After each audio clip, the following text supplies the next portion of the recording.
Nick Mallet put us 6 and 7. Yeah, so it's great for him. It doesn't, but it looks like it happens often. You know, I don't know how many guys his father has played Springbok and then his son does it well. But then Jan Hendrik Wessels, I think they're the same age. I think they played next to one another. He's somebody that we're really excited about. I think he's somebody that you can look for at the World Cup who you might not even have to take 5 props. You can take 4 hookers if you want to. Then you can maybe take 1 old hooker still with, if a guy like him can swing on both sides. But we're going to play him prop this weekend where he's comfortable, where he always plays for our EBD systems. But and then Grobbies, we're very excited about him. He's been waiting, and always somebody gets a chance before him with most of the players. And yeah, I can go on through the list, and I think every single player should be proud. It's a proper test match in Bloemfontein in front of a sellout crowd. And sorry, just on the sold-out crowd, it's incredible for the people to come out and support a team for so-called lower tier nation. Yeah, well, it's a team that, when I spoke to the Irish boys Saturday, I went to the change room and just said, not that I think we're too sirgat.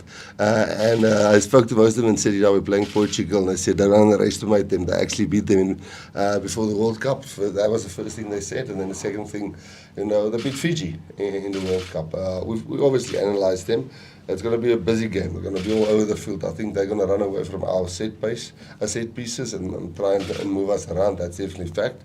But the sellout crowd, to come back to that makes it, I think, special for a guy like Jan Hendrik Wessels and the guys who was at Grey and what's his name, Andre Hugo. It's special for me every single time. I remember when in 90, whatever it was built, I always used to go and sit in this pavilion, and I thought I want to play one day for the Free State on this field. And then they built the pavilion, and I remember the first match played there. So for me, it's special. The whole stadium, Bloemfontein, is special, and I guess even more for those guys. Pascal, can you ask me one English question? First, congratulations with this team that you selected for this coming test match. Just remind us again, what are you hoping to get out of this test match with this group of players? And the second part of my question is, I think coaches in general, I'm not talking about rugby specifically in general, they're usually very sensitive when you refer to a team as a potential B side. Would you take offense if I refer to your Springbok side for this weekend as a B side side? Let me answer I can't see you personally, that light right in my eye. I have no idea where you are, but I can hear you, and it's weird that you asked the English question. In a nice, friendly way, this is not. If you compare Fassi with Sasha, and you compare Currie Sprang, and you compare Lucanio, and Jesse, and Andre, and Damien, and Mani, and Sasha or Damien Willems or Mani and Kobus actually played in the World Cup semi-finals. Well, they were the pairing there. Then if you go, so Kobus I've mentioned, you compare Kobus with the other guys, he played in the World Cup semi. Then Evan Roos, everybody actually last week thought we should start him above Kwagga and maybe keep Kwagga off the bench. Then Ben Jason Deacons, I just told you, I think he's not far off when it comes to a guy like Peter Steff, the way he play. We've just talked about Pepsi. Then RG and Salmaan is in the team, which played last week.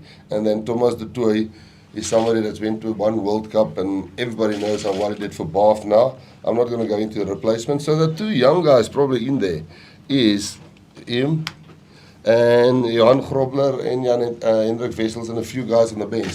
Then you've got Trevor Nyakane, you've got Tooks, you've got Elrich Lowe who's been with us, Sasha, and then a few other guys. So, no, it's not a B team. It's a team that I thought if they played last week against Ireland, it would have been a tight test match. And we said it to the other guys as well before the test match. And that's what we want. We want in each position 2 guys, experienced guys to push each other, and a young guy knocking on the door who wants to come through all the time. And we didn't, I know I say it all the time, we didn't have a 2020 to do that. We have a 2024 now where we can do it, but we know we're going to have speed bumps like Saturday, which is not lucky to face. But now I forgot your first question, but I answered your second question, sorry. Sorry, the first part of my question was just, what do you kind of answered it, what are you hoping to get out Oh. of this? Yeah, I'm hoping for these guys to be proud and to know that even SCB's 120 caps, there's a Namibia somewhere in there, and there's a Romania somewhere in there, and there's so a test cap is a test cap. These guys beat Fiji and they beat Ireland in a Chakras warm-up game. So if one of them take it up lightly, first of all, we'll see that that guy's not test material. That's the first thing. The second thing is you play in, according to me, one of the big provinces, which probably create a lot of young players that come through, especially from the school and the varsity, and then it's going to be a sellout crowd. So I expect them, we expect them, they expect from themselves to represent themselves as Springboks and a team that's number one in the world. Sorry, are there any strategies or tactics that you're looking to implement against Portugal? And second, how do you ensure team maintains the momentum against throughout the matches?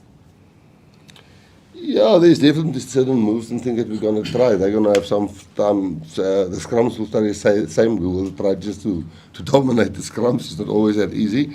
And then in the lineouts, they have different challenges than Ireland. Ireland is probably one of the top teams when it comes to lineouts in the world. It always baffles you how well Paul O'Connell can do the lineouts. So there we have certain plans.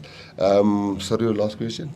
How do you ensure that the team maintains their fitness within? The nice thing is these guys, a lot of them did not play, and they've been training a hell of a lot, and some of them playing for their franchises and for their provinces. Ben Jason Dixon has now been with us 4 weeks, and is at all the training camps, and he was, I promise you, he knows everything. He did the lineouts for the opposition against us. Makuzolo has been always with us. So I think this team is very hungry and they deserve a chance, and they've been waiting very long. So I don't think it will be a problem for them to pitch up. Rasi, good morning. Morning. Just talk us through Salmaan Moerat's appointment as captain and the political significance of it, because Salmaan is from a very rich rugby heritage, a rugby family. That is very big in his region. You'd say, you could partly say that about the Hartson, but did you also have that in mind in picking him as captain? No, I did not. When a guy phones you, the Stormers was playing away, and a guy sends you a WhatsApp and he says, I just flew over, and he didn't tell me this part I found out later. He flew over on his own cost, and he went and asked me, they played Munster, because he knew I coached Munster, and he asked me, what can he help, because he's going to watch the match, and I thought he was with the team, and he was the team captain at that stage, but he didn't play, and he asked me, what can you do to, maybe I know something about Munster that can help the team, and we didn't chat a lot, but then to find out later, he actually flew over on his own cost and wasn't even in the team because he was injured at that stage. He was a week away from playing. And working with him in the junior box, all the management members who's been working with him in the junior box, he's just captain material. So it's great that it's coming from an area that will mean a lot to that area. That's awesome. That's not the reason why we pick him. We picked him because he's a great leader, and even with these big locks here, who has won World Cups, he doesn't stand back physically or tactically when it gets to line out. So well deserved to him. Morgan? And then Yeah, Pepsi, I was actually going to go to you. This has been a long time coming for you. You were in Kimberley last week in that game against Greek quiz after being given some time off.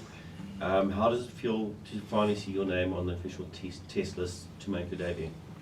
Yeah, no, it's very special for me and my family. It's obviously been a childhood dream of mine to represent the Springboks and to play for South Africa. So it's a dream come true for me, and it's really a game that me and my family are really looking forward to. I was going to ask you, Raj just spoke about the leaders in the squad, and your coach has been very clear over the past couple of weeks that they don't only look at one leader in the squad, they want even the youngest player, the most untrained player, to perform as a leader in the squad. You are a leader in Durban at the Sharks. What has the experience been so far for you playing with some of these players, and what are you hoping to get out of this first test match against Portugal this week? Yeah, for me personally, the experience has been amazing. Like Coach said, I've really leaned on a guy like Sia, Kwaha, Marku. Those guys have really helped me. I've been with the team. I've had the privilege of being with the team now for the past couple of weeks, so I've really learned a lot from them, and I've also realized that even though Sia is the captain, but there are many leaders within the group, and everyone is just always helping to try and make the boat go faster, and that's something I've also learned, and I want to try and implement going forward. Do you guys understand that Portugal could be a potential banana peel this coming weekend? Please explain banana peel. A slippery game, yeah, like Yeah, so like Coach said, I think Portugal are really on an upward curve. They obviously beat Ireland and Fiji in the World Cup, so I think they'll really come out guns blazing. I think for them as well, it'll be a massive game, you know, playing the world champions. So it's certainly not a game that we're taking lightly. Coach, you went to social media to apologize to South Africans after your game. Yep. Yes, and then now the question becomes, how has the team preparation been leading to this upcoming game, and what are your key strategies to this one after your apology on social media? Yeah, the apology was actually to congratulate Ireland, because I thought the way they went the second half, of the first half, they played brilliant rugby, and then I thought our team really played well for the next 35 minutes, and then the last 2 minutes we played not as smart as we could. And for them to guts it out at the end of their season, a long season, they've played the whole Six Nations, they've played, and they came over to us to level the series. It's well done. And then for our team, we never want to drop the fans, so the apologize is just because we lost. And I guess after the first test match, if you asked me, what are we going to do different to win? You know, nobody asked me that. So, you know, so we will just make plans in the lineouts and plans in the scrum and on the defense, and make sure the boys are all on the same page, and respect the Portugal team who's coming here, respect the fans, and put up a gutsy effort, lots of effort and lots of determination, and hopefully a good result for the fans at the stadium, but also for all the people in South Africa. Yeah. One more question, Coach. What role do you see senior players playing in mentoring these young players? Yeah, we've got a thing. We say, well, we don't have the senior player. Potato peelers. They're senior players, but they are the older guys. But in our team, it doesn't work like that. If you a 20-year-old and you take ownership, and you take ownership of your position, of your priority in the team, of what you must do, of your responsibility in the team, on the field, off the field, you know, in the meeting sessions, then you don't have to be an old guy to be a leader in our team. We take ownership, and if you take enough ownership, that's why we're not afraid to throw young guys in. If we get a young guy here and he struggles to take ownership, he doesn't have to take leadership. He can just be influential. He doesn't have to be a leader. Then we'll give him a chance. And this group, I think, most of them, no, I don't think, I know, all of them, has got ownership. And I see Twickenham was probably the first, and Ireland's now out of the way. This match is also to start off towards 2027. It's sort of trials and looking for players for 2027. Yes, for 2027. Sorry, I thought you meant the end of 2024. Look, Ireland was, although people think, and we're all disappointed that we didn't beat them 2-0, but Ireland are a very, very good team. And it was a good start to try and see some of the old guys. And I guess one of the questions we must be asking ourselves, why did the guys only come right in the second half? You know, those questions can be answered by the guys playing this weekend. Can they pitch from the first minute, and we don't have to half-time wind them up to get ready for the second half? At what age do you get too old to get to the next World Cup?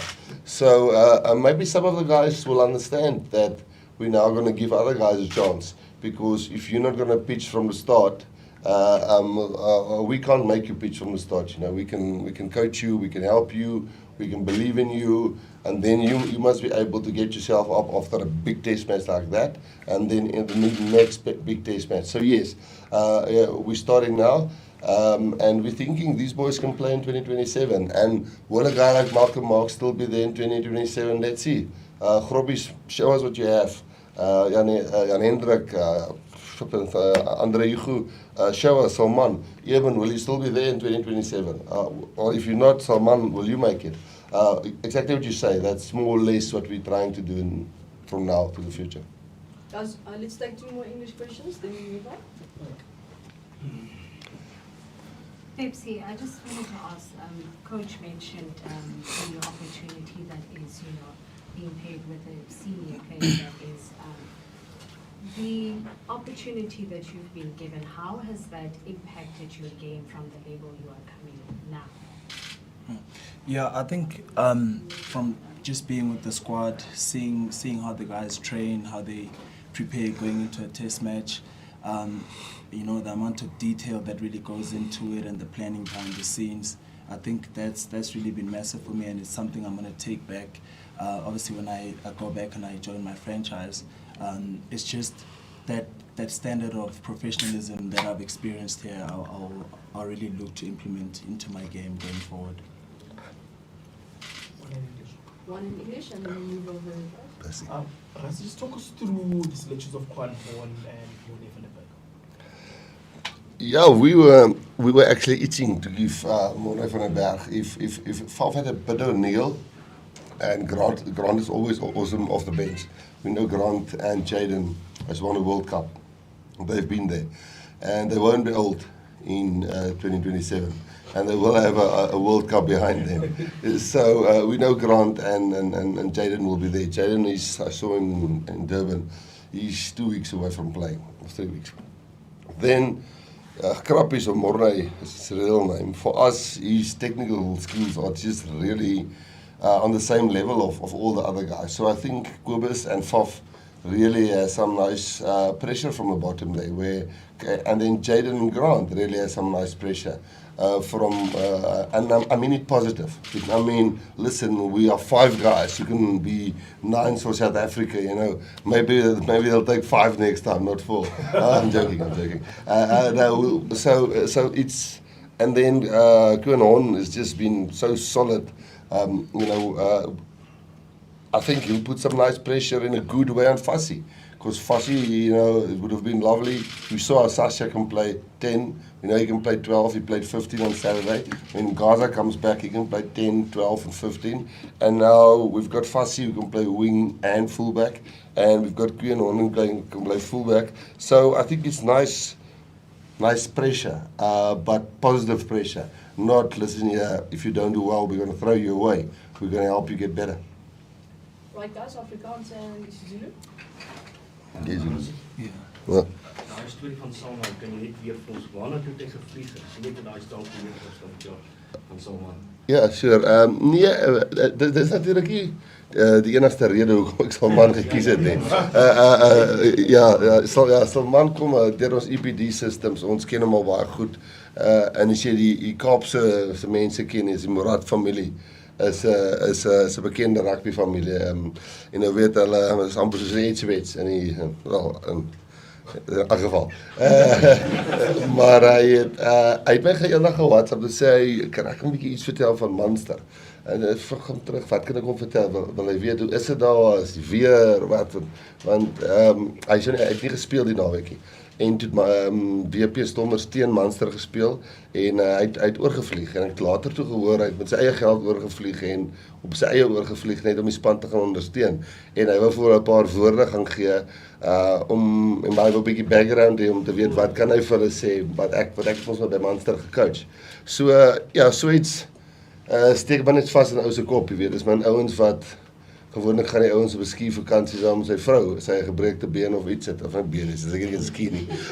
Of hy gaan op na Mauritius toe saam met sy girlfriend of wat ook al, en vat 'n breek. Nee, hy klim op die vliegtuig, hy soek 'n bietjie info, hy wil die span gaan help. Ek is mal daaroor as ouens sulke goeders.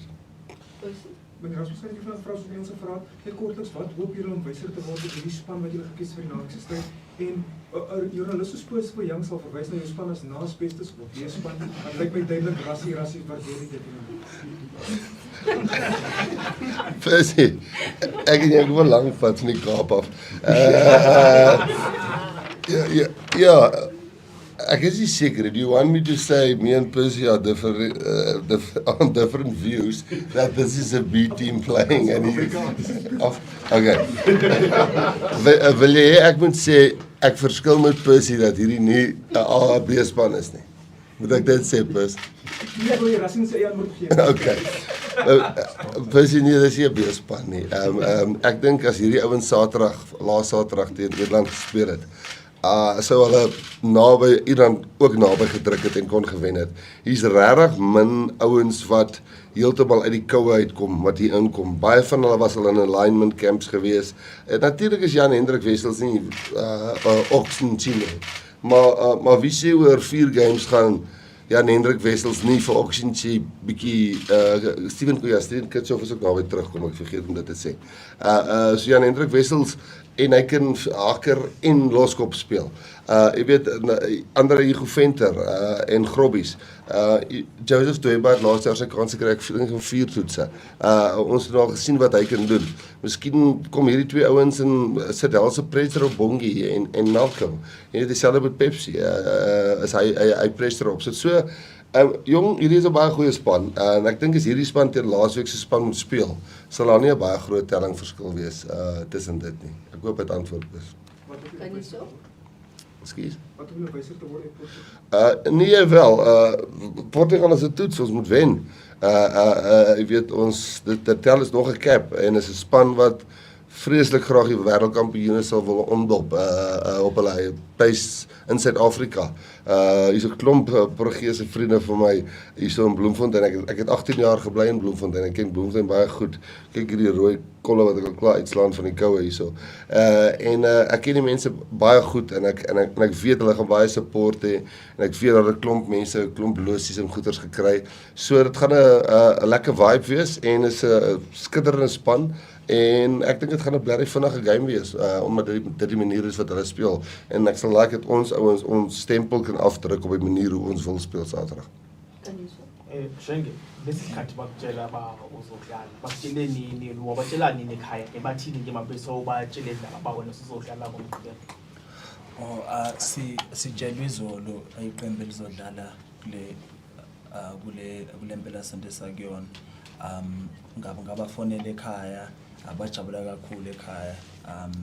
Njengoba ngishilo ukuthi lokhu kusho olukhulu emndenini wami, angicansi ngizoba umuntu oqala emndenini wami ukuthi ngibe ibhokobhoko. So kusho olukhulu and yithuba elibalulekile kakhulu leli emndenini wami. Bekunjani batshela ba hayi sengitshele manje ningatsheli abantu. Bekunjani batshela baba sibahambi bahamba ngoba bangavulisa umyalezo. Yeah, angithemba ukuthi bangilalelile isikhathi ngibatshela lo kodwa bebejabule kakhulu. Yabona angicansi uma uze wakhala ngesikhathi ezwe. So bekusho olukhulu kuyena. Angebhadi ke ubaba kasekho emhlabeni kodwa naye ngiyazi ukuthi lapha khona njengamanje uyasiqhenya. Awusibi igama kababa wakho nendlela uyihambile suzofika la uqala khona uphuma kwakho usadlala kahle kakhulu eDHS uzofika la ukhoyo manje. Also igama likababa wami uSalmaan Buthelezi owashona ngo-2008. Ngifunde mina eDHS eDurban High School la engarepresenta khona iKwaZulu Natal kwi-Craven Week. Emva kwalokho ngathola ithuba ukuthi ngidlale i-SA Schools. Emva kwe-SA Schools ngajoyina iqembu lama-Sharks la engasayina khona ikontraki. Ngathola nethuba ukuthi ngidlalele ama-Junior Springboks ngonyaka wami wokuqala out of elokuzeni esikoleni. Ngonyaka wami wesibili ngathola nethuba elikhulu ukuthi ngibe umholi wama-Junior Springboks. Nalokho kwasho olukhulu emndenini wami kwakuyisikhathi esihle kakhulu leso lesikhathi sami sokudlala. Ngaqhubeka ngadlala kuma-Sharks njengoba sengithola ithuba lokuthi ngidlalele amabhokobhoko. Amabhokobhoko i-team esithanda kakhulu ekhaya. Angiyakhumbula uma wayehlezi ewabuka wonke amagame e-World Cup, usebazi bonke abadlali, wayemthanda kakhulu uPollard, uPollard akageji. So angicathi kuyena kuzoba nje i-weekend enhle kakhulu, abazobe bekhona emidlalweni, ukuza wonke umndeni wami. So kuzobe isikhathi esihle nje sokuthi nami ngikwazi ukuthi ngibamele njengomndeni wakaButhelezi. Awuthi ngibuza kena. Awusho-ke mfethu ngathi ngilusha ulukubhekile ukuthi isikhathi sakho sokuqala ukuthi uyithole nawe udlala kule nqebe namhlanje kule mpelaveki. Ungathini kuleli lusha elingathi nalo liyayidinga le opportunity ukuthi bazi bakhone ukuthi bangababoni nje kodwa kumabona kude badlale nabo abosina kanjalo. Ungathini kule lusha la Free State? Yeah, ngingathi akulentsha la Free State kubalulekile ukuthi usebenze kanzima, wazi ukuthi yonke into oyifisayo ngenhliziyo yakho, wonke amaphupho nawo ayafezeka mawusebenza ngokusikhandla. Ngifuna yonke intsha ayala eFree State ama bezokwazi ukuze egameni beze ukuze bezothola i-experience ukuthi kunjani ukubukela amabhokobhoko mawukhona ngaphakathi enkundleni. Ngifuna bonke bephupha ukuthi bazi futhi ukuthi kuyenzeka ukuthi ngelinye ilanga ugcina usufikile nawe wadlala amabhokobhoko mawusebenza ngokusikhandla. Futhi ungayeki ukuphupha noma yini oyifuna enhlizweni yakho, uvuke njalo ekseni awusebenze kanzima kungenzeka. Annelie? Ekskuus, ek weet ons tyd is op. Daar's nog 'n stukkie geskiedenis wat gemaak word. Ja. Met Harley Davidson na die game blaas. Dis die eerste keer wat julle vroue ref het. Net bietjie kommentaar oor jou ervaring. Dis eers nie jammer geweest. Ek sê dis die eerste keer wat Ek maak 'n grapie nee, ek het al baie goed. Sy Afrikaans Engels. Yeah, she's a good ref. We are very excited to for the first time be refereed and handled by a referee on this stage and with this team. And yeah, congrats to her to do that. And yeah, for us, like last weekend, we had no problems with the referee, and I think we're starting to get over that itch that we always had. Neil with the referees, Jacob Piper is certainly doing a lot, and there's some interesting facts that he's already told us about her. So, no, we're ready for the YC referees. Last question over there. Umbuzo ngizokudlisa kuwena uzwenza idate yakho umgqibelo and into sizilo ukuthi ama-tickets sold out. Ngifuna ukuthi sikhulume ngemizwa yakho manje ukuthi uzizwa njani, and also from ama-players lawa amanye akusiya polisi bebekhuluma nawe in terms of ukuprepare, how is it standing inside? Bonke abadlali esquadini sebengisize kakhulu, kakhulukazi uSiya Kolisi, uKwaga Smith nano Marco van Staden. Sebe bahlalile phansi nami bangichazela yonke into engifuna ukuyazi. So la ngikhona njengamanje ukuthi sengizoletha nami igame yami, ngilethe umfutho wami nami njoba ngizobe ngidlala ngomgqibelo. Kungijabulisile kakhulu futhi ukuze ukuthi i-stadium sizobe sigcwele. Ngiyajabulela kakhulu ukudlala phambi kwe-stadium esigcwele kakhulu. Ngiyathanda ukuthi ngijabulise abantu ngendlela engidlala ngayo, and ngiyazi futhi ukuthi leli qembu esinalo sonke siyakujabulela lokho, and futhi siyazi ukuthi igame ebalulekile kakhulu leli la ezweni lethu, akakhulukazi thina njengamaBhokobhoko ngoba simele iNingizimu Afrika. Thank you very Right, and we are live. Hello, everybody, and welcome to Forever Rugby on Forever Sports. For today's Springbok team announcement versus Portugal reaction.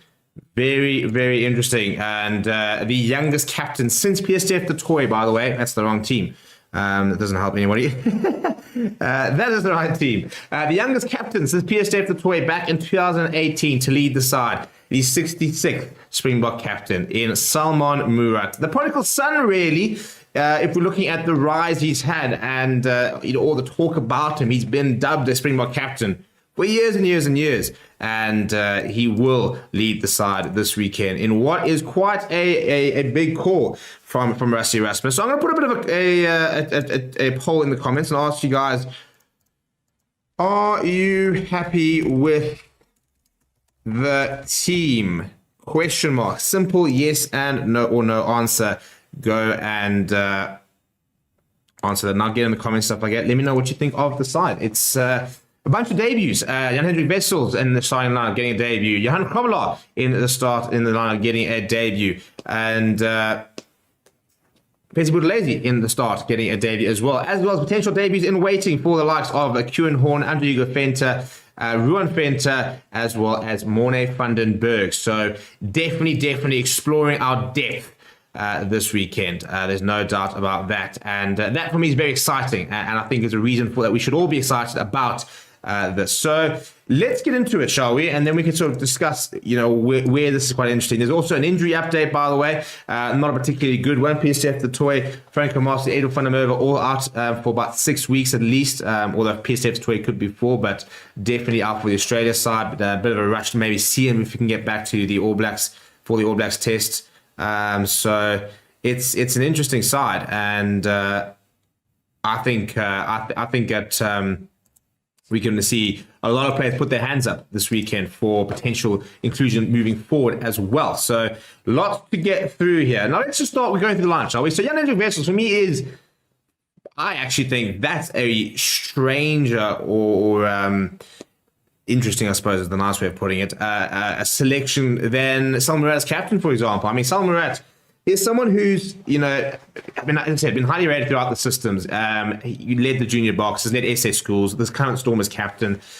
He's played more rugby this season. He has been plagued by injuries.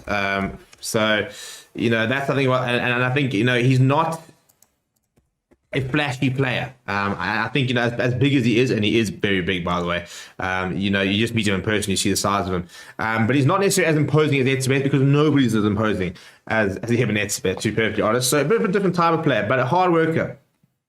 And the interesting thing is, and that's what Rassie Erasmus alluded to, commands respect in all the environments, for example. So he's obviously someone who, is very much a natural leader. When he's inside an environment, obviously either takes charge or people are very quick to listen to him.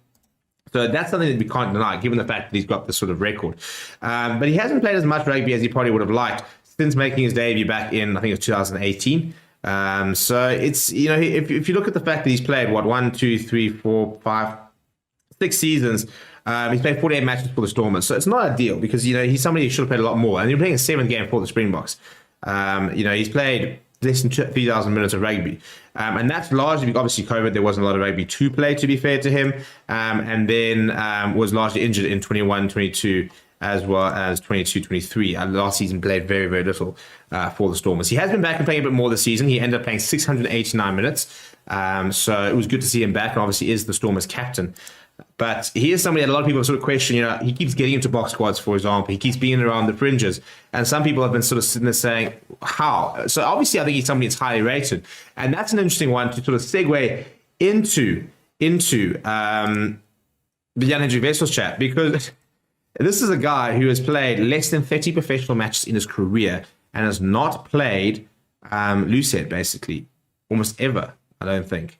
In his professional career, he has been if you looked at his starts, for example, he's played at hooker. Almost all his starts this season has been at hooker. If not, he's been coming off the bench in the number 16 jersey, same as last season. So you've got a very interesting contrast where Jake White sees him as a hooker, and I think Rassie Erasmus sees him more as a loose head. And I think Rassie Erasmus, he says he can't influence the way that the Bulls play and how they play and where they play their players, because obviously they must do what they want to do. But I think he's been quite frustrated at the fact that Jan-Hendrik Wessels has not been playing at loosehead. So it's an interesting one, that.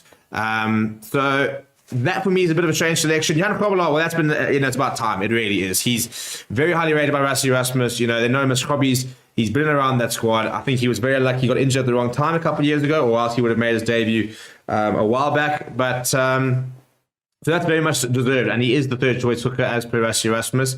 I was wondering if you might see Malcolm Marx on the bench, just trying to get a bit more game time and going into that Australia test at the same time. I suppose he's back and he's played 2 weeks, and body probably wouldn't have been used to rugby, so he can now have 2 weeks of maybe a bit more fitness, for example, kind of get himself into prime condition for the Rugby Championship. The two lock, and then Thomas Toy starting. It was either going to be Thomas Toy, Trevor Nikani, and whoever wasn't going to start was going to be on the bench, because they are the only other tight heads in the squad who haven't had game time after Salmaan Moerat and Vincent Koch. They didn't bring Neil Bashir back into the squad, so they were always going to play. I don't think that's too surprising. If we look at the bench boys, I'm not the bench, the rest of the pack, basically lazy on debut, so good to see him there, and I think also kind of a matter of time. Very talented player, very talented leader, and I think it's taken a bit longer to maybe get to the level that we kind of expect him to be at. We watched him at schoolboy level, and I think watching him especially at the younger years, because he came through very early. You could always see the talent there, but I think needed to mature quite literally, quite physically. He is a lot bigger than he was when he first came onto it, a bit heavier, packs a bit more of a punch. He's still probably as athletic. He's quicker around the park, but I think he packs a bit more of a punch and is a bit more physical. And I think that's probably what he needed to do before becoming a test player, which he will become this weekend. And that's going to be really cool to see how he goes. So I think that he's been someone who's been very desperate for game time.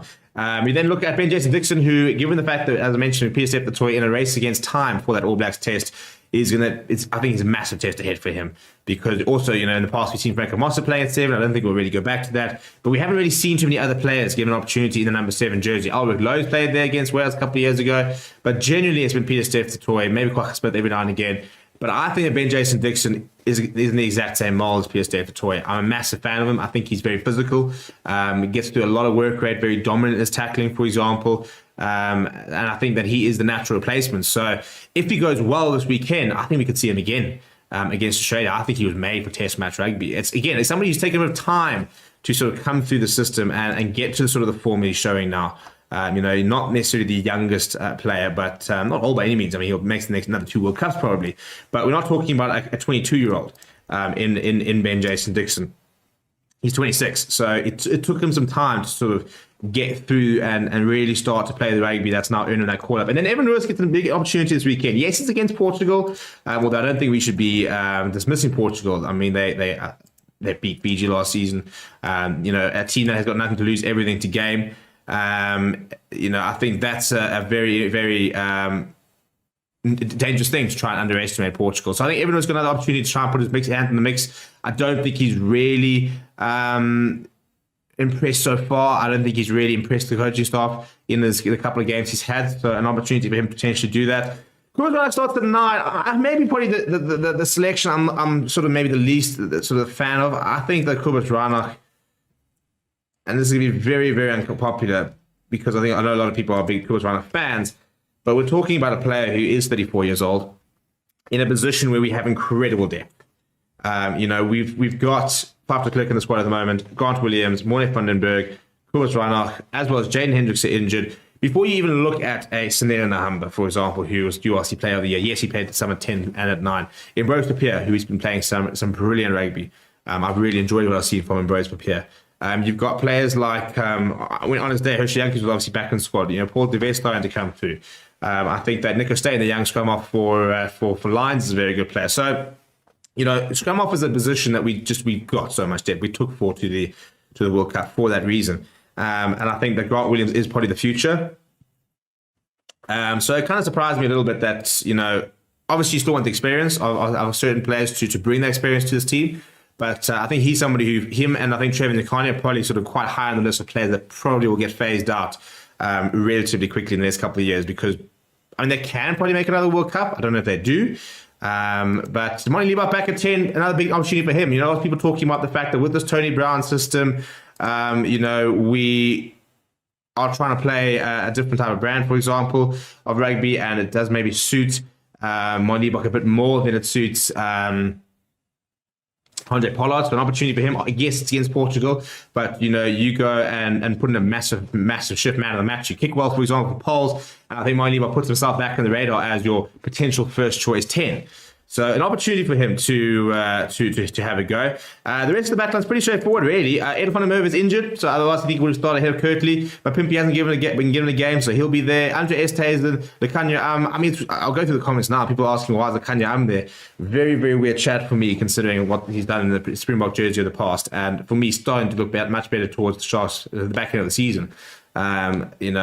We've got Henk van Wyk, who's currently injured, for example, as a 13 option. So I definitely think you're going to give Lekanya every opportunity you can to get back to being, at one stage, the best player on the planet. I think he genuinely was. If you go back 2 years ago, I think he was playing some of the best rugby of anybody out there. He's 30 years old. He's not old, so he's got time in it as well. So yeah, up in the fast, getting another opportunity at 15. And then the bench is interesting. Andre Hugo Venter is quite highly rated. He gets another opportunity. Instugo being added to the squad, kind of indicates he was going to get the chance. Ruan Venter, by the way, is a bit of a surprise selection. He was only called into the squad yesterday. He's been part of a lineman camp, so he's very much tipped for the future. But injuries, as mentioned, Sean Klein out, Lou Diaga out, Franco Marston out, now PSF Toy out.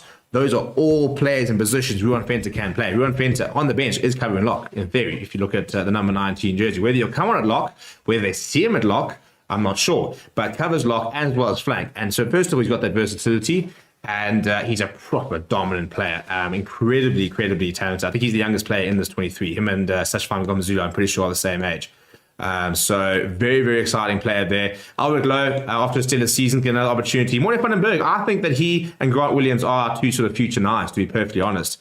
Hendrickse, I think, might have a bit of issues getting back into the squad. I think he'll need to play a bit more rugby and obviously get back to full fitness. He's been out for a while. But I think that at the moment, you look at future-wise, I think Moerat van den Berg, Grant Williams are your two leading candidates. From what I've seen in training, I think that Moerat van den Berg has a massive ceiling. And then Koen Horn as well. Another great season. Sashfam Gomzulu will probably get some minutes 10. More of the point is that he's going to play his fourth test. So he's going to keep coming on, keep getting minutes, keep building that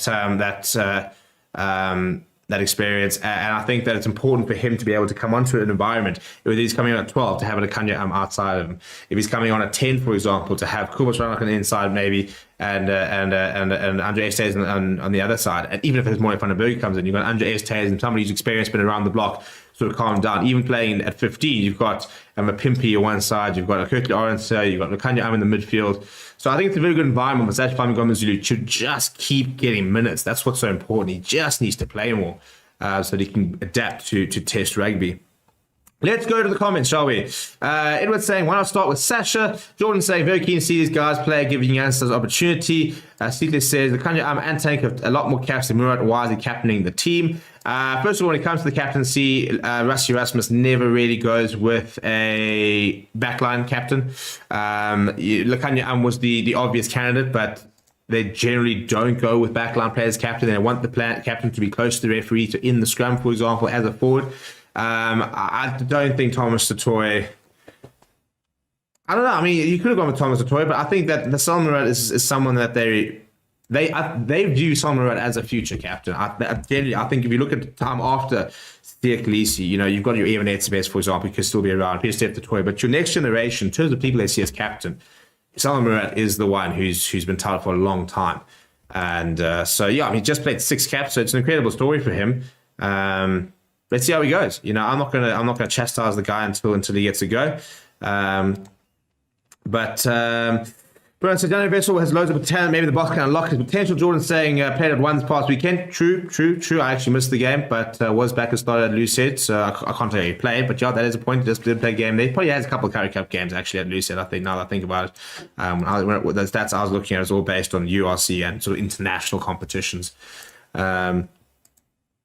Jan saying, why he bring nothing to the team, just apart from a World Cup winning. I mean, yeah, I said Lekanya took a while after his knee injury to get back to fitness. You kind of generally do. But I think he was starting to look much better towards the back end of the season before that injury, just before the playoffs. And he's a special player. It's not long ago that it's not just the World Cup. You go back 2 years ago, the off-road he threw against New Zealand to put in There's David Delendy who scored in the end. That round the back pass, for example. I mean, he's an absolute world class player. You know, it's weird how now we're going to bid him, for example, just because Jesse Creel in. Mine is saying both superior brothers can also play lock if we need. You're true, just not really in the squad at the moment. I'm Zodiac saying would have liked to see Ethan Hooker. We need to build these players for the next World Cup. Yeah, we've got 4 years to do that. You know, like Andre Esterhuizen makes the next World Cup, by the way, from an age point of view. He's not 35 years old. He is 30. So Andre Esterhuizen could be our starting inside centre for the next World Cup. Yeah, 34 years old, which wouldn't be that old. So yeah, I think Ethan Hooker is somebody on the. And I think the fact that Ethan Hooker's played 1 season for the Sharks. You know, he is 21 years old, I think, still, or maybe 22. Yeah, 21 years old. It's so much time to get him into a Bok jersey. The fact of the matter is, he made his debut, I think it was last year, and he's already been in a Bok squad. So it's an interesting one to see how they sort of managed to bring him in. But I think the fact he's been called up obviously means he's pretty much on the radar, and I think that's the main thing. Johan's saying Portugal will lose against any of our varsity teams. We must not get fooled. Yeah, listen, that reeks of we've got the best schoolboys in the world, and then we've been losing in the under-20 championships. I can tell you right now that Portugal would beat some of our varsity cup. Probably be our varsity cup teams. I think that's very, very dismissive of a side that beat Fiji last year. By the way, Fiji got to the quarterfinals. Fiji beat Australia, and then Portugal beat Fiji. So this, you know, you've probably never watched Fiji before. I mean, Portugal. But if you've watched 2 games of Portugal, I'll be very impressed. So to dismiss them like that is a hell of a, I think, a little bit disrespectful to a certain degree, and I think a little bit naive to talk about a team that you don't actually know a lot about. Yes, we expect them to play and to beat them, but yeah, to sort of dismiss them and sit there and say that the local varsity team is going to beat them, not entirely sure that would be the case. Marx says, team is solid. I'd have considered blooding Hooker and Hartenberg as we have an aging backline. Also, Reinach is like 34. Would have liked to have seen Williams and Levi get more time together. Yeah, I can agree on the Williams shot. I would like to have seen him start. James still mentioning the fact that was one of the best 13s in the world. CT still not understanding why Moerat is the captain there. To answer your question, why there's no Caden Moody, he's still injured, not quite back yet. So once that is fully fit, I'm sure he'll be back in the mix. Could be making that Australian tour, which would be quite cool. That was where he made his debut 2 years ago on that tour to Australia. So are we going to see him back in action back in Australia? Could very well be the case. Seppo saying Pierce Foster against Portugal, you want the attacking line coming forward. Seppo saying, someone please explain to you why Grant is not starting, why Nahamba is not in the squad. Nahamba just didn't make the squad, to be perfectly honest. And Pulelo saying, I agree with you on Kubas. John saying, I would have taken a punt and played Grant Williams on the wing instead of Curtly Orange. I did wonder about that, actually. When I was doing my team yesterday, I was like, are we going to see a spanner in the works? Could we see something like that? Maybe Rusty was going and saying, you know. But I think at the end of the day, that was more for a World Cup situation in terms of being able to take 4 scrum halves and having, how do we make those 4 scrum halves more useful? You know, can he do a job on the wing? And therefore, can we justify taking 4 scrum halves? Which apparently really helps with the training and stuff like that. So I think that was more sort of World Cup strategic thing. Whereas when you've got the ability to have 35, 40, 50 players in the squad, you don't really need a scrum half playing on the wing. You know, I think let him focus on being a great scrum half. Brownie's just saying, happy for and Fenter.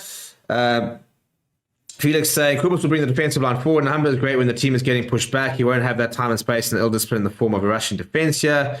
And Johan's still reckoning that Humber's finished.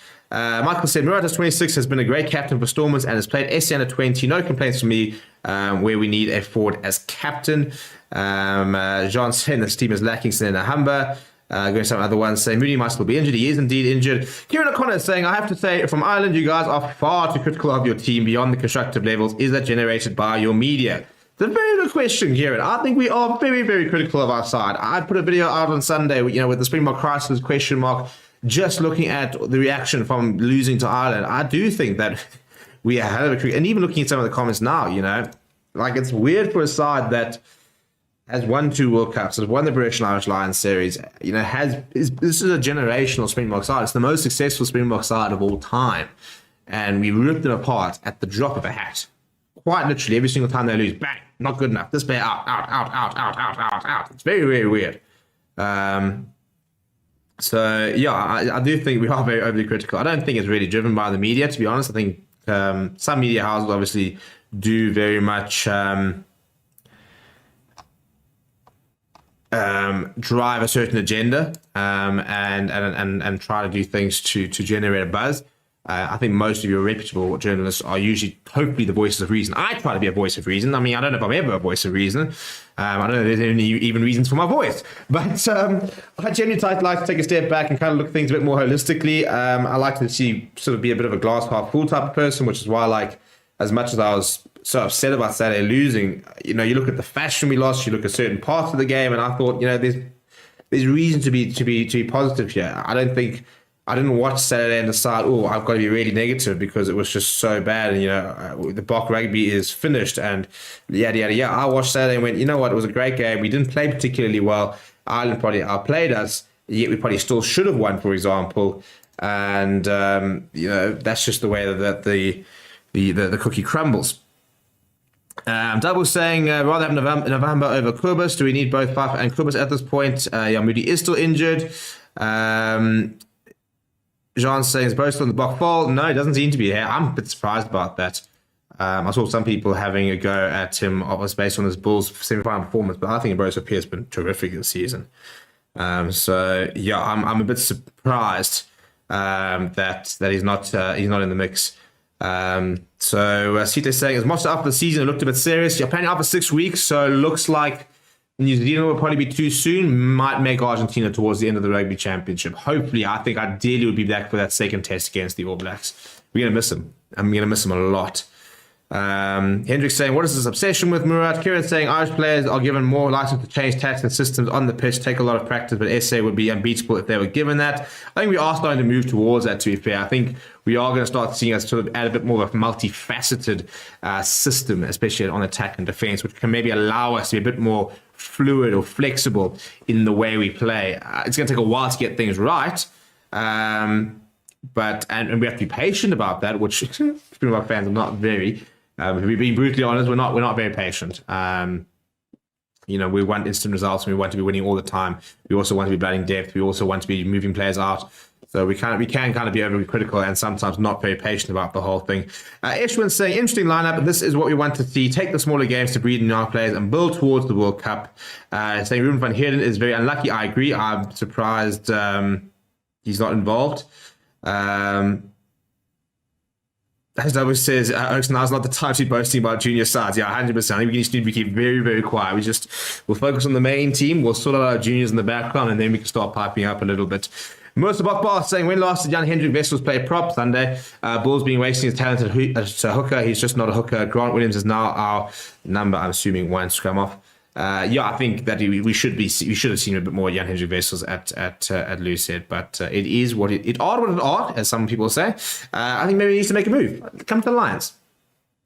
They've given him a long-term contract, but come to the Lions. We'll play you at loose head, and you can cook at the Lions. Campus saying, Archia should be rested considering how injury prone he is, and also with Mostert out, a need to blood a new 5. Ricardo saying, excited to see Ron Fenter. He'll fit in the number 8 jersey. I think probably number 7, but yeah. Millionaire Short saying, Q in his class. Been playing with him throughout my school career, and this guy was made to become a Springbok. That must have been a nice situation. Imagine playing with Q and Horn and just being like, right, we need a try. Go. Off you go. Score. Do something. And he probably did, you know.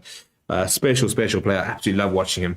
Tep was saying, with Pepsi's athleticism and competition at 8 with Ruiz and Vista, I understand and see Rusty more as a flanker. Yeah, so do the Boks, to be fair.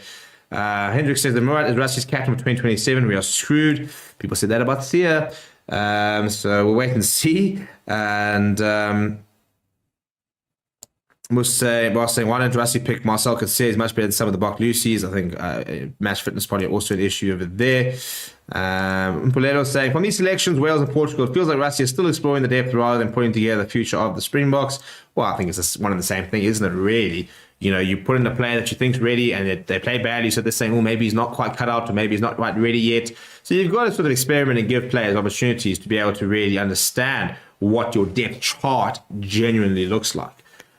So yeah, this is building depth. I think this is part of putting together the future of the Springboks. CP News is saying Saturday there's more game time to showcase himself. Well, he's going to play 4 games. He's one of the few players. In fact, is he not the only player? Him and Currie, I think, are the only, and Arcus Snyman are the only players who would have played every single test. Arcus Snyman didn't play against Wales, and Currie didn't play against Wales. So Salmaan Moerat will actually be the only player in this 23 who's played all 4 tests this season. So yeah, maybe he hasn't been getting as much game time, but he's playing every single game, and I think that's almost equally as important as playing just the Portugal game, for example. Sheldon saying, glad to see money on good asset to attacking. Denzel saying, who's injured in the box? PSF, Toy, Franco Mostert, Edwin van der Merwe, Davian Willemse, Kenan Moody, Jaden Hendrickse, Jean Klein, Steven Kitsoff. Jasper is currently suspended. Cameron Hanekom apparently would be there if he weren't injured. I think that's it. If I remember anybody else, I'll let you know. Tian saying, big game for Evan Roos. Number 8 position is still up for grabs. Kwagga not quite settled. Yeah, I think we're going to see Kwagga revert probably back to his sort of bench role during the Rugby Championship. I don't think he was necessarily terrible at 8. I think that Ireland in particular are very good at neutralising anybody who's good at the breakdown. I mean, even Malcolm Marx came off. We're talking about one of the best players in the world over the ball and managed 1 turnover. So I think that they played a system which really didn't allow us to compete at the breakdown, and which kind of nullified Kwagga Smith. I mean, he did nothing wrong on Saturday. He took everything under the high ball. He carried out 9 times. He charged down and almost scored, created a try. He had that opportunity with Malcolm Marx where, had we actually been a bit better with our support play, we could have scored off the back. So I don't think he was terrible, but I think you kind of got to pick him for certain types of games. And I think that Ireland did so well at nullifying the breakdown that for the large part of the game, he wasn't able to affect the game the way he does when he comes off the bench.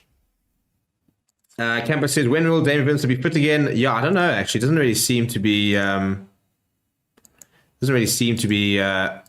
much progress on him, to be perfectly honest. I'm not quite sure. I mean, it was a thumb injury or finger injury, whatever it was.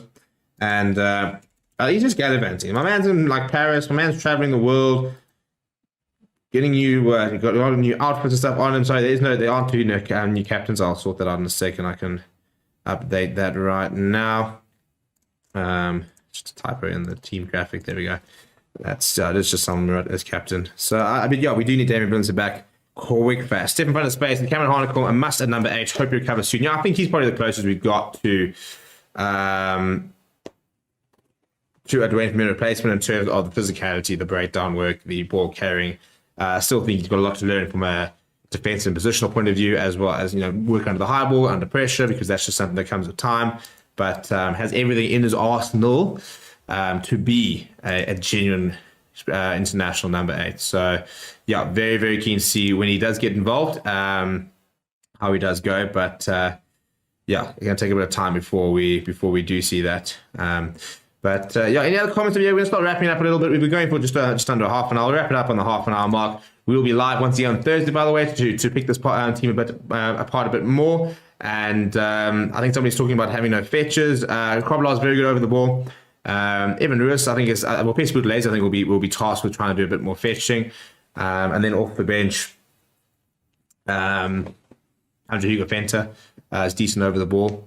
Trevor Nyakania, funny enough, actually is somebody who enjoys a poach or 2. But interesting to see, what's the makeup work going to be, for example.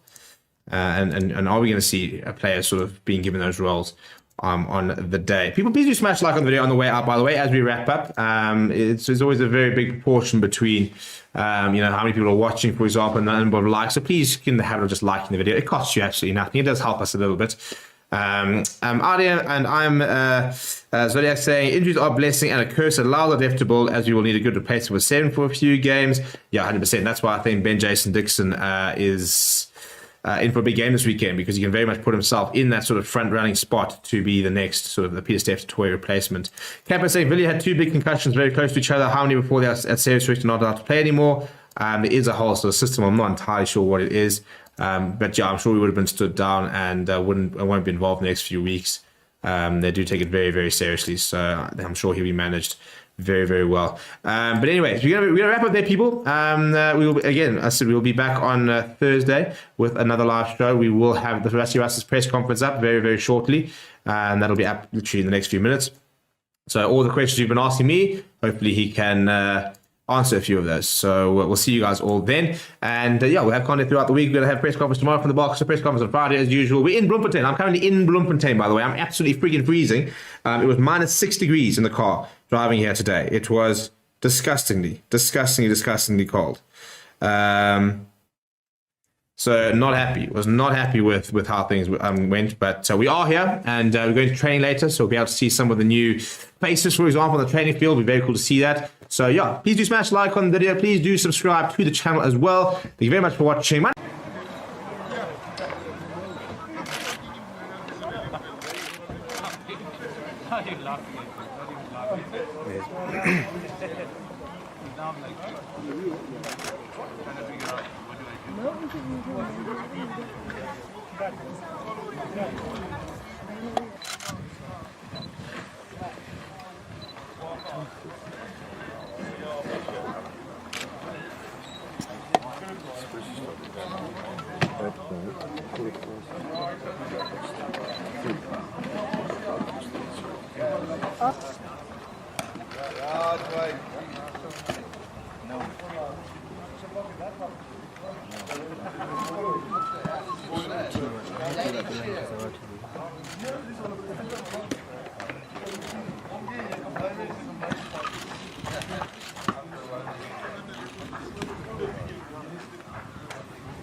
En Connie Black Label Empower border vir my.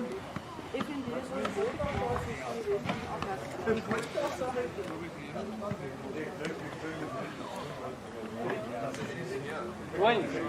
Roy.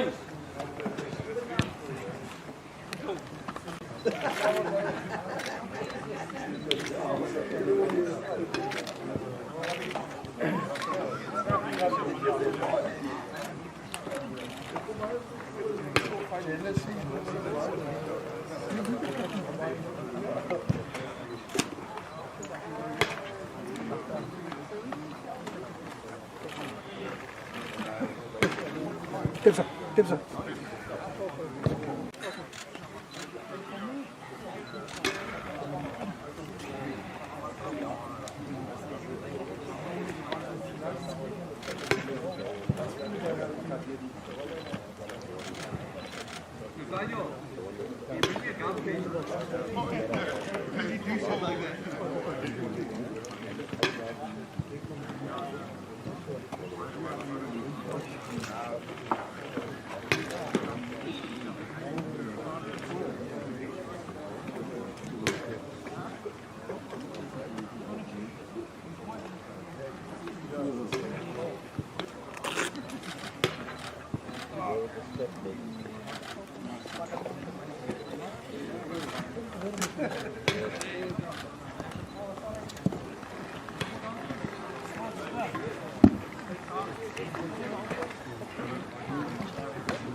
Just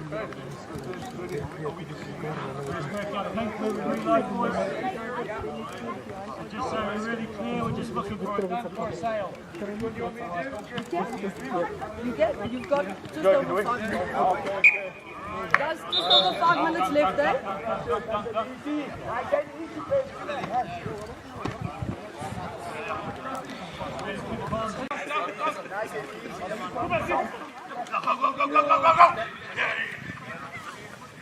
I'll figure it out.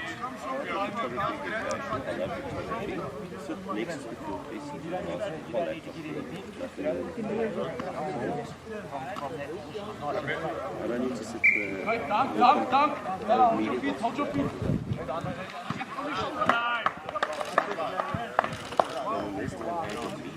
Make yourself.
Hello and welcome to Forever Rugby on Forever Sports for a very positive update regarding the injury to Malcolm Marx after it was confirmed yesterday that he had sustained a fractured tibia in the test against Ireland down in Durban, and a very controversial one because of the double croc roll that he was on the receiving end from Caelan Doris and then James Ryan. With Caelan Doris having got a yellow card, lots of people complaining about the fact that there should have been a higher sanction and that more action should have been taken regarding that challenge, which we assume is the incident that caused the injury that is keeping Malcolm Marx out. But the good news is that while initially people were very fearful about how long-term the injury is. Apparently, it's not going to be as long as initially expected, and he could be back during the Rugby Championship, which is amazing news for the Springboks. Before we get into it, please do smash like on the video. Please do subscribe to the channel as well. Right, so we know Malcolm Marx has just come back from a long-term knee injury, which is why when that crop roll happened on Saturday, I think so many fans were so outraged about it. First of all, the crocodile itself has been outlawed, which is why Canada's got a yellow card.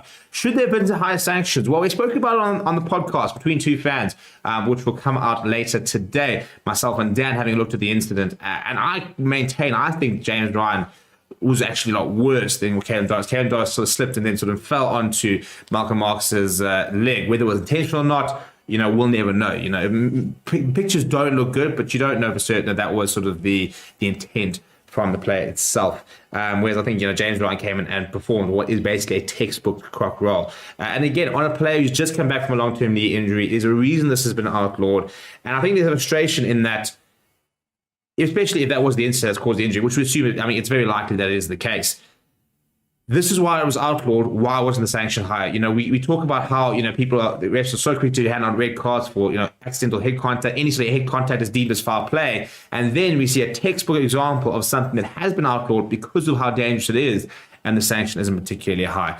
People calling out for citing, for example. I don't think we're going to see a citing. I don't even know if there is the protocols to be able to cite him afterwards, because it was checked by the TMO and cleared him with a mainly yellow card.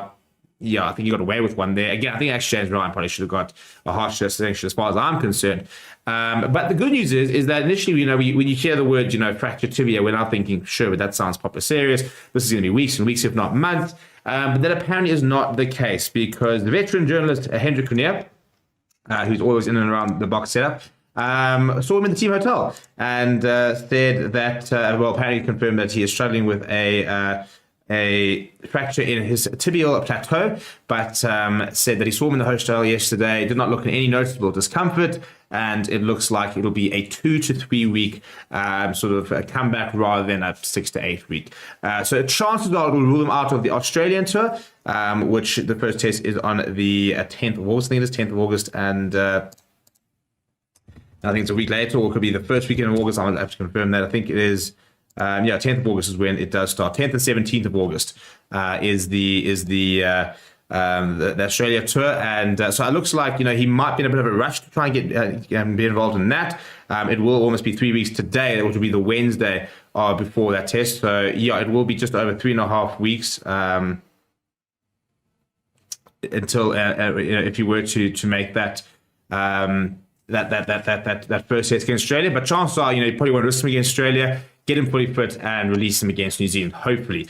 So it's good news, because it obviously is not as serious as initially thought, and I think we need to be very careful with the way we manage Malcolm Marx. Hadn't played any rugby coming into this series, managed to get some minutes over the last couple of games, and now we'll need to manage very carefully once again. We want to get him back into the best. We also want to prolong his career. We don't want to sit there rushing him back unnecessarily, him picking up injuries, and we sort of shorten the length of his career, because we are very much looking now, especially in the likes of someone like Malcolm Marx, who currently is 30 years old, going into the next phase of his career. Definitely got another World Cup in him, for example, maybe even two if we really were to push hard. But it's about managing him properly. It's about making sure that he remains fit and he remains at his best, and that he can play rugby for as long as possible. So I don't think there should be any reason, for example, for the incident to not really make a difference. I think we need to make sure that we really hone on about, and that's maybe the job of the media, to make sure that World Rugby notice the incident, how it's handled, as well as what maybe the consequence should be moving forward. But from a short-term, a Springbok fan point of view, he should be back in August, and hopefully he'll be back to close to his best, which is what we need from him, because we are obviously a lot of big players. PSF Pretoria race against time against the All Blacks. Sounds like Franco Masters out of the Rugby Championship, but Kane Moody hopefully coming back very soon. Damien Willemse, we're still waiting to see when he'll make a return. Jasper Wiese will come back during the Rugby Championship after his ban. Cameron Hanekom hopefully will be fit again soon. Edel van der Merwe hopefully will be fit again as well towards the middle to back end of the Rugby Championship. But let me know what you thought about that tackle and what you think that the consequences should be. Down in the comments below. Smash a like on the video. Subscribe to the channel as well. Thank you very much for watching. My name is Steve. I'll chat to you soon. Must have been a bit of a long road for you to get here again after the World Cup, getting back to the Sharks, struggling in the URC. Just talk us through that journey a little bit. And I mean, you must be elated to be here again. Yeah, definitely. I think the past 24 months for me at the Springboks have had its up and downs in terms of injuries. So really delighted to be back in the group and getting given the opportunity to be playing again this weekend. So yeah, I'm really excited. And I'm really happy being called up and joining the boys in the training camp. And catching up with all the the new coaching style that we're trying to play. So yeah, I'm really excited. And how is the knee doing? I mean, it must have been a long road for you, and it must have been tough at times. You feel you're not going to make it again? Yeah. It's been up and down. As I said, it's part of the game. Injuries do happen. I think it's just working and getting back to where you were, and I think me being here, it's such a good sign that at least I've tried my best, giving myself opportunity to be called up again, and I just can't wait to be wearing the green and gold jersey again. Morgan? Lucky, welcome back to Bloom. It's been a while. How do you feel about the competition within the Springbok setup in the centres at the moment? Because, he's been playing some incredible rugby, and I'm sure that drives you even more to want to put in a big one this weekend. I think that's one thing we've managed to do really well as a squad. It's having a healthy competition and having depth, in the group, and it keeps you as a player to be accountable, on bringing your A game all the time, on making sure you're doing your prep, correctly, and being the best version of yourself, at training and on game day. So it's really good. It's good for individuals. It's good for the team. And Portugal have got a couple of really good centres, guys with some experience like Jose Lima. Looking forward to that kind of challenge this weekend against a team wanting to prove a point. I think it's going to be a good challenge. I think a challenge that we've accepted as a group. I think for myself, just being back in action again, really looking forward to it. We know for Portugal to definitely be a big game for them. Playing world champs, at their home ground. So I'm really looking forward to it. I'm excited. Lukanya, how have you found the evolution of the attacking game at the 20 ground? It's been going the right direction. I think we've been always trying to evolve our game because the game just keeps on evolving, and where we're at, we're definitely in the right path, and we're still trying to master the style of play, and we're still trying to grow in the attacking style of play. So yeah, for me, having my first outing, I'm really looking forward to be involved in the attacking rugby that we're trying to play. How much patience is needed to get the game going? Because there were signs of it in the Wales game, signs in the Ireland Ireland test, but there's always the impatience from South African rugby fans when they see a new coach. They want to see the changes immediately. How important is that patience? Because the season's still long. There's Rugby Champs. There's still end of year tour. I think it's we've only played 3 games. It will click at some point. I think the alignment camps, did kind of give us some form of intro into it, but it's definitely something that's going to need action, on the field, cohesion on attack. To definitely take time, but I think the sooner we gel and click, we'll be definitely a dangerous attacking team. Look, the last time a Springbok side played here at Toyota Stadium, they came unstoppable against Wales. What is the class of 2024 hoping to achieve against Portugal at this venue this weekend? I think we definitely want to win, all of our home games, and it's another opportunity for us to rectify and grow our game, and I think we focus more on ourselves, and we want to drive our standards regardless who we're playing, and that's how we're going to go out there. We'll try imposing our game plan against whoever we play. It's up to them if they allow us to be as good as we want to be. You come with a lot of experience, you the likes of Kapimpi, and others as well, World Cup experience. How does the vibe be for you guys experienced players playing with youngsters, especially a new leader, for instance? What is the thinking now in the camp at the moment? I think the nice thing of having fresh blood in the squad is the energy. I think the guys definitely brings the energy. They slot in nicely, and there's a lot of excitement in the group. And we also do understand that we are a new group, individually in terms of uncapped players, and also the structure that we're trying to play. So there's a lot of excitement in the group. There'll definitely be nerves, from the uncapped players and guys with small caps, but I think we'll look past that. We all have our plan. We all have a common goal that we all are working towards, and I think it's going to be good for everyone. Can you, you know a lot of the guys in the squad. That Backline has certainly got a bit of a Sharks tinge to it. Cobus was at the Sharks, Barney was at the Sharks. Just Currie in that entire Backline that wasn't at the Sharks. Does that make it a bit easier for you guys? I think as a group we've been together, majority of the guys, and I think it's easy to slot in anyone, especially in the Backline. I think the only it's not a challenge, but it's something that we're looking towards. It's Coach Tony's ways, and I think we'll definitely adapt, and we'll definitely try executing whatever plans that we have our way. Do you sometimes feel? A test like this is a tricky one for a side like the Springboks.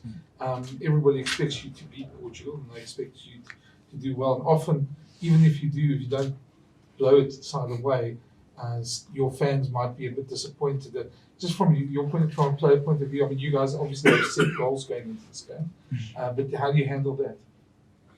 I think going to a game, we always focus on ourselves. We always have our own plans depending on what the opposition gives us, and for us, we don't have obstacles or excuses because of us being a new group. We've got our own Springbok standards that we'll be driving against Portugal.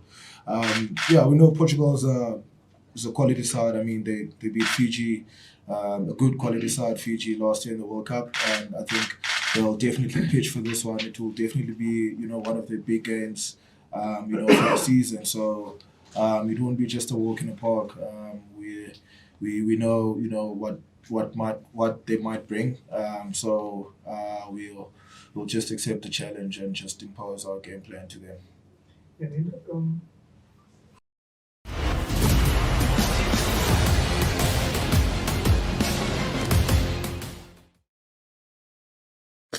Hello and welcome to Forever Rugby on Forever Sports. And we do have an update from the Springbok squad.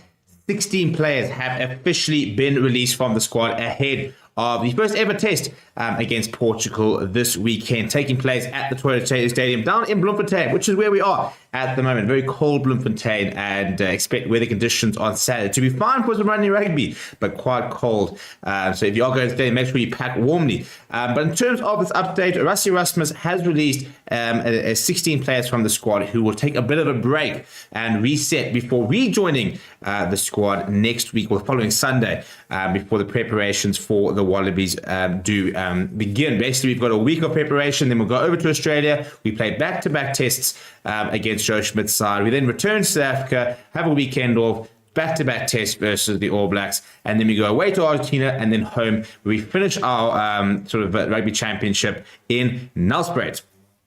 Before we look at the players, let's please do smash like on the video, subscribe to the channel as well. So we've got a list of 16 players, and it's kind of a lot of the players you kind of, I suppose, would expect really, in terms of players who are not obviously involved this weekend and are kind of sort of the core of the squad, players who will probably play a very big part of the Rugby Championship.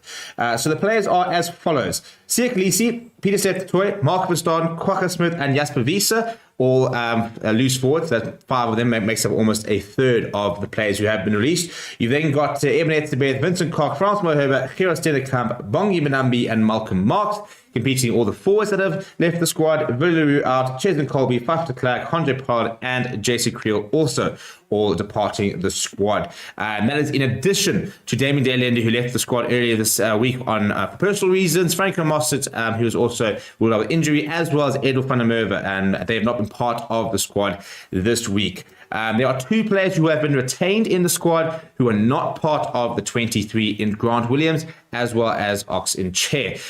Basically, because of the utility nature of the players, there's so many different players who can cover different positions that we don't need to have a 30-man squad there on Saturday, for example. So between Grant Williams and Ox in Chair and the other 23 players, even if there are, even if there is an injury in the warm-up, which is very unlikely, there are enough players and there's enough cover. Rassi was also talking about the fact that if anything were to go wrong in the captain's run, players are only a flight away. So speaking on the reason for releasing his players, Rassi Rasmus said as follows: we have a demanding Castle Lager Rugby Championship campaign coming up, and we've been in training camps and competition respectively since June. So we thought it would be beneficial to give the players who are not playing this weekend a proper break to regenerate.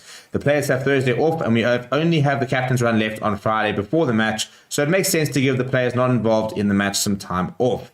We are playing back-to-back test matches against the Wallabies in Australia next month, and then we face New Zealand on successive weekends in South Africa, followed by a short tour to Argentina and then a trip to Nelspruit, where we will conclude the tournament against Los Pumas. So we have to be sensible in how we manage the players to get the most out of them on the field.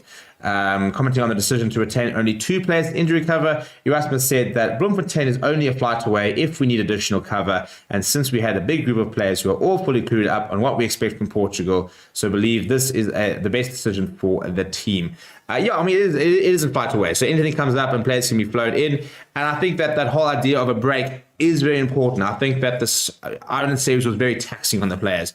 We have been in camp for a while. The Wales test, for example, another 2 Ireland tests, and it's a very long international season. If you were to basically play from June through until the end of the Rugby Championship, which is almost end of September, it becomes almost like a 4-month window. So I think it is very important for some of these players to have a break. Some of these players went straight from top 14 semi-finals and premiership playoffs straight into camp, for example. So those 10 days break doesn't sound like a lot, but it just allows players to kind of switch off, get themselves mentally prepared, sort of put behind the likes of the Ireland series, let bruises heal, bumps and stuff like that. So by the time we go back into camp, where they will arrive on Sunday the 28th, with training to resume on 29th, they're ready to go and fully ready to go to give a proper Rugby Championship campaign go. Because I do think that the Rugby Championship, for me, very, very winnable. Got to try and beat Australia over there. So I do think we'll take quite a strong side, given how recently our record has not been great in Australia. And then we're going to need to go and make sure we put in a big effort against the All Blacks. Try and beat Meadows Park. See if you can go back-to-back. At the end of the day, we are the most settled side. If you look at the various different teams in the Rugby Championship with regards to the core group of players being the same, a lot of the core groups of the coaching staff being the same. Yes, we are looking to implement new structures in the forms of a Jerry Flannery defense and a Tony Brown attack, and that's going to take some time. But I think we are in general a lot more settled than All Blacks, with lots of big players who have left, a new coaching staff. Australia, brand new generation ready for them, players-wise, coaching-wise. Quantaponi coming in for Argentina. So, it's 3 new head coaches in the Rugby Championship. I suppose Rassi Rasmus is technically a new head coach in that he's sort of taken that role back. but he's been involved with the side since 2018 and heading up the side really since 2018. So not much changes there. Let me know what you think down in the comments below. Please do smash a like on the video. Please do subscribe to the channel as well. Thank you very much for watching. My name is Steve. I'll chat to you soon. So last week we had our second round of official sort of internationals. Some very interesting results. We had a midweek game where France beat Uruguay, a very experimental France within an experimental French squad. It's a ridiculous tour at the moment. There's been racial incidents. There's been sexual assault allegations. Yeah, it's a lot going on in that French tour. But despite that, they did beat Uruguay in the midweek. Italy responding from losing that first game the week before to beat Tonga over there, which is quite exciting for them. Scotland hammering USA. Bit of a shits and giggles tour really for Scotland at the moment in that North American. But the big games were on Saturday. So New Zealand beating England 24 points to 17. Some very cool rugby being played actually. Some very nice tries from England from both their wings. So showing you there's a bit of hope in the way that Steve Borthwick wants to play.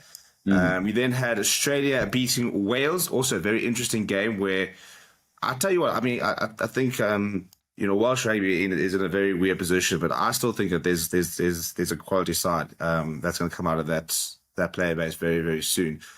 Japan went down to Georgia, which makes this weekend's game against Australia for Georgia very interesting. 25 points to 23, and Georgia playing away as well. Then we obviously had the Boks going down by 1 point before Argentina did respond from losing the first game. And in Buenos Aires, they beat France 33 points to 25. So a very cool weekend of rugby. Right, then my All Blacks in decline story. I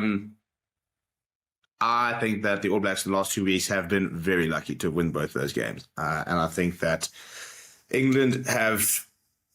missed a trick there. I think England played well enough in both tests. The first test, I think, Marcus Smith kicks better off the tee, and they win that, which is always sometimes a little bit of an arbitrary analysis, but I think it was very much the case. The kicks he missed in particular were ones that he shouldn't be missing. And I think in that second test, a couple of, that Martelly first try is so weak. And I think a couple of chances that they take. Scored that next try. I don't know what he thought he was doing. Yeah, no. He's got options inside and outside, go back to Martelly, then just pops it straight back into Marcus Smith. So, fair enough. Things do even out.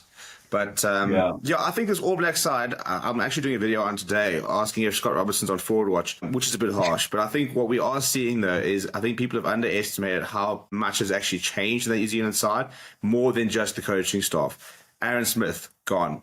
Richie Mo'unga, gone. Brodie Retallick, gone. Sam Whitelock, gone. Sam Cane. Injured at the moment. I think he's injured at the moment. I think he returns. I think he will actually play in the Rugby Championship. But you look at the World Cup and how important those players were to that World Cup campaign. I think they very much how big of a difference. For example, I always say a lot of teams are often missing a world class lock short of being world class. I think Scotland's got that issue, for example, and I think that it's such an underrated position in terms of establishing that dominance on the field. And I think that All Blacks are really missing a couple of massive players and in a transitional period. And I think they were there for the taking. England really stuffed it up by not getting over the line.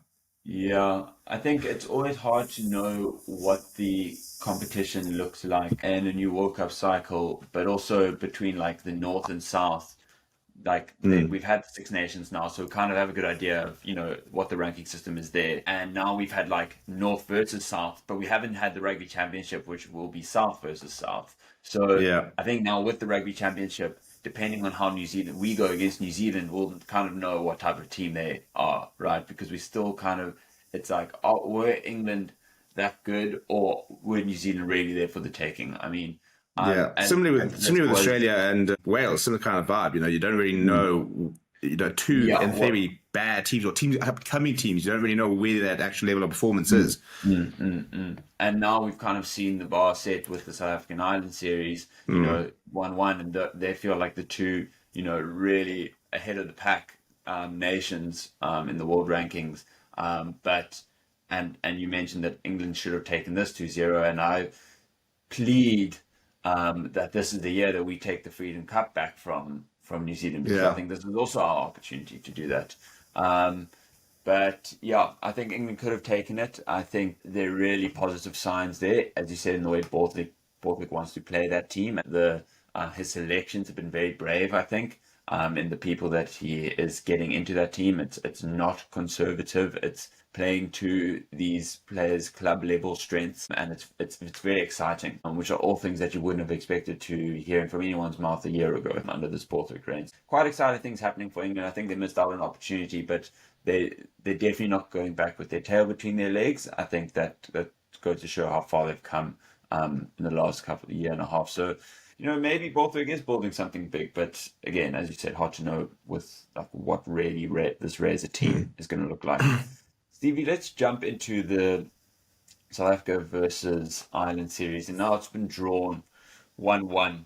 The result that we did not want as South African fans, and the result that all the Irish fans were pleading for and got. And ultimately, an absolute humdinger of a game. I mean, 1 point in it came down to 2 drop goals from Kieran Frawley. South Africa were behind most of the game. They were 16-6 down at half time. Then eventually turned it around. Every single point came off the tee from Andre Pollard's boot as we took a 5-point lead with about 8 minutes to go or so. And Kieran Frawley just decided today was his day. All the times that he's been benched for Leinster, the time that he missed the drop goal in the Champions Cup final, this was his moment. And I think careers are built off of these opportunities you're given and the moments that you create for yourself.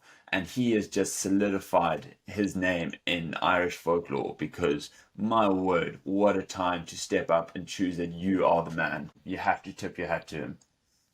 Yeah, well, I think I was doing the watch along, and even as it happened, I sat there, I was almost laughing. I was like, you can't even be mad, you could be pissed off that, we didn't see the game out, but you look at that kind of, the temperament to be able to pull that out, especially for a player who's had a very weird career. He's not a starter at Leinster, he comes off the bench, he's very much a utility player, doesn't get a lot of game time.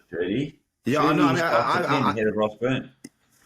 And Harry and Sam Predigal. It's just there's too many tens at Leinster for a start. When you think that, first of all, by the way, they've had all 4 of their tens at the moment, and they had Johnny Sexton a year ago.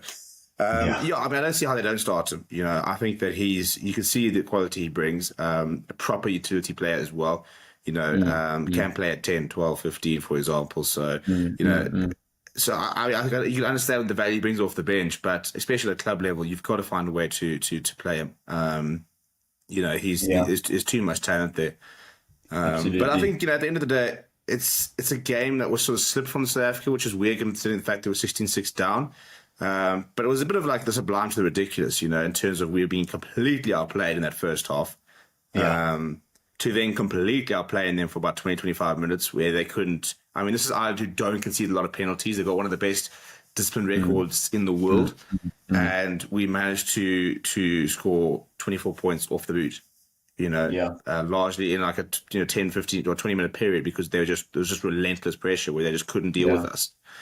And of course we didn't go for the line at all. And to be honest, I was a part of the brigade. I was just any penalty, just kick it over. The Boks are like, it's so, this game was exactly like the Springboks in a nutshell. It's like, try something new, holy shit, it's not working, and go back, just kick, get it over and get this game out the way and just go home, it's test match rugby at the end of the day. So, it's just about, if you're not playing well, you got to try and find that result, and then you go back to the drawing board.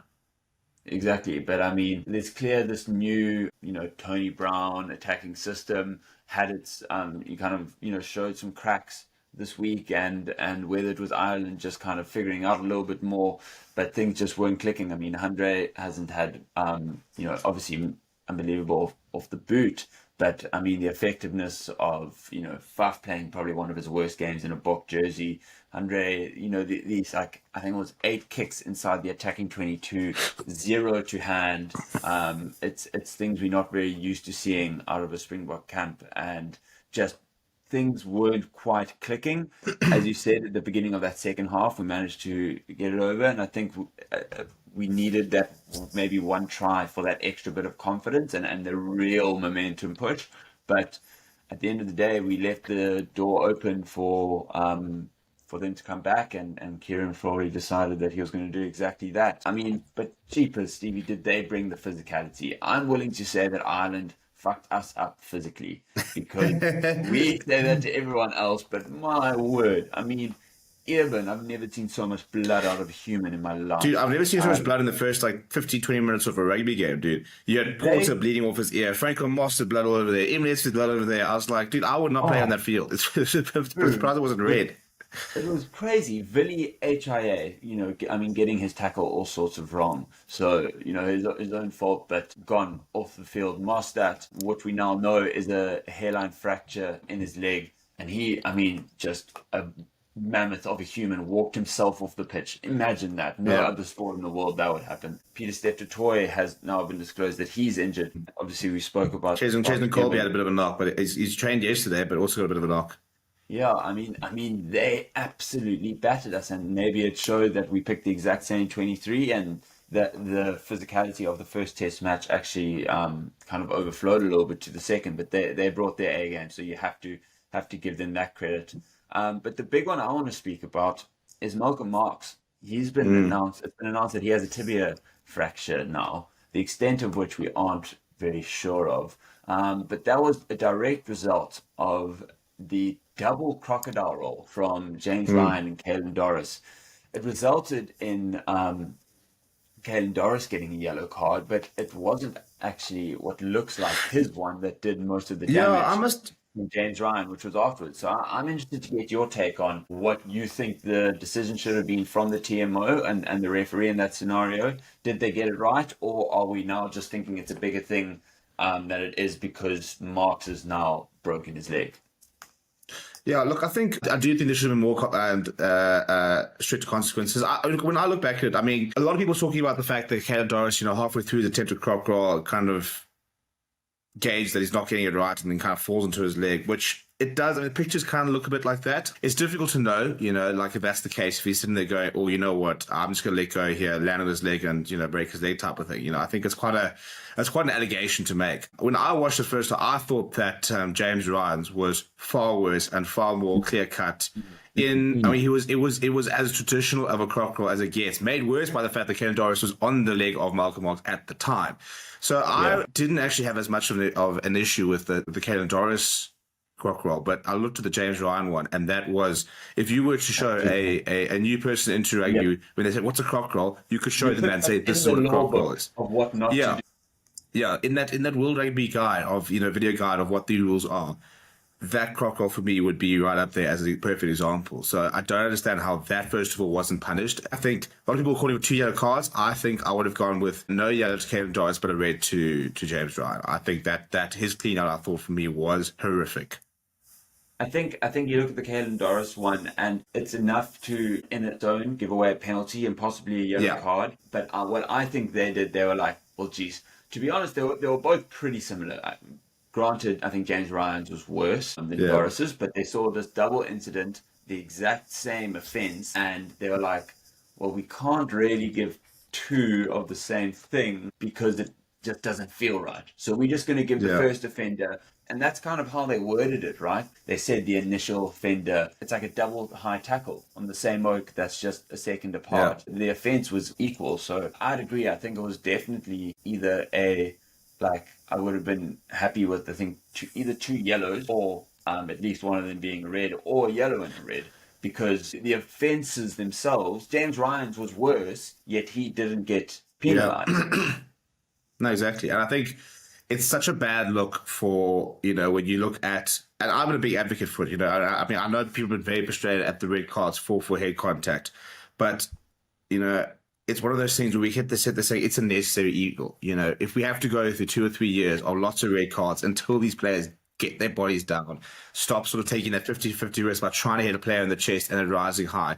That's the biggest problem. People are like, oh, but it's by mistake. I'm like, yes, but if you're going for someone's waist, for example, or below the chest, you can't mistakenly hit them in the head. And that's kind of the whole thing that the law's trying to promote is, lower tackles. Similarly, you bring in a law to prevent croc rolls because of the horrific injuries it causes. You can't sort of weigh up injury and stuff like that, but, a red card for head contact, obviously, the big thing is obviously head injury and stuff like that. But, a minor concussion, it's a stand-down period of sort of 10 days, 11 days. A croc roll can rule you out for 9 months. It can actually end your career, to be honest. And croc roll is much more technique based and It's so much more intentional. You can't accidentally crocodile a guy. Yeah, You know, you don't go behavior. cleaning and then halfway through you go, oh shit, I slipped and just happened to grab him and just flip him. Yeah. You know, And I'm not gonna sit here and say that that's the reason why the Boks lost and that would have resulted in a different outcome, because the fact of the matter is Caelan Doris was the only one who got a yellow card. Both of them had an immense game, and Caelan Doris, to be honest, fair bloody play to him, being named as captain and he had a great game, taking over the helm as a beast. And you know what, he might have even just put himself in the front running to be the next British and Irish Lions captain. Yeah, look, I think that clip where Andy Farrell spoke about him, and you can see like Doris looked at him like, shit, okay. You know, I think there's obviously a very, very good relationship between them, because I don't think he was an obvious candidate. I mean, I know he captained before in the Six Nations, but I don't think a year ago people would have been looking at Caelan Doris as an obvious candidate for captain.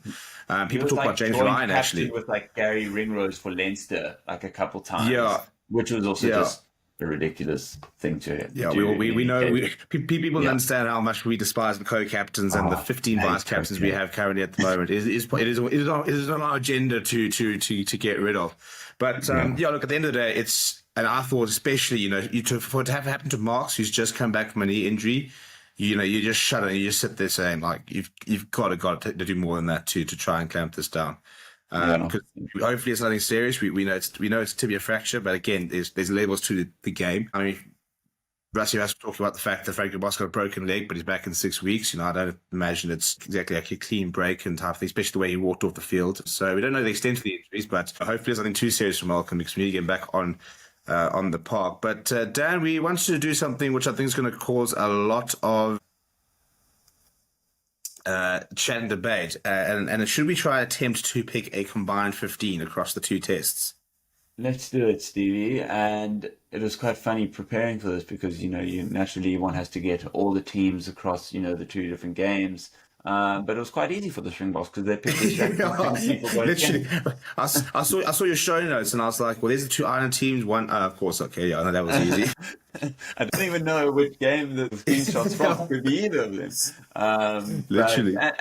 And to be honest, mostly it wasn't that much of a change to the Ireland team either. So let's start with number one, and that's going to be versus Ox and Chair and Andrew Porter. Are we both happy we're going with Ox there? Yeah, I think scrum-wise was more dominant across both tests. Man of the match the second test, so I don't think that, you know, it's even really a candidate. Really enjoyed Ox's work. I think he's somebody who's had to come through a lot of adversity. You know, part of that Wales test in his debut, fell out of the box system, and now for me one of the best loose sets in the world. Scrummaging is phenomenal. He gets around the park as well. Got asked the question about how he feels about the scrums not functioning. Gave a very, very polite okay. Yeah. Basically, and I think it's still searching for that journey. Yeah, but not in the mood at all. Okay, well, let's agree on that. Two, are we going to go? I mean, Dan Sheehan went off with his ACL injury. You probably can't give it to him. This is the hardest one for me, because I thought it was a test of. Well, I don't know. I think to be fair, outside shot, I thought that Ronan Kelleher was really, really good in the second test. Yeah. I agree, and massive boots to full. So I'm happy to actually pass that on to him. Because I thought, if you're going to be brutally honest, I thought Bongi and Malcolm both had all right tests, but nothing particularly special. Whereas I was really impressed by Ronan Kelleher's second test, especially after having committed that very controversial penalty in the first test. I think that in fact, many Irish supporters are actually saying that, you know, we're so up in the hype of Dan Sheehan, who's quick around the park and very exciting that sometimes maybe they miss the just pure grunt of Kelly. Yeah. So yeah, I think he deserves to be in there. Happy to go with that. Tight head, we got Francois Herber versus Taj Furlong. Look, I think to be honest, I think this is actually probably more Taj Furlong against Vincent Koch, because I think Vincent Koch probably actually had a better, especially with the Bok props, who play like a similar amount of minutes across the two games. But I think probably Taj Furlong probably gets it. Again, not a position where I think too many people stood up. Vincent Koch had some nice moments, especially in that scrum in that first test towards the end. Yeah. But over the 116 minutes, probably tie. But I don't think by much. Yeah, no, it is a split decision. And to be honest, let's get a couple of Irish names in there, because I have a feeling that we're going to be not picking too many more. Well, hopefully. Number 4, we've got Irwin versus Joe McCarthy. Surely it's got to be Irwin. I was actually a bit disappointed with Joe McCarthy's tour. I was really, really and expecting him to one of the players that walked away from this tour that everyone's like, okay, he's actually officially world class now. After the Six Nations, I was like, this guy for me was the guy to watch in the pack. Like, we know what Josh van der Fleer does, we know what Kieran Doris brings, for example, and like the front rows. But I thought that especially in Six Nations, I looked at Joe McCarthy and I was like, I'm very keen to see what he can do, and he was very quiet. Yeah. Okay, so we're going to go ahead and give that to Eben. At 5, we have James Ryan, Taj Byrne, who obviously played at 5 in the first test, versus Franco and Achias Neyman. Who played. Who played quite a lot of minutes. Who you pushing with? I think I'm willing to go Byrne despite playing at flank. I think he was probably the next best lock or just player on the field whilst also playing lock. Yeah, I think if Franco played that full second test, I think he'd probably have a good case for it. Yeah. I think he was very good in the first. I think based on the first test, I would give it to him. I think he was somebody we really missed in this test, to be perfectly honest. You know, I think it's amazing how somebody who's a lot of people didn't rate for a long time because they said he was lightweight. I mean, he's now gone up to play almost 80 tests and become such an important. He's like that like small little cog. Huh? What? That's crazy. He's well into his 70s. Yeah, I know. Who would have thought? He's one of the most experienced players in the the side. I love Flanco, bro. What a beast. Yeah, no, I mean, some of these selections are unfortunately just due to time in the field and, he... Right, hello and welcome to Forever Rugby on Forever Sport. It is Springbok Rugby Day. Once again, we have got kickoff very, very shortly and we are in for an absolute cracker of a game. It is South Africa versus Portugal. The first time ever these two teams have clashed, and very much looking forward to what's going to be a fantastic occasion. This is the Portuguese side, which is on the up. It is a Portuguese side we expect to beat, but one that is progressing. Beat Fiji last year in the World Cup. They've qualified for 2 World Cups, and they very much are progressing as a side. And given the fact that the Boks have made wholesale changes, we'll be looking to try and maybe shock the Boks a little bit early on. If they start well, put the Boks on a bit of pressure, try and sort of throw them off the game. That is what they'll be looking to try and do. For the Boks, it's officially go time with regards to Project Rebuild, really, in terms of the new era, really. We're looking at players. 7 debutants today, for example. We've got players starting for the first time. We've got players who are getting their first ever caps. We've got players who are going to be playing in, for example, different positions. Players who have played the first time this year, the likes of Kanya, for example, and also players who are kind of going into their final sort of few games in their career. The likes of Trevor Nyakane, for example, Kubus Reinach, very much coming to the twilight time of their career. So, they're obviously going to get the opportunity today, and they need to now really, almost every single time they go out there, prove that they can still play at this level, that they are still efficient at this level. Very, very interesting to see how we look to play today, as well as, which players stand up. We're going to look at the sides in just a little bit, and have a look at some of the Portuguese players to watch.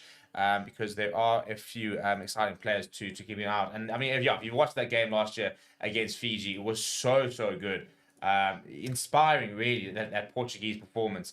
And we're going to start with the Portuguese side. So if we start on the front row, Francisco Fernandes, man to watch, 50 caps to his name. He is the oldest player in this Portuguese side, and he'll be looking to make sure that he brings a lot of experience and a lot of calmness to the side as well. So very, very important player for them there. In next to him is Luca Bejos and Diego Hassa Ferreira completing that front row. In the second row, it is Nicolas Fernandes next to Duarte Torgel.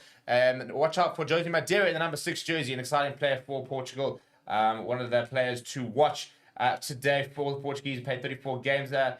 We then got Diego Pinheiro Ruiz and Vasco Batista as well. A nice big player, 100 kgs, nice big strong ball carrier. It's quite a tall back row for Portugal, all standing at 1.9 or above. It's not a small Portuguese side at all. The props at 113 kgs, 116 kgs. So not as big as some of the Bok forwards, but not a small side at all. Then you've got the scrum off.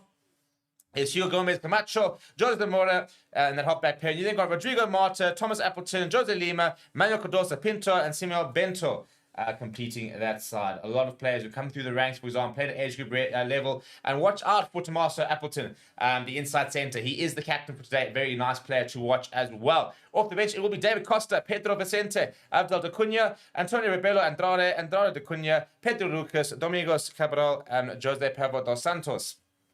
Being the bench over for South Africa on debut, Jan-Hendrik Wessels, as well as Johan Krobler, partnering Thomas du Toit, who makes his return to the box setup. Salmaan Moerat becomes the 66th Springbok captain in history when he partners Arthur Sneman in that 4-5 combination. The back row is a debut for Pepsi Buthelezi. Ben Jason Dixon getting his first start next to Evan Roos gets another opportunity. Kobus Reinhardt back into the side, as is Mine Liebach for the first time this year. Max Olma-Pimpy, Kurt Lawrence, Aple Lefassi, the back three. Andreas Tazen will partner Lekanyo in the centres. Off the bench, debuts in waiting for Andre Hugo Fenter. Then the likes of Instuko Tunu, Trevor Nyakane, Ruan Fenter, the 21-year-old, Ulrich Lowe, Morne van den Berg, Sasha Ngoma Zulu, and Quine Horn. As Salmaan Moerat gets ready to lead on the side for the first time ever, and will not be the last time, I don't think.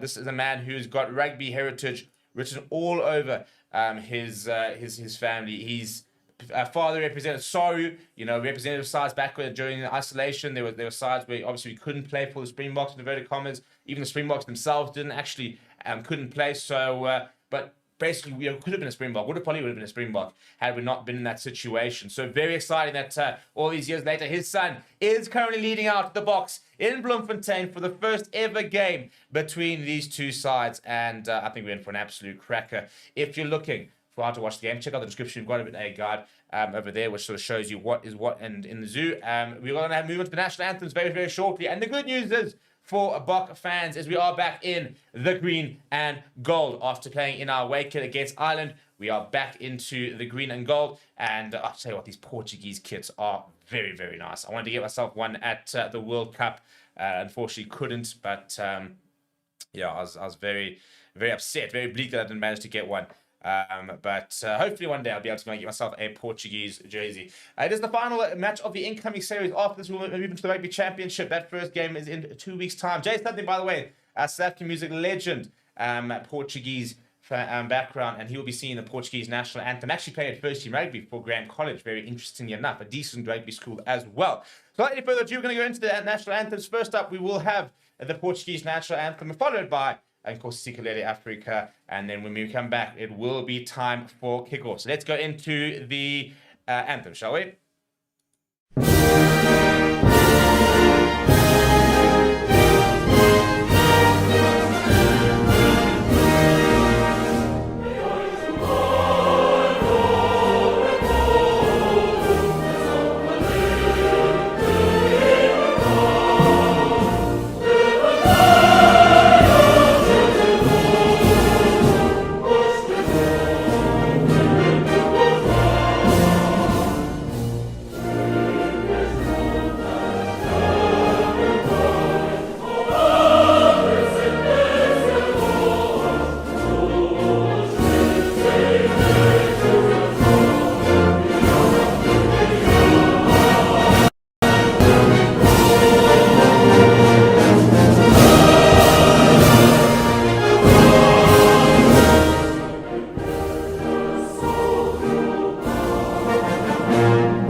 right. And if you're watching whatever edition of both anthems that was, very emotional. That's from Jay Something, the lead singer of Mikasa, who is Portuguese, Portuguese South African, and had the privilege of seeing the Portuguese national anthem. A massive traveling contingent of Portuguese fans in the crowd there, showing you just what it means for them this occasion, and expect them. And you'd almost want Portugal to put up a bit of a fight, score some cool tries, and give them something to celebrate. And after that, another spectacular rendition of the South African national anthem, as Nkosi echoed around Bloemfontein. It is cold conditions over there. It's 15 degrees, dropping down to negative temperatures tonight in Bloemfontein. So the sun is still up, but best believe by the time we come up for that second half, it will be a little bit nippy. People, get your score predictions into the comments. Let me know where you think this is going to go as we do get things underway. Down the left-hand side, it'll be a first touch of the ball on the run there from Andre Estes, and it's a massive hit already there. That's good work that from Andre Estes, and Kobus Reinach will look to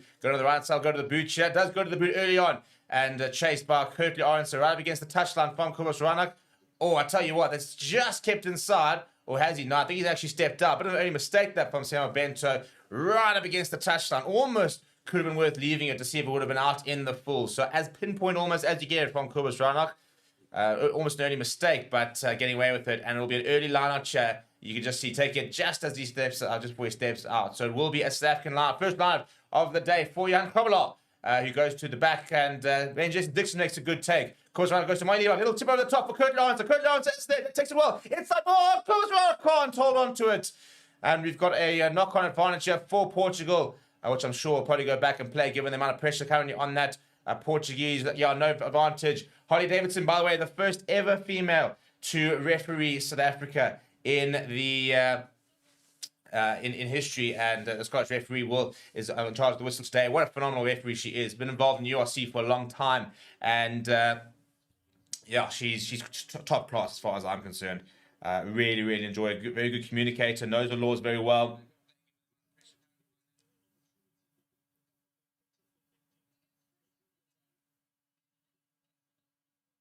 Right, first scrum of the day. Expect this to be an aspect where the box will dominate.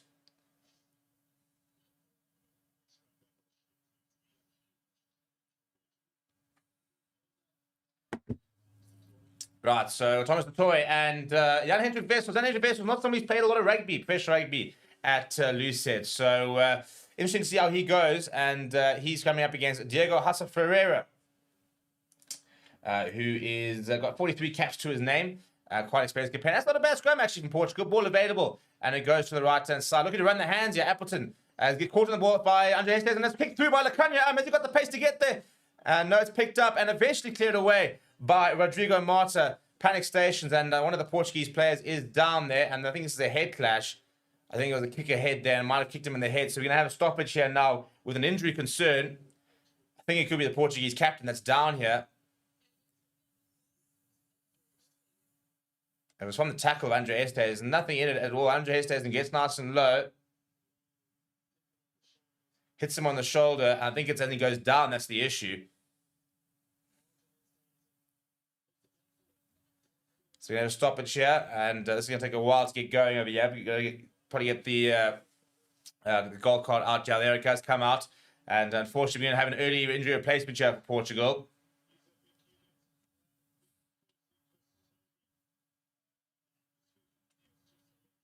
Look at the last 5 matches for the Boks. We have lost just the one last week. Before that, winning obviously all 4. The match before that were Ireland, and the 3 playoff games during the World Cup. So it's been a long time since we've actually tasted a bit of defeat before last weekend. So we're looking to bounce back. Although having said that, bounce back in inverted commas, given the fact it is a very different team. But the Springboks are the Springboks. And interestingly enough, we had the most experienced team ever for our Springbok, named our Springbok coach last week in 990 caps. Last week, and this week we've got just 220 caps. Ironically as well, the first time I think I've seen a pack with fewer caps in the backline in a very, very long time, almost probably ever actually, in the Rassie Erasmus era, and plenty of debutants coming off the bench in the likes of Andre Hugo Venter, for example, Ruan Venter, very exciting young player, Morne van den Berg, Kuhn Horn, so lots to look out for over there.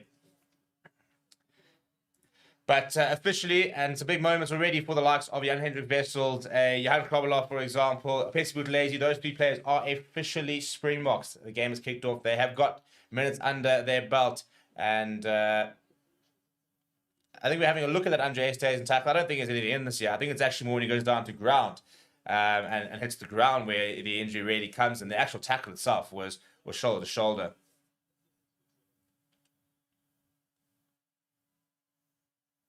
See, from this angle over here, it looks like it's a clash. But if you look at the other angle, you can see how he doesn't actually make any head contact here. Or does he there, actually? We're having a look here. So if this is head contact, and this could be trouble stations here for Andre Esterhuizen. The first angle we looked at didn't look like there was head contact. So we'd have to see, let's slow down this angle over here.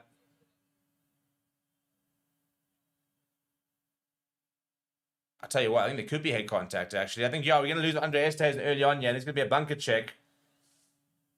So the initial first angle didn't look like he had made head contact, but there is definitely head contact there in the second angle. So Andre Esterhuizen is going to go to the bin. Torrid way to start the game here from him. All right, and South Africa already down to 14 men, just 3 minutes into the game as they lose Andre Esterhuizen. And I think that'll be a check as well. So a potential red card, that would be an absolute disaster. And spare a moment for his opposite number, the Portuguese captain, who would have been so desperate to have laid aside throughout this game and has now gone off. So it's going to be an early substitution here for Portugal. Thomas Appleton, the captain, makes way, and I think it will be Jose Pablo dos Santos who will come on instead.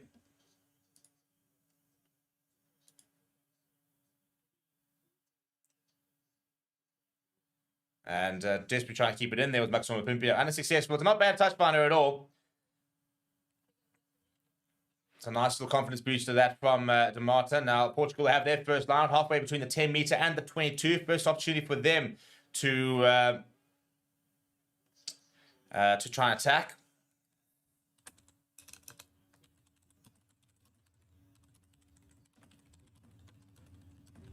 Now, long pass out wide. This is very nicely worked. Bit of space to run into on the left-hand side. Chips ahead here. Has he got the pace? I tell you what! Currie comes across to make the tackle. That was almost brilliant for Manuel Cardoso Pinto. Bit of an early wake-up call that from the box.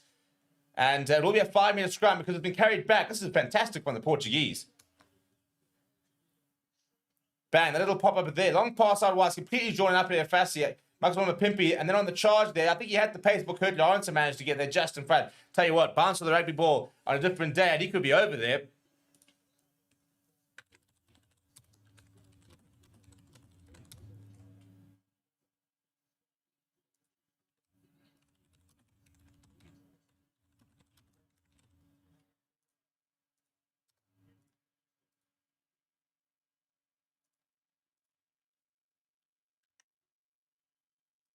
Right, so 5-minute scrum. You have for Portugal on the front foot here.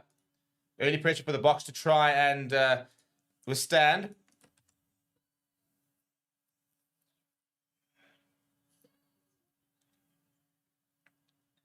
And we have a reset here. Ollie Davidson not happy with the stability there.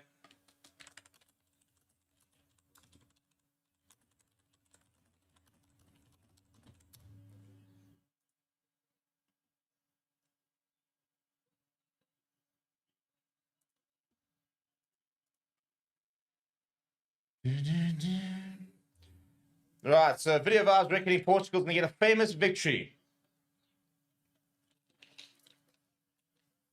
I'll be very surprised. Right, 5-minute scrum on the left-hand side here. Ball in hand with Portugal. It is Hugo Gomez Camacho who will feed the scrum. A solid-looking scrum as well. We saw them in their own 5-meter line putting a decent scrum. So early signs are positive so far for the Portuguese set piece. That's gone right to the back. Patient now. Now he does use it. Goes to De Marta. Tries to put a chip ahead. Oh, I'll tell you what, it's fallen into the hands of Rodrigo Marta.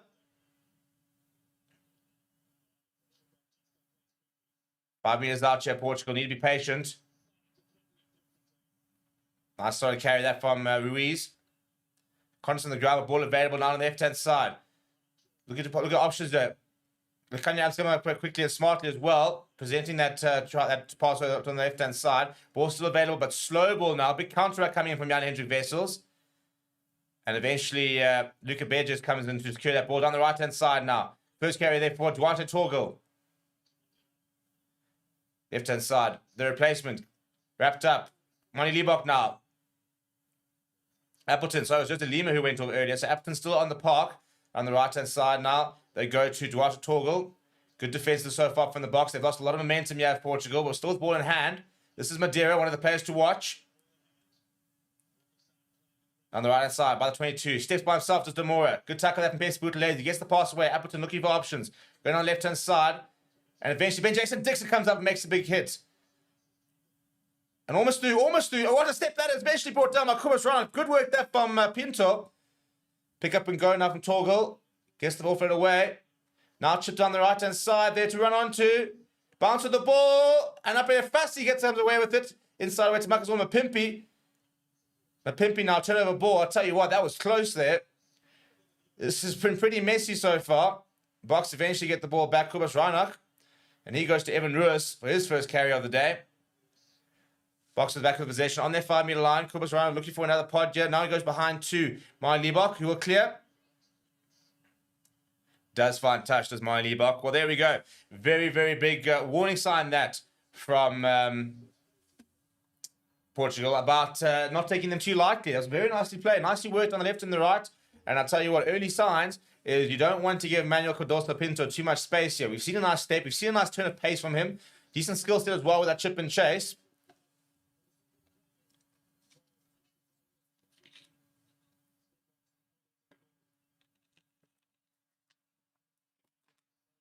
Now to go to the line at that, and just outside the 22 now, Portugal on the far right-hand side of the field. The full width to work with. They're trying them only more, but not getting any go forward balls. So they go to Appleton. Now long pass out wide. Show and go. Good tackle that from Apre Fasu, who hangs on well. Currie trying to get over the ball. Ball available though. Back down the left-hand side.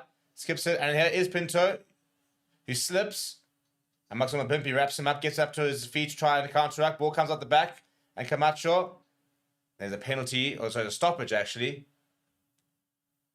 Not sure what the stoppage is. There's a bit of a ruckus with Arcus Neyman involved. Getting to know some of the Portuguese lads.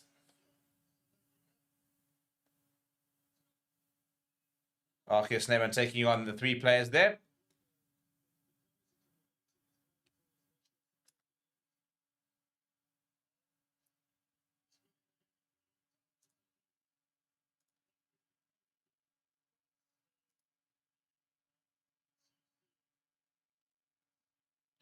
Right, so he's doing with the scrum.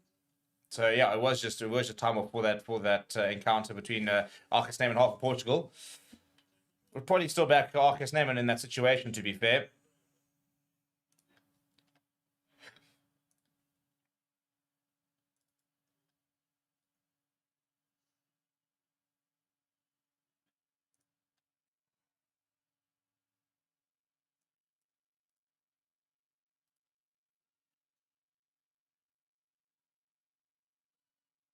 Right, so another Portugal scrum. A bit further back this time. So far, the hits have been pretty good though, so they'll be encouraged by that. Out on the right-hand side, Appleton tries to put that dab in behind, and bubbles back up, and now goes forward into the hands of Kubas Reinach. He chips on his left boot. Currie Arnsel will give chase, and is going to walk back directly into Currie Arnsel. He has been taken out. Ball available here for the Boks. Kubas Reinach, the man who chipped ahead, is arriving. Now goes to Salmaan Moerat, the captain. Good hands there from Maya Liebach. Gives it a nice offload to Thomas Toy. Solid carry from the tight head. On the right-hand side, space behind Kobler, looking for the inside ball, looking for Maximo Pimpi desperately, but not quite there. Slow ball, you have Kubas Reinach in the box on the right-hand side, just outside the 22. Yeah, here's Arcus Neyman.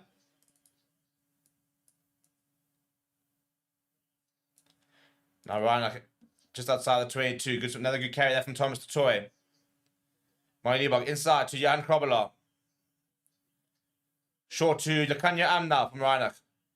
Pick up and go here from Evan Ruiz. Slightly isolated, but gets away from one. Still going to Evan Ruiz, but he loses the ball in contact. And now the counter-attack could be on. It'll grab it in between. And picked up here. Numbers here for Portugal.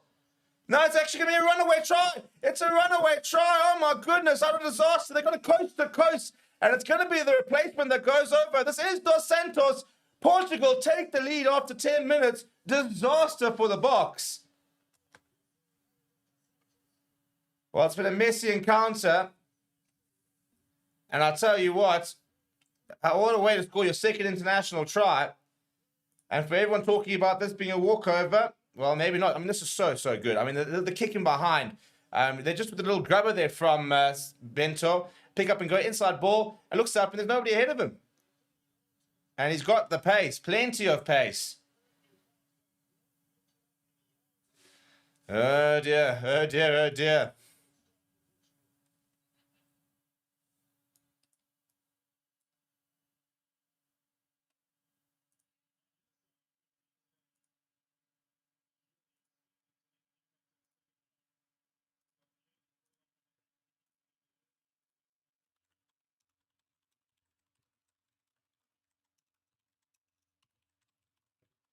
And now the kick coming here from Demora is going to be right in front of the poles. This will be 7-0.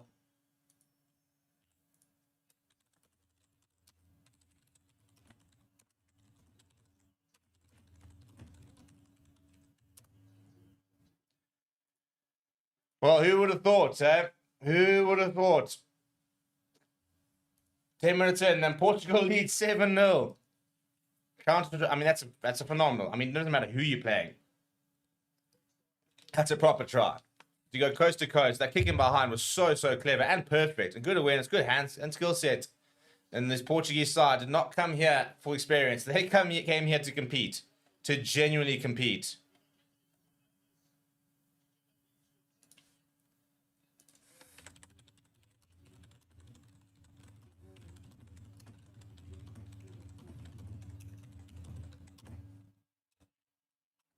Ah, shit, there it is. Right, red card for Andre Estes, and that has officially been upgraded.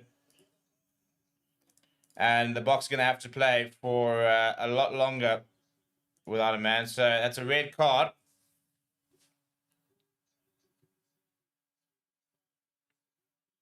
Right, Moerat on the right-hand side. Currie Lawrence will give chase. Great tackle that from Currie Lawrence. Perfect chase, perfect timing.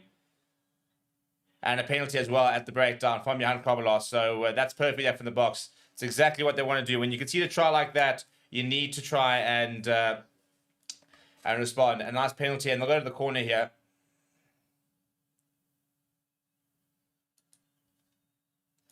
But a red card is a bit of a disaster.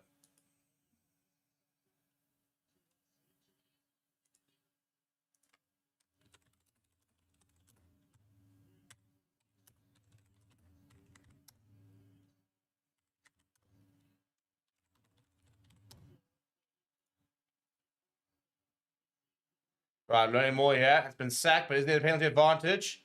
No, sack is good. Ball available here for Kubas Reinach. Okay, Sneeman now. Uploads away to him. Again, Vessel goes through and scores a try on debut for the Lucid. What a moment that is from him. A lot of people surprised at selection in the squad, maybe even selection in the team. But Jan Hendrik Facebook is not only a Springbok, he has a try to his name on debut.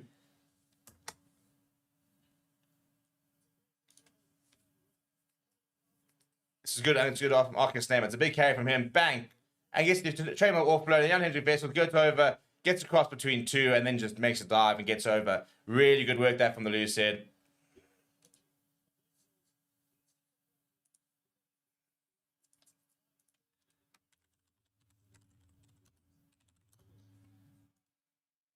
Right, my leave on now. So, red card to Andre Estesen, but Jan Hendrik Vessel has responded from the box. Jack Crow says, Springboks have become too complacent after winning the World Cup. They need to be hungry again. And we've lost one game, to be fair. I think that's a bit harsh. Especially to, like, say, this team's complacent, considering that there's only about 5 or 6 World Cup winners in this side currently.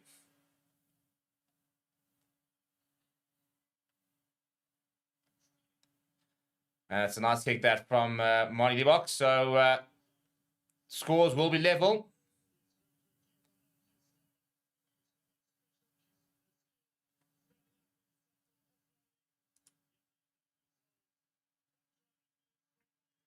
Well, as I said, the one player who a lot of people were a little bit skeptical of, no, in fact, it's actually wide from Monty Box. So I actually missed that.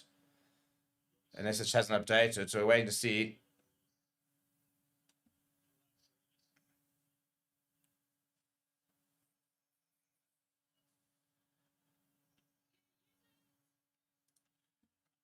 All right, so 7 points to 5. Not the ideal start. Not what we would like to have seen from the box, as well as a red card. And that comes off the hands of Portugal. So Portugal now gets into Portuguese territory. Currie looking for sniping. Currie almost through. Currie is through. I'll tell you what, he's got a lot of pace. Will anybody else catch him? Great tackle that coming from, I think it's Dumore. He pops it up to Ben Jason Dixon, who pops it up to Moy Liebok. Liebok goes short. Thomas Latoy into 22. Go to the box. Thomas Latoy still going. Pick up a goal here from Ben Jason Dixon. Brown goes to the left-hand side. Archie Snyman. 10 minutes up. Pick up a goal from Evan Ruiz. Not sure that was the right option. Penalty advantage though for the box now. Rana goes short. Jan into Vessels, the try scorer.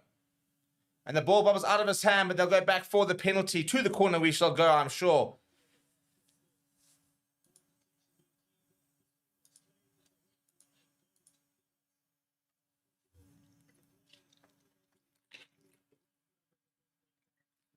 So if you ask about the red card, it's head contact, and the problem is that there was no mitigation. So it's head-on-head contact. Andre Stayson's upright in the contact. The opposition player, Jose Lima, was upright in the contact, and there was no mitigation because there was no dip, for example. There was no sudden change of angle, drop in height, for example. So there was no mitigation, if you're asking why there's red cards. Basically, with a red card, as soon as there's head contact, you go to the top, and you work your way down, and there was just no mitigation, which is why it has been. I did say at the first angle I didn't think there was head contact, but on the second angle you could see that there was, and as soon as there was, you look at the mitigation, just wasn't a lot of it.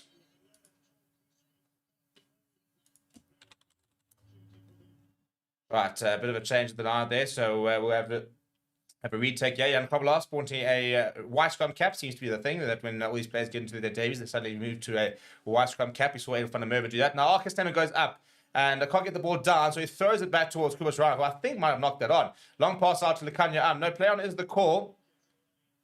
Lekanya looking to be held up here. About to say penalty for offside against Portugal. Holland Davison pinging number 3 for entering off the side.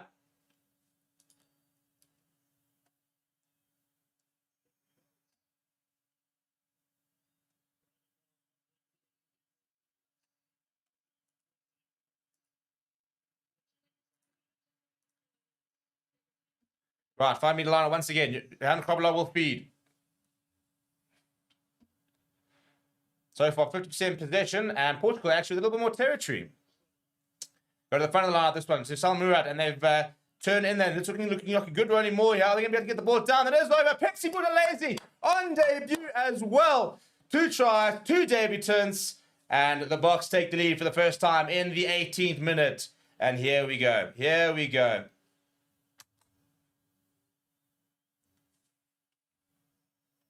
What a moment that is for him. Again, I mean, almost a bit of a complete opposite from Jan Hendrik Wessels. Pepsi Buthelezi was someone who we were like, you know, it's going to be a case of where, not if, he becomes a Springbok. Eventually gotten his opportunity, been called up for the first time this year, made that trip over to England as part of the travelling squad, but did not make the bench. Now into the side, and he now has a try to his name as well.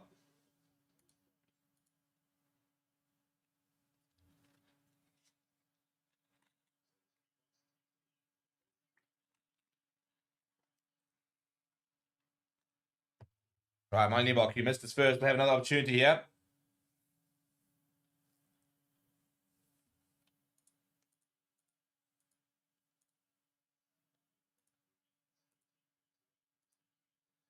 Right, 13 points, and Moy Liebok will bring up his century, 100 points for the Boks, which considering he's only playing for about a year, it's pretty impressive actually. But not a good first kick. Let's see what he's got from a second kick. Other kicking options in the match 23 is Sasha Fine Zulu. And he's pulled that to the left, has Moy Liebok. And the kicking struggles in the Bok jersey continue to haunt him. So a 3-point game here should really be a 7-point game. No other goal kickers in this match day here at 15, really. I mean, Andre Estes, in theory, actually, I think would have been the only other option, ironically, who's gone to the red card. So we've lost him for the rest of the game. Right, 10 points to 7 after almost 20 minutes. Bit of a break in play. I'm not sure what the situation is. Ollie Davis looks like he looks to use, I know, there's somebody tying their boots. I think it actually is Salmaan Moerat, the Springbok captain. It is indeed.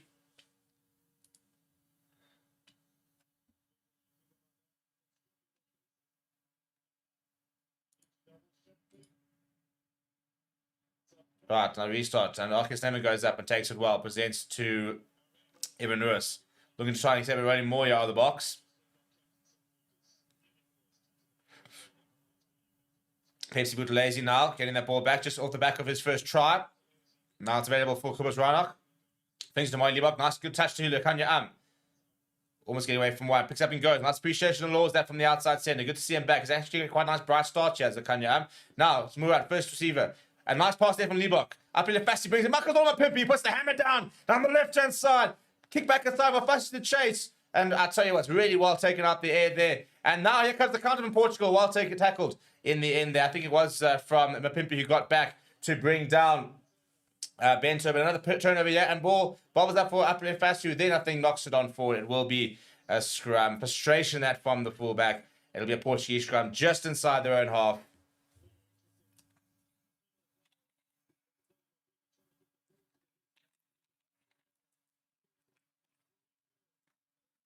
Right, so I asked you earlier, who are you supporting? 4,500 votes, and very clearly, majority of the people are supporting Springboks. So I'm going to put in another poll at the moment, and I'm trying to think of a good poll here.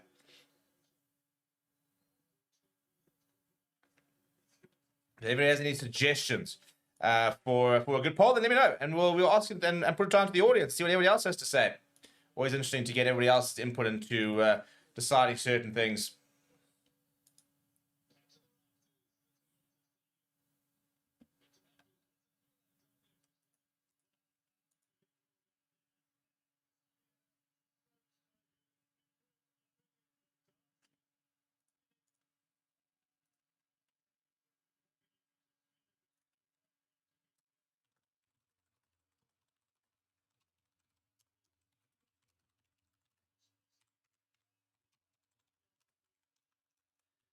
Do-do-do-do.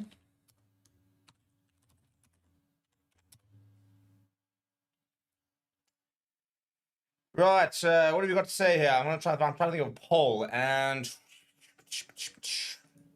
I'm gonna go with I'm gonna ask the number 8 question. Who should be the Springbok number 8?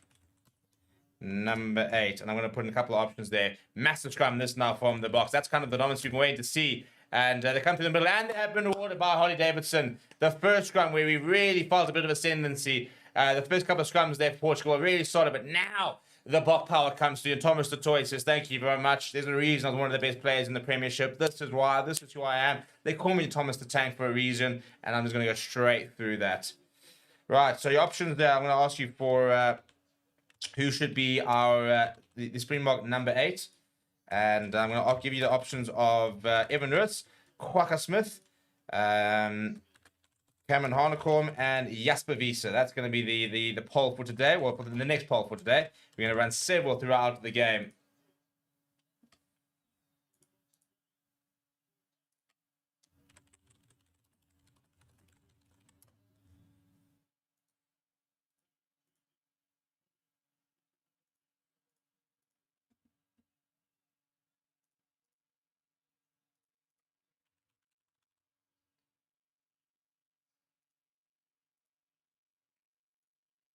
Right, so despite being down to 14 men, they go to the corner here, and the box on the front foot. Jan Kobler with ball in hand.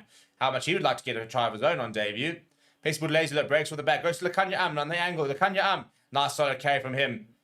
Comes right now, quick ball, flings it to Salmaan Moerat to lose it forward, and it'll be a Portugal scrum. A bit sloppy that from Salmaan Moerat, the captain. He'll be a bit frustrated himself. You can see a wry smile on the face of the man who gave a very, very impressive press conference yesterday.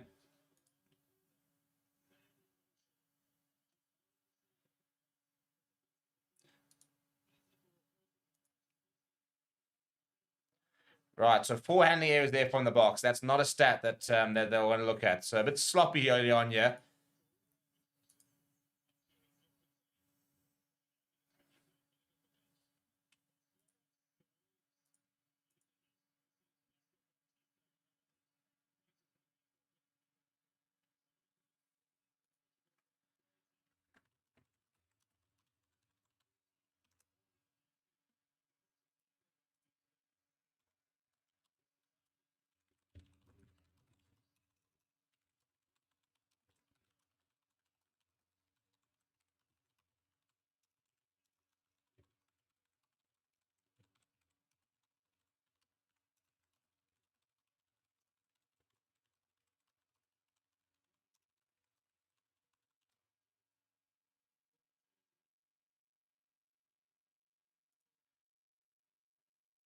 Right, so the South Africa's record at the stadium is a 66% win percentage. We played 21 games, won 14, lost 5, drawn 2.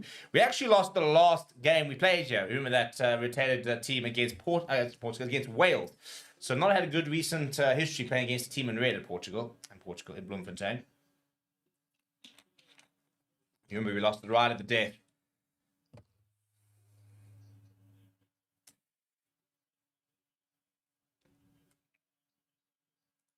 Right, so Jan saying, I felt for many years that number 10 is an injury here, by the way, to Portugal. Jan saying, I felt for many years that number 10 is a position that Esther don't have enough depth.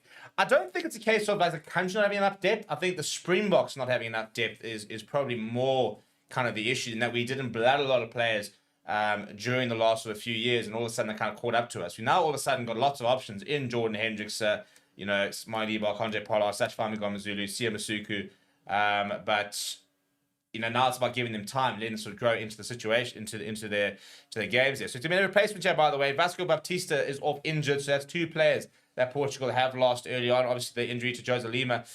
So Andre da Cunha will come on at number 8.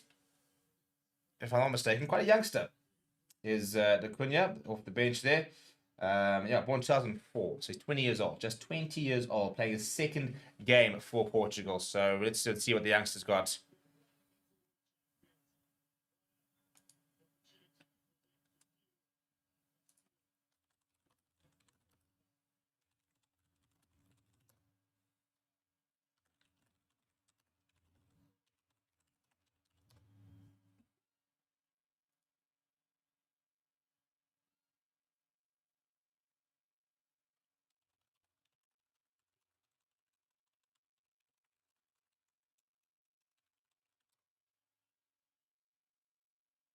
And the clearance now comes on the left-hand side. Doesn't find touch, so it bounces over up really fast. He has a bit of a juggle.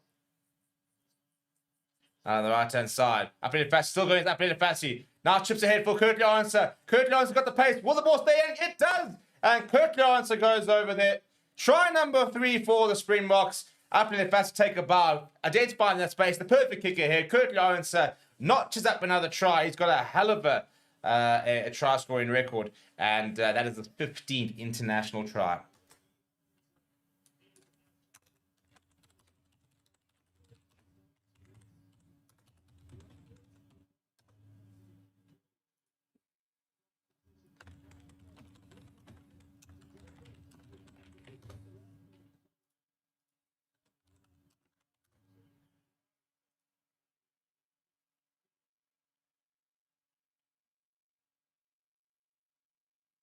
Right, Moerat will have his 3rd shot at goal. Not kicked particularly well so far.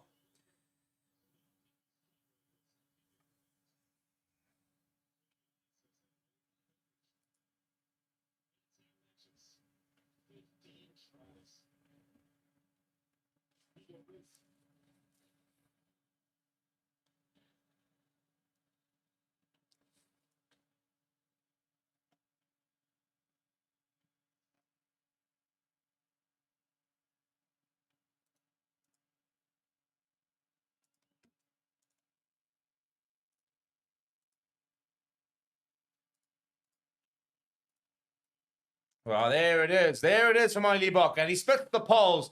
Much, much better from him.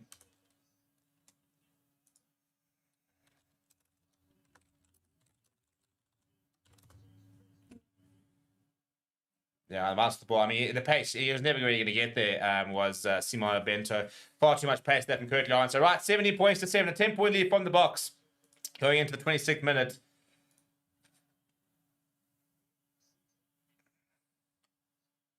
Now, Marcus Neyman under the high ball gets away for Evan Roos.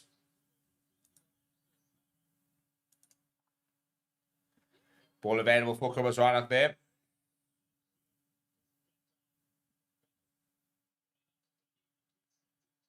Moerat cutting through. Moerat like a knife through butter. Inside ball to Lakanya and he gets away to Jan Hendrik Vestels, who's going there. Now quick ball here for Kobus right on the left-hand side. Moerat popping it up to Salmaan, popping it up to Jan Knobbelaar. Champagne Rugby this, and Michael's Oliver Pimpy cuts inside. It's just short, 5 meters out. What nice play that was from the box. Now quick ball from Ryan goes to Evan Roos.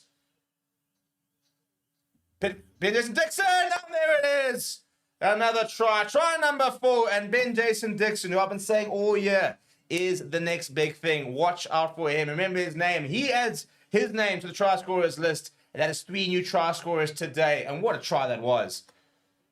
This is the thing about Marty Liebach. You know, kicking for poles has been an issue. You see, but dang, bang. You see, identifies the space. Straight through. Inside to Lekanya And also, look how he's already there. Looking for options. Calling the ball there. Back pops it to him. Popping up to Salmaan Moerat. Nice little hands there. Krobbelaar. Popping to Fassi. The nice deft handing. Cuts inside here to Michael Zuma Pimpy. It's a good tackle. But then from point blank range, pick up and go from Ben Jason Dixon. Identifies the space. He goes over. And all of a sudden, circa 22 points to 7.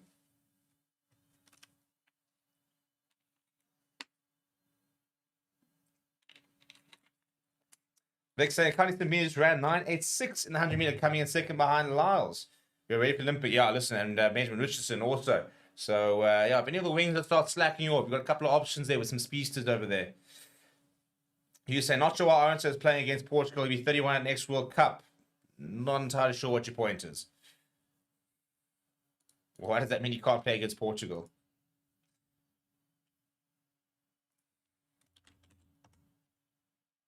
Right, Moerat. That's looking good. And no, it's on the right-hand side, actually, this time.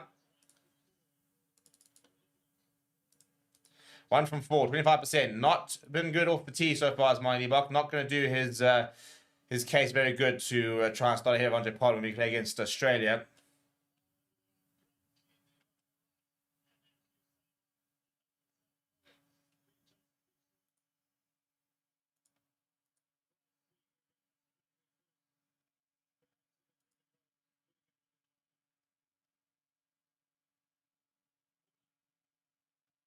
Right, it's a bit of an interesting kick off that. Bounces to Salmaan Moerat. Big hit from him.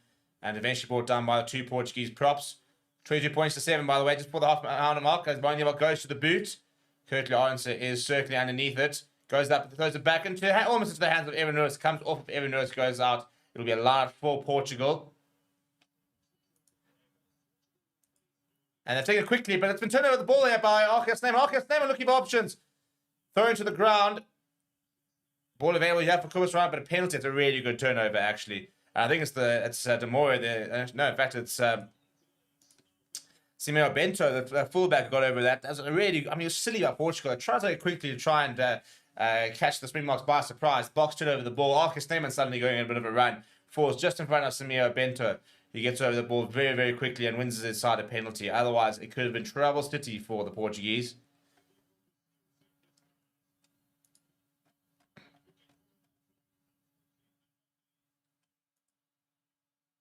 And Jan Krobbelaar just arriving too late at the breakdown.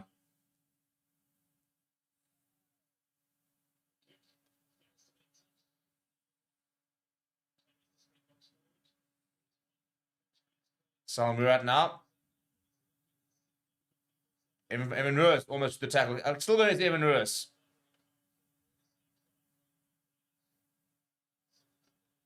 Now Lekanya steps aside. Lekanya looking for options. Looking to try and get the offload away. Eventually brought down. Buthelezi there to clean. Reinhardt goes to Evan Lewis. Pops it up to Marty Liebach. Liebach looking for options. Goes himself as Liebach. Almost through. He does go through. Past the 10-meter line. Ball available there for Reinhardt. Now on the left-hand side.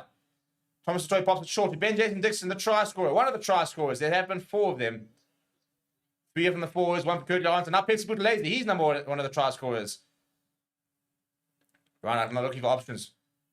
And that ball gets kicked behind. They have to go back and fetch as Michael Zuma Pimpy. And here goes Drex. Still going as Drex. Off and away. Oh, good guys. So can't hold on to a turnover ball here for Portugal. Now they look to try and run from inside their own 22. Good tackle that from Currie Arendse. And no advantage go back for the knock on.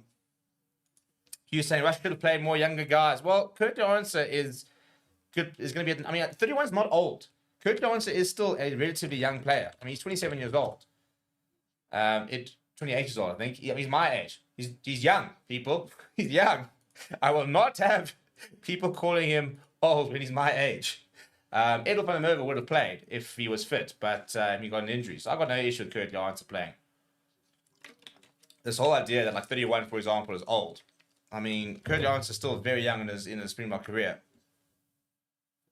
Marcus, I mean, in theory, if you're going to have an issue with somebody playing, it should be more so Marcus from a Pimpy. He's actually older.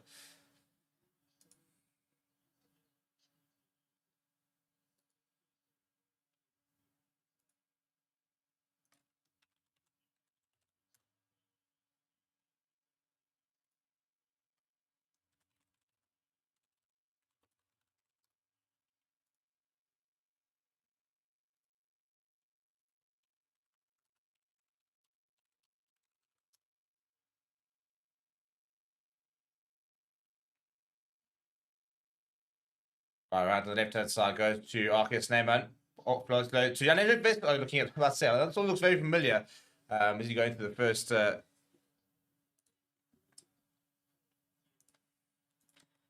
try there. Right, people, what have you got to say about the game so far? Culture Geese saying, yeah, schoolboys, there's lads in a trick that are passionate. I think it will be great to start giving them 50 minutes or so in games like this. I love a bit of sarcasm on a Saturday evening.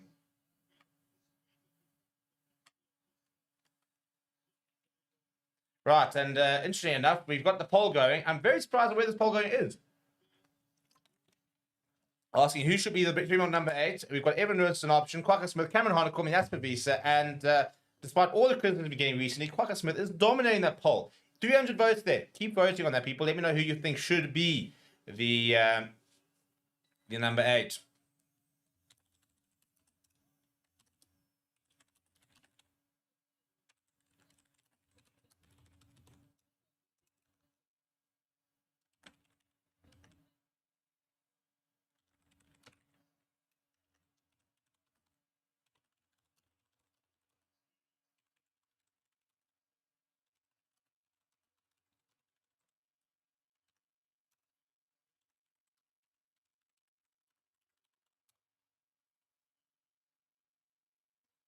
Right, scrum for Portugal. Eventually, a couple of other Portuguese injuries. Struggling a little bit with physicality of the box. Kind of as expected. That's not a bad scrum, though. Now, on the left-hand side. Look at the confidence. Running the ball from their own try, and eventually the tackle being made by Evan Lewis and Pepsi Buthelezi. Trying to rip that tackle there was Evan Lewis. Now, big counter coming from the box. They have turned the ball over. Kubus Reinach looks at his options, goes left-hand side to Jan-Hendrik Wessels. He's got a good turn of pace on him for a loose head. Now, Moerat. Liebach. Fast, it's a good read, though. The Kanya arm gets the ball away to Evan Lewis. Evan Lewis with his face in front of him. Running away from the support slightly. Currie Arons is a little bit late arriving. That's pretty poor, actually, to be honest, from Currie Arons. Evan Lewis wanted to go down the right-hand side, and Currie Arons ran away from him, left him isolated, and that's the second turnover that's come from Samar Bento. So, might have number 15 on the back of his jersey, but definitely not playing like a fullback.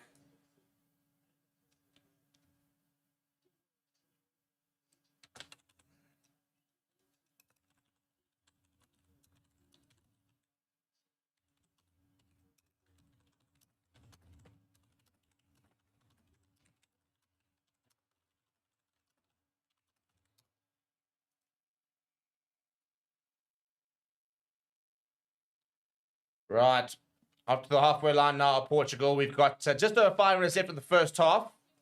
An interesting half. Obviously, Portugal starting really well, and then the Boks came back. But we're not going to have a check here. The TMO's getting involved. Ollie Davidson's going to have to go to the screen to have a look.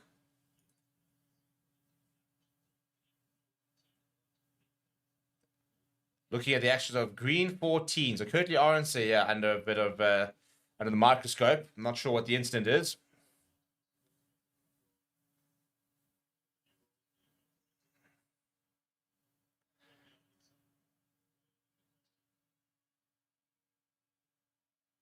Currie Arons now, is that a croc roll? I think that's what they're looking at this now.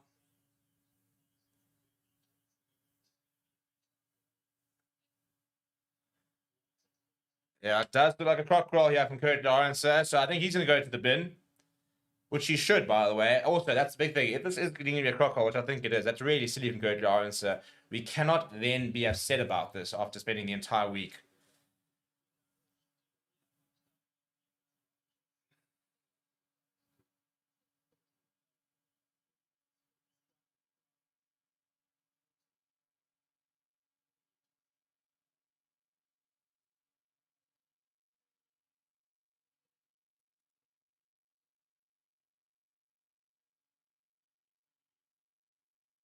Right, so we could be down to 30 men here.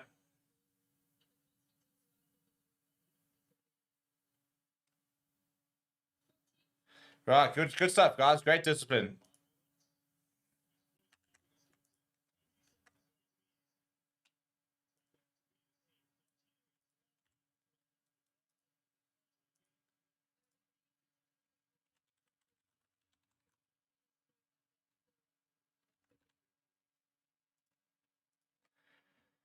Right, Kurt Lawrence, silly. He goes to the bin for a croc roll.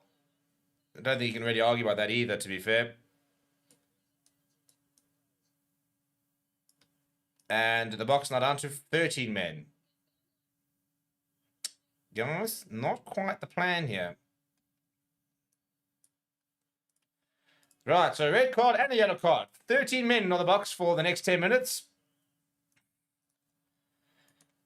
This has not been good enough. And he's got straight through. I'll tell you what, he's going to go score again. About to say there's an early infringement. You're going to go back here. And Holly Davidson actually wanted a penalty for the box. Now there's a bit of an altercation happening.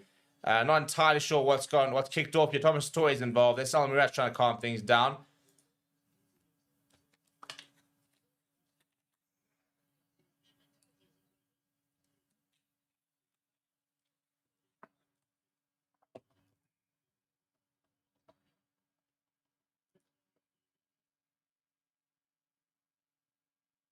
Right, having a look here.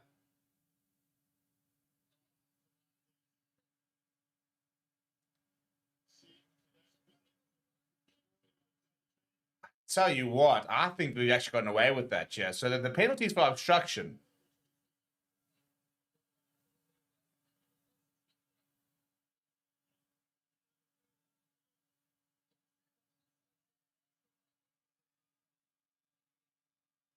Clear communication from Harley Davidson saying there's far too much going on off the ball. So talking to from Archie Snyman, it's going to be a penalty for Portugal.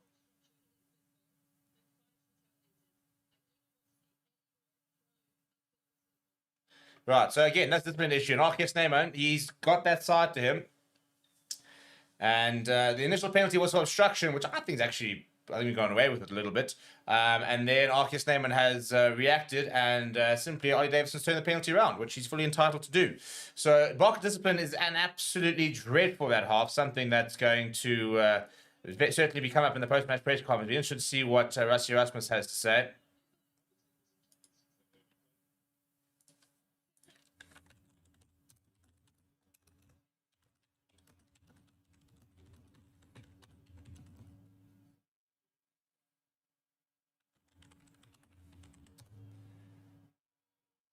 Right, good line on that from Portugal pops up. Appleton now, first carry, and knocks the ball. So the forward pass will be a scrum for the box.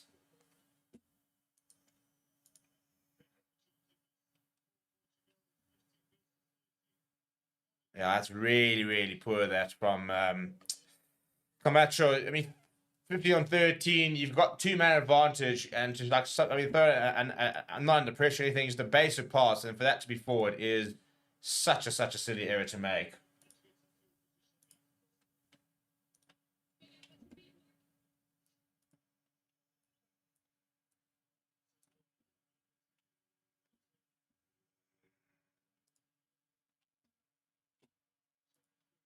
Right, so scrum, yeah, just under 4 minutes left. Not been a particularly clean half here. Box discipline has been really, really poor. When we've had the ball and we've run it, we've played some very nice rugby. There's a replacement, by the way. Fernandes has gone off, so there's been a replacement in the front row. Yeah, for Portugal. They've actually put on 2 new props.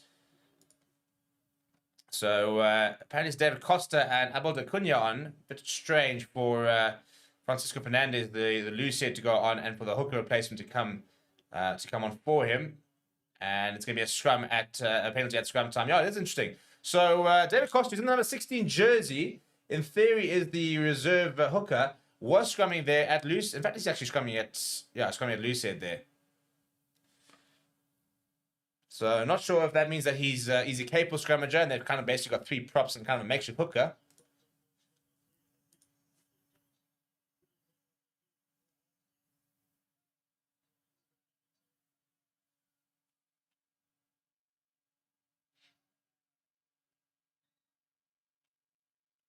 Right, 2.5 minutes left. Can the Boks get another try before half time and try and put what's actually been quite a messy half behind them?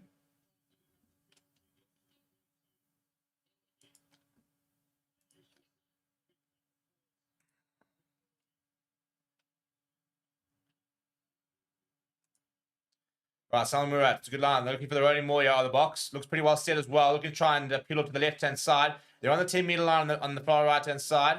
Once is the call. We have to use it now as Reinach. Now Reinach goes to Liebok. Kanya almost through a gap. Presents well, pops it up for Reinach. Long pass from Reinach, straight to Max Pimpy. Obviously, no inside centre at the moment with the red card to Andre Estes, and also no wing for Kurt Lawrence. So missing 2 players in the back line. So Lekanya and Apple Fassi, Max Pimpy, basically a one-man army at the moment. Now, speaking of that one-man army, Liebok pops it short to Lekanya on the bit of pace. Down the right side, you've got all the pace. He's going to go over. Lekanya says, doubt me at your own peril. He goes over. I talked about the 3-man team. That's all we need. All we need is Liebok and Lekanya Over he goes. Try number 5. And that is his 7th international try for Lekanya People spoke about the fact that his pace seemed to have gone after his knee injury. He didn't look like the same player. Well, I think put a couple of dials to bed there. Bang. Gets across there. And then a little inside, outside. Rides the hit and over he goes. Easy as you like for Lekanya Nice little delay that for Mali Liebok.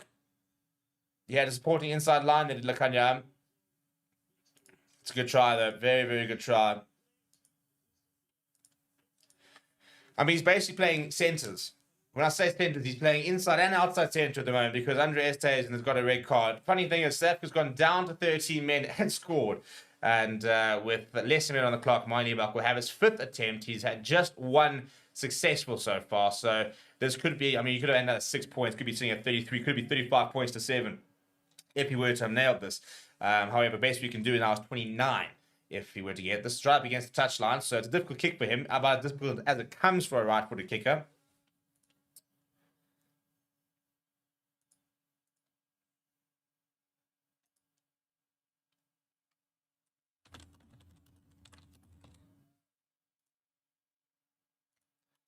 And that's so annoying. That is a phenomenal kick.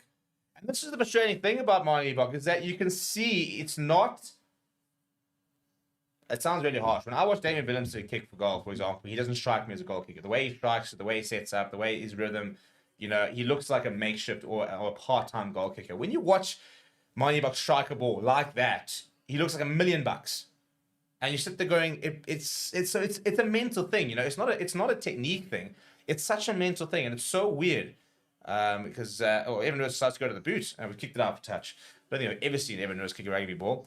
But right, half time, 29 points to 7, and discipline issues for the Boks. Really, really poor from that perspective in that first half. Need to try and clean up their act because it's not been good enough, if we're going to be brutally honest. And we're going to over to half time, so we'll be back a little bit after the break, and interesting to see what the decisions are. And hopefully, we'll see some more debuts in the second half, try and offload the bench and get some players an opportunity. So don't go away. Smash a like on the video, by the way. We're seeing just 151 likes, over 800 people watching. So let's try and get that up to closer to 200-300 likes.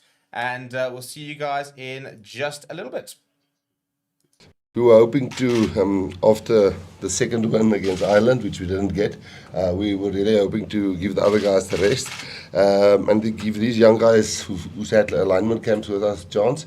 I feel one drop goal shouldn't change your whole mindset and your whole over emotional and not do it. So all of those guys, they deserve to be here. But just to follow on that obviously makes some of the younger guys here, their roles more important this week, given the injuries. Yeah, we would love him to follow up Sia, not as the similar mode style of play. We don't have a typical open side. He's been living almost with Sia. trying to understand what he's doing, and see our strength is ball carrying and blasting and rucks and really clean out well, and Sia can steal balls as well, and obviously likes to help Don in the scrums, and it's not really a line-out jumping option, and I think he's got the mold and the body to do that, so hopefully we can get that out of him. And then Ben Jason Dixon is somebody that's very similar to Peter Steff, in the way he plays. You'll see that Ruan is on the bench, who's not a typical lock, but he's definitely got the body for somebody who can play front lock and seven flank. And you might do some height then, but then you've got Ben Jason, who can probably call the lineouts for you if RG or Salmaan is not on the field. So we've tried to do our succession planning, and we've tried to do it that loss against Ireland doesn't influence our mindset. Like we did in 2020, when we didn't have rugby, we would have done the same thing. Now we get the opportunity, now we must stick with it. Firstly, congratulations with this team that you selected for this coming test match. Just remind us again, what are you hoping to get out of this test match with this group of players? And the second part of my question is, I think coaches in general, I'm not talking about rugby specifically in general, they're usually very sensitive when you refer to a team as a potential B side. Would you take offense if I refer to your Springbok side for this weekend as a B side side? Let me answer I can't see you, Percy, that light right now. I have no idea where you are, but I can hear you, and it's weird that you asked the English question. In a nice, friendly way, this is not. If you compare Fassi with Sasha, and you compare Currie Sprang, and you compare Lucanio and Jesse, and Andre, and Damien, and Mani, and Sasha or Damien Willems or Mani and Kobus actually played in the World Cup semi-finals. Well, they were the pairing there. Then if you go, so Kobus I've mentioned, you compare Kobus with the other guys, he played in the World Cup semi. Then Evan Roos, everybody actually last week thought we should start him above Kwagga and maybe keep Kwagga off the bench. Then Ben Jason Dixon, that just told you, I think he's not far off when it comes to a guy like Peter Steff, the way he play. We've just talked about Pepsi. Then RG and Salmaan is in the team, which played last week.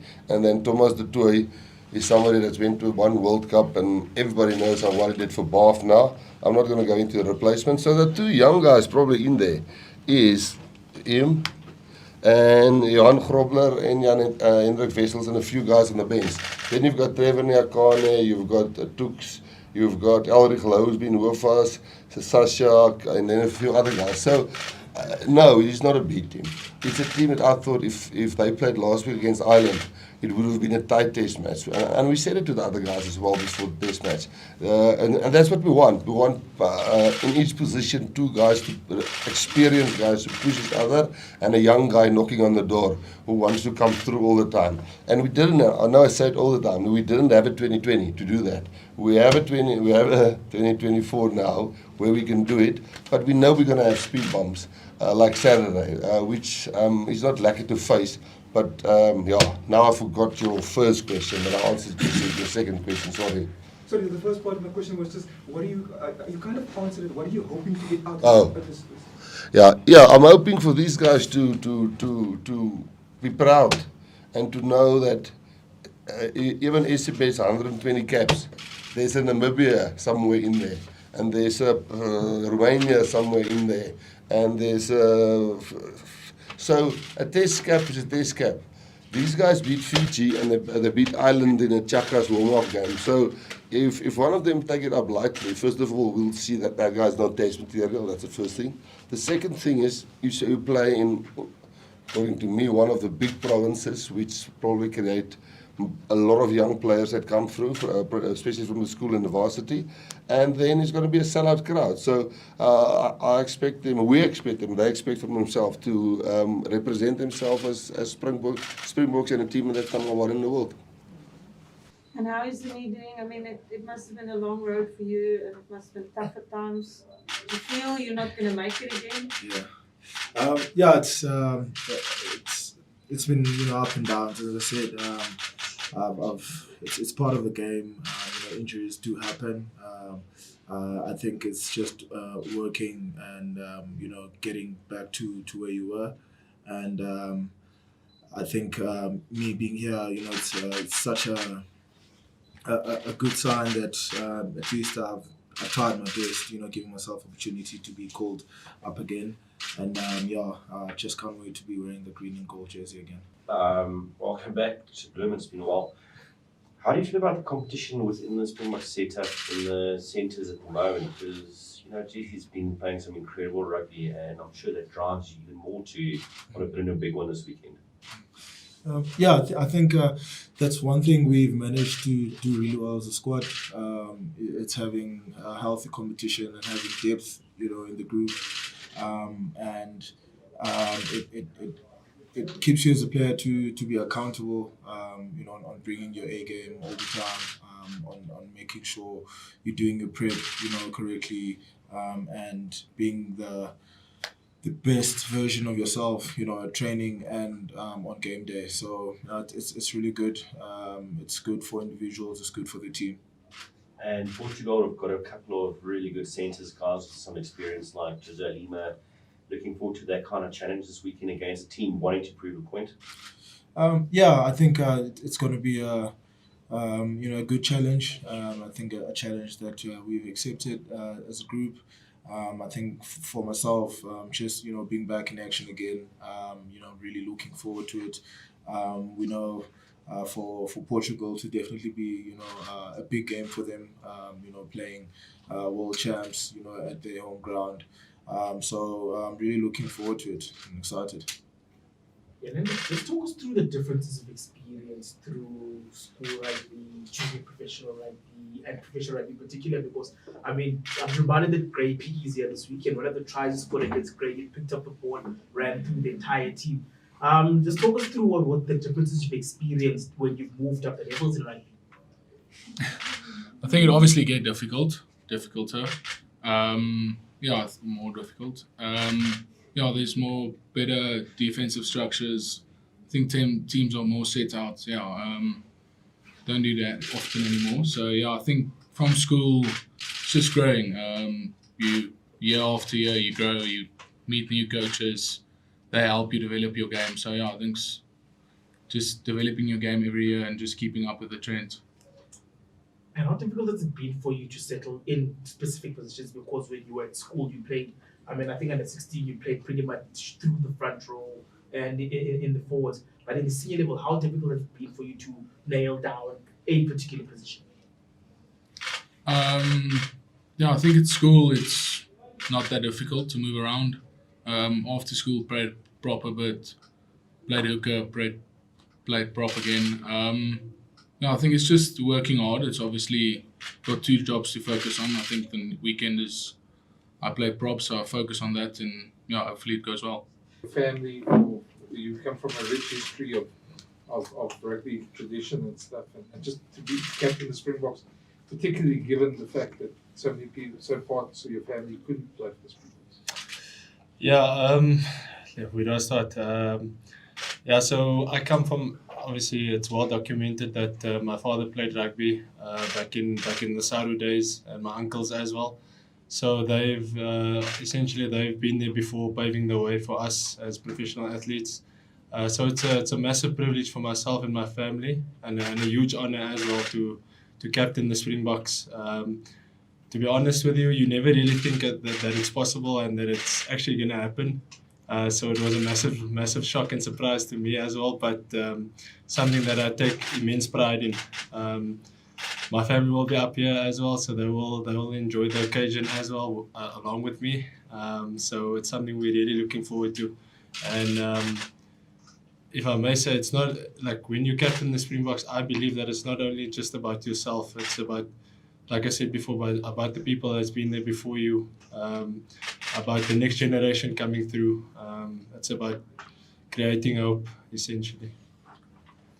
Salmaan, when were you told and how difficult was it to keep it at the reps?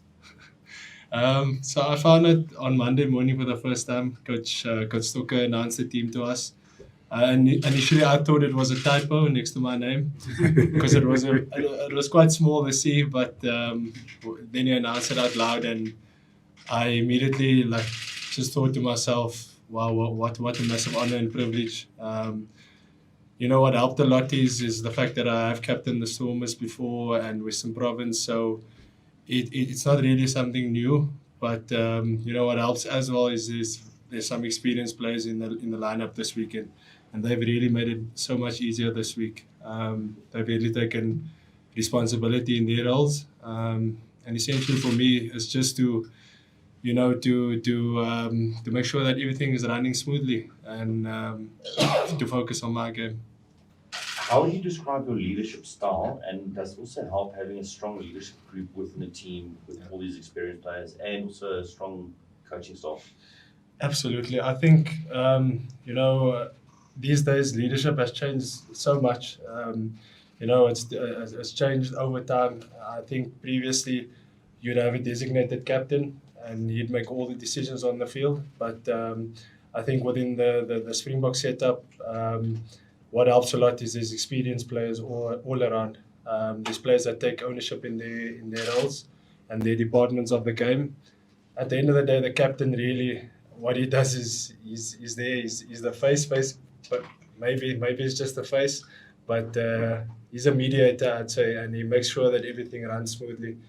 And like I said, early in this week, those guys really took responsibility and made my job so much more easier, and I could just slot in and try focus on my game. We were hoping to, after the second win against Ireland, which we didn't get, we were really hoping to give the other guys the rest and to give these young guys who's had alignment camps with us a chance. I feel one drop goal shouldn't change your whole mindset and your whole over emotional and not do it. So all of those guys, they deserve to be here. But just to follow on that obviously makes some of the younger guys here, their roles more important this week, given the injuries. Yeah, we would love him to follow up Sia, not as the similar mode style of play. We don't have a typical open side. He's been living almost with Sia, trying to understand what he's doing. And Sia's strength is ball carrying and blasting and rucks and really clean out well. And Sia can steal balls as well. And obviously likes to help Don in the scrums. And it's not really a liner jumping option. And I think he's got the mold and the body to do that. So hopefully we can get that out of him. And then Ben Jason Dixon is somebody that's very similar to Peter Steff, in the way he plays. You'll see that Ruan is on the bench, who's not a typical lock. But he's definitely got the body for somebody who can play front lock and seven flank. And you might do some height then, but then you've got Ben Jason, who can probably call the lineouts for you if Ergia or Salmaan is not on the field. So we've tried to do our succession planning, and we've tried to do it that loss against Ireland doesn't influence our mindset. Like we did in 2020, when we didn't have rugby, we would have done the same thing. Now we get the opportunity, now we must stick with it. Firstly, congratulations with this team that you've selected for this coming test match. Just remind us again, what are you hoping to get out of this test match with this group of players? And the second part of my question is, I think coaches in general, I'm not talking about rugby specifically in general, they're usually very sensitive when you refer to a team as a potential B side. Would you take offense if I refer to your Springbok side for this weekend as a B side, sir? Let me answer I can't see you personally, that light right in my eye. I have no idea where you are, but I can hear you, and it's weird that you asked the English question. In a nice, friendly way, this is not. If you compare Fussy with Sasha. Right, and we are back, and after a pretty ill-disciplined half, the Boks do get things back underway. They are down to 13 men. Bit of a mistake that Camacho eventually regathers and finds touch. Andre Estesen, red card in the second minute, which meant that we've been down to, well, yellow card, then a grade to a red card. It means that we've been down to 14 men for the majority of the game, and then Currie Lawrence just for half time going into the bin for a croc roll, which was the right decision, by the way. I was saying early on, I was just saying on Twitter now, we cannot, as a fan base, be upset last week when we didn't see any punishment on Caelan Doris and James Ryan, and then be angry when it does get policed. In theory, it is a progress. You want to see it being policed properly. So yeah, that's my take on it. But anyway, so a couple of tries on debut here. And Ben Jason Dixon is one of those. Gets us own for just outside 20. Of course, right, goes to the other side. Mike Liebach, who's been phenomenal in every single aspect except his goal kicking, where he's been pretty awful.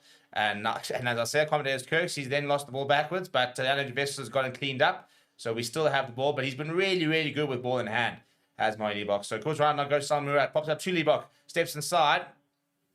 Yeah, I mean, he's been one of those games where everything he's touched has turned to goal until he's gone to put a ball in the kicking tee. Good offload that from Kobus, from Pakistan to Kobus right now. Liebach goes to Lekanya having to operate basically inside and outside centre because of that red card, 200 days, and now Magdalena Pimpy goes forward. Box just inside Portuguese table, not really getting much momentum. They're now got a young Kroblo, pops it up to Jason Dixon, almost goes through, and he throws it up to Lekanya who's been operating tonight. Looking for options as Lekanya straightens, gets the offload away to Abdel Fassi. Fassi brought down the 10-metre line. Cricket ball there for Kobus right now. Kroblo going a bit more direct. Going through the phases here, 8 phases so far. Liebach almost through the gap there.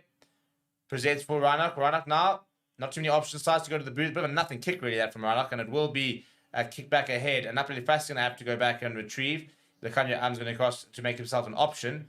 Needs to hurry up here, does Napoli Fassi. Does go to Lekanya Good work there from Lekanya and then goes back to Fassi. Fassi then has a bit of time and goes to that left boot.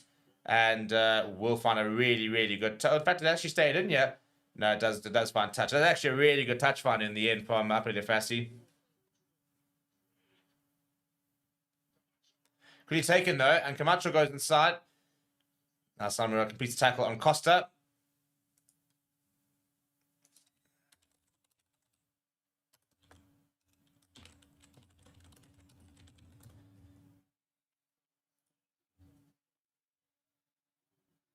Right, just need to try and manage a bit of time. You could your answer back on the field, so they release up to 14.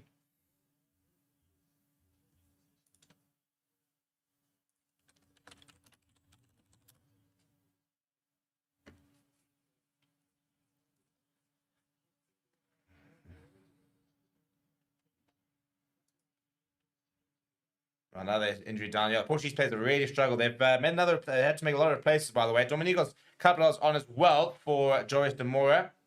Rusty Erasmus, he's full of laughter in the top. He's actually owes himself. I'm not entirely sure what he's finding so funny, but he's having a good laugh with Tony Brown. He's on his right.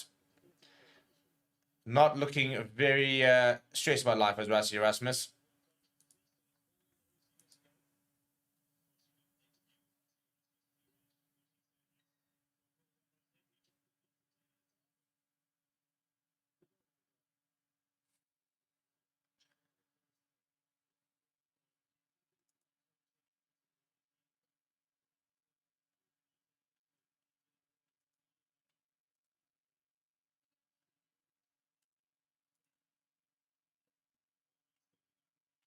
Right, we resume with the scrum, yeah. It will be a Portuguese scrum. And we saw some pretty strong scrums in the first half. Interesting to see when we see the subs. No subs so far, but Davies waiting for Andre Hugo Venter, Ruan Venter, Morne Vandenberg, Kuan Horn.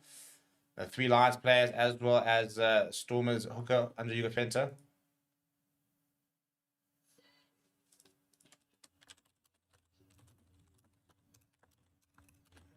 Decent scrum there from Portugal. Now the left-hand side they go. Now they'll chip ahead. He's been very, very impressive so far, has Bento, and it's a really good kick. Money Box going back fast, been kicked ahead. But Pimpy eventually regains, and he loses the ball forward. That's really good pressure here from Portugal. I'll tell you what, Salmaan Bento is a proper player, very intelligent player, and his kicks in behind have been absolutely pin perfect. Mind you, look, under all the pressure, he didn't actually keep it further. Then Marcus Pimpy has to go down and get it, and as soon as he tries to stand up, on him is Rodrigo Martu, forced the knock on, and all of a sudden a Portugal scrum inside the 22 from a Portugal scrum inside their own half.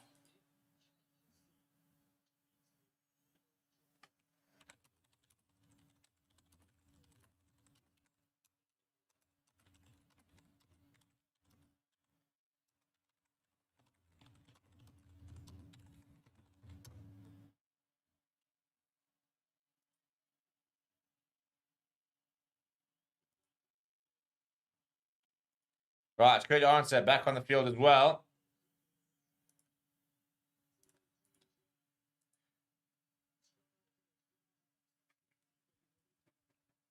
He's making his debut, ladies and gentlemen. It is Morne Vandenberg on the park. Moniba, by the way, also leaving the field. So Sasha Faimagomazulu is onto the park, as is Morne Vandenberg.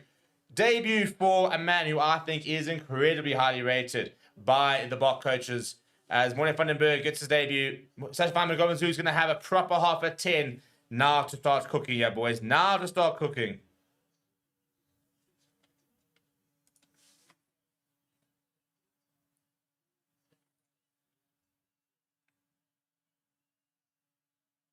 And it looks like, let's say, they brought up low on the screen, but he's not on the park. And not Supersport graphics boys are having an absolute terrible time there. Right, so 2 changes and a debut for Morne Vandenberg. It will not be the last time you see him. The Boks really do rate him. And I think showing you, to be fair, by the fact he's going to get basically a full half of it. Yeah. Let's see what he can do.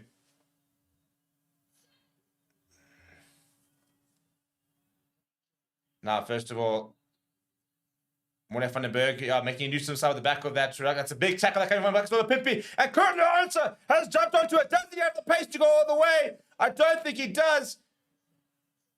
He battles over the one. It's eventually brought down. And look at the work rate. Ben Jason Dixon is there first. Morne Vandenberg, first touch goes to Max Pimpy. He goes short. Quick ball needed as the Portuguese defense scrambles. Morne Vandenberg goes to Evan Ruiz. I mean, it's a great scramble defense to get back. It was good work from Manuel Cordosa. He got sat down, but just bought enough time for the others to make the tackle. Now, Boks on the front foot as the Kovalov goes into contact. It's a great offload. Salmaan Moerat is just short, pops it up, and who wants it? Evan Ruiz picks it up just ahead of Sasha Faimagomazulu. And he's just short. Morne Vandenberg is there. Goes left hand side, and Vessels gets away from one. Eventually brought down. Can't get his hands loose either. Now it's been turned over. Morne Vandenberg then's got his hands on the ball. And wins the penalty. My man. My man, Morne.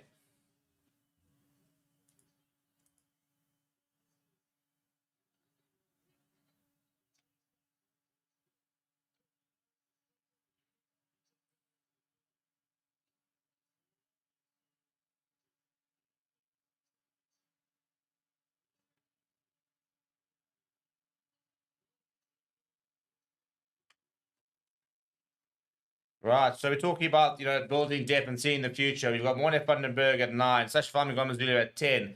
I think Williams will throw his name in the mix, but I think we're going to see these 2 players play a lot of rugby together for the Boks. It will be a scrum, by the way. We're taking the scrum, and Albert Lowe's come onto the park. And he has replaced Evan Ruiz, which is an interesting. So Albert Lowe's going to go to the back, so he'll be even to 8th man. Interesting decision that. Hasn't played a lot of rugby at 8 for the Bulls this season, as Albert Lowe.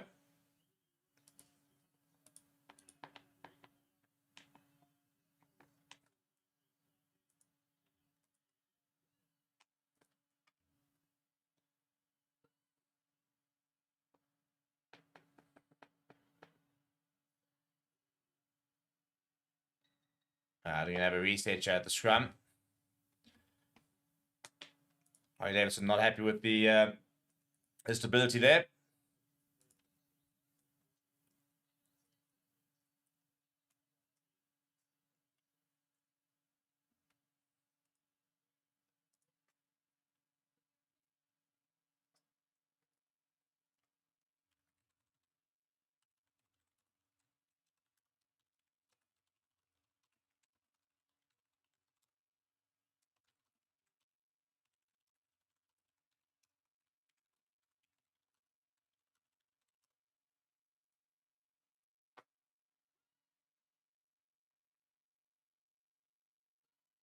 Another reset scrum. Here we go.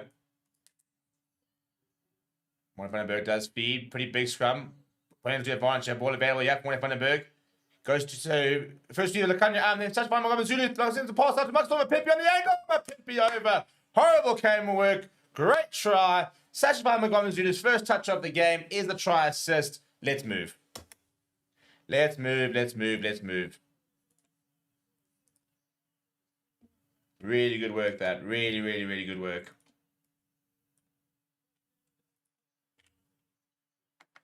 28th international career try for Salmaan Moerat. He's got a stupidly good try scoring record. And just had the pace. Lekanya at first receiver, straight to Sash Famagom Zulu, to Salmaan Moerat. A set piece move at the back of a scrum. When was the last time we saw that from the box? It's been a while, actually, to be perfectly honest.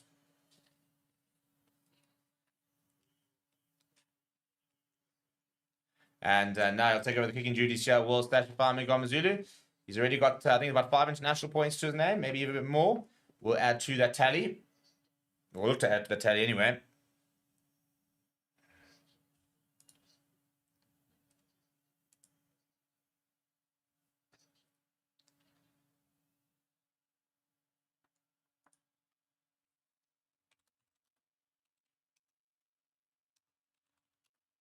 Yep, and no issue there from Sash Famagom Zulu. So that will really announce himself to Rassi Rasmus and Co. to say, well, look at me, I can kick.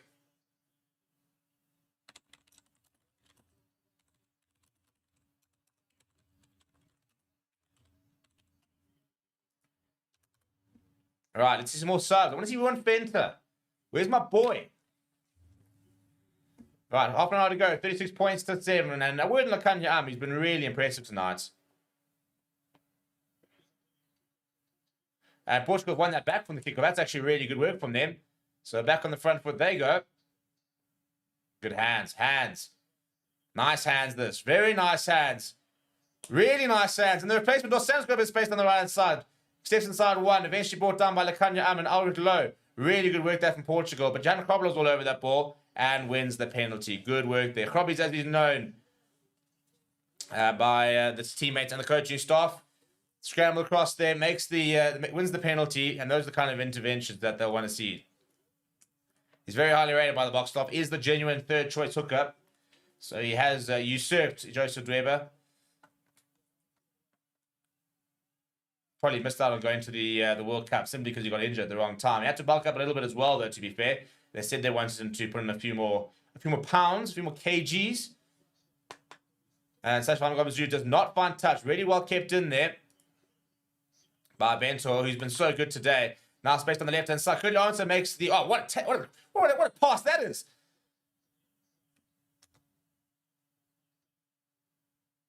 And Portugal now possession just outside the 10-meter line. They're on the right-hand side. Looking for the cross kick there. There is a bit of space. Of course, give me a lot of space. And it's perfectly... That's well done by Sash Famagom Zulu. Gets there on the bounce. Manages to get one hand. But it's massive counter-attack coming from Portugal. And they will win the ball back just outside the 22. That, for example, just showing you what the difference in numbers can do. It creates that space out wide. Penalty advantage now for not rolling away as well for Portugal. So a free roll of the dice. Appleton sends it along. Running down the hands there. Bento comes inside. Gets outside of Pepsi. Now puts the hand down. Gets away from Warren van den Berg. Eventually the tackle comes from upper left Varsity. Portugal into the 22. Out on the left-hand side. Currie comes up quickly. And Warren van den Berg commits the man outside to come inside and make the tackle. Big counter-attack that's coming now from South Africa. And it was a clean counter-attack, but they'll go back for the penalty advantage. Much better work this year from Portugal. They've woken up.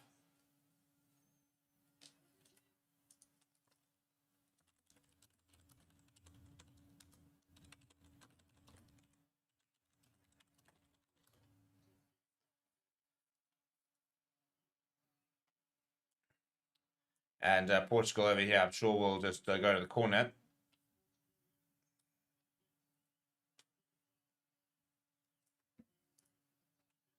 And they're going to go for touch for Portugal, playing a bit of confidence after that last little pass to play.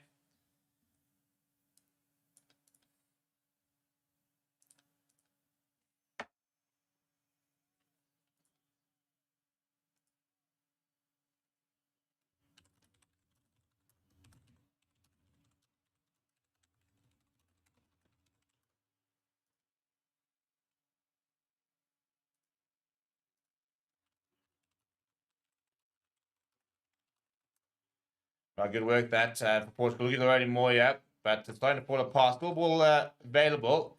Penalty advantage here as well. So a bit of free roll of the dice. Turnover ball, they go back for the penalty. And pretty sure they'll do the exact same thing. They'll go to the corner and try once again.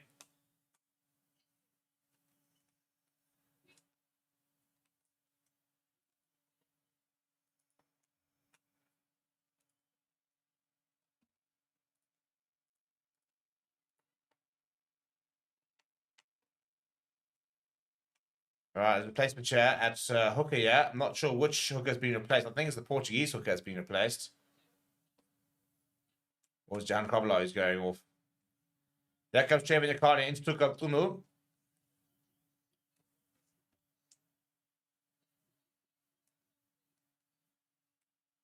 Right, check out Kunu. So Jan Vessel's debut comes to an end. And the young Lucid, I say young Lucid, he's actually older than the man, his replacement. He comes on. Trevor Yakani will probably come on after the next passage of play. He'll replace Thomas Toy. As the Boks start to unload their bench, I reckon we'll see Ruan Fenter very soon, as well as the likes of... oh, that's a horrible line from Portugal. Turn the ball, goes straight into the hands of Pepsi Buthelezi, who bounces one. It still goes Pepsi Buthelezi. Nice strong carry. That's a strong game here, has the young flank. Now Moerat van den Berg, his first box kick in a Bok jersey. And he's waited too long, and it's been blown forward. That's really, really sloppy, that from Moerat van den Berg.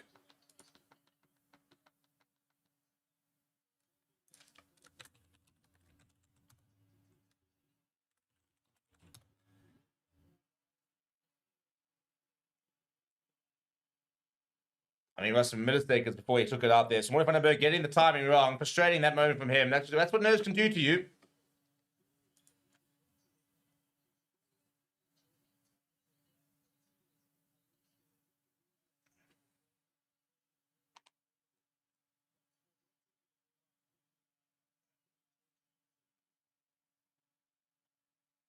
One of the new rules that whole when the referee says take it off, I think it's about 2 or 3 seconds that they've got to use it. I think 5 seconds actually. I think it is once the ball is available. And if you don't use it, then it's turnover ball, which is exactly what's just happened there. So a big mistake that from Moerat van den Berg. You'll need to try and make up for that. Uncharacteristic one as well.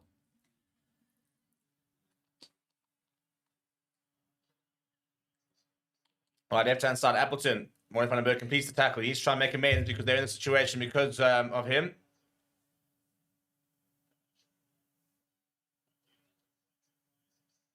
Nah, big counter-attack coming from Marcus Neyman, and they are going to win the ball back here out of the box. And calling for it is Moerat van den Berg.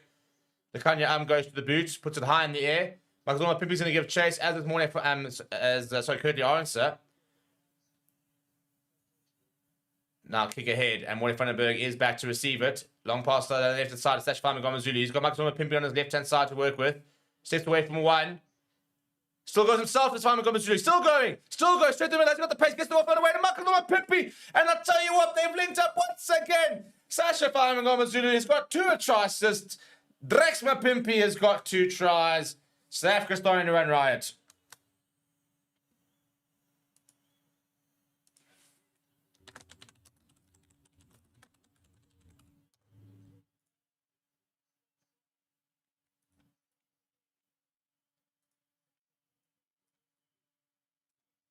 Bang. Look at the pace here of them. Bam. Show and go. Goes himself. Gets away from one. Still going. This delays the pass to Maxima Pimpi. And I tell you what, we all know that he's been playing a lot of rugby for the Boks. But I think at the moment he's making a case for himself to be included in a lot of match day squad. I mean, when David Vince comes back, it's going to become a very difficult decision to make from the coaching staff as to who they go with.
Right, that's Salmaan Moerat to add to his tally. It was a good kick first up.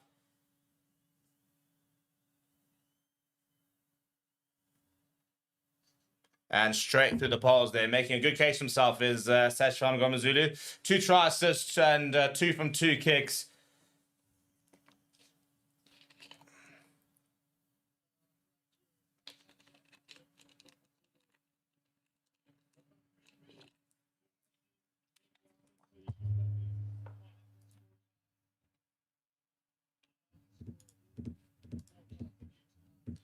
Right, 43 points to 7. I predicted box by 50, and I'm looking pretty on track here at the moment with 22 minutes to go. And that is, by the way, a debut for Andre Hugo Venter, who has just come onto the park. And I believe Pepsi Boutellaise has also made way, which means, if that is the case, where is he? Where is he? Where is he? There it is! Ruan Venter is on, 21 years old. That's what a take is by being But 21 years old, flank from the Lions. Ruan Venter is on the park. If you've never seen him play rugby, physicality just went up a notch in this game. The next Springbok enforcer, you heard it here first. What a player. What a player.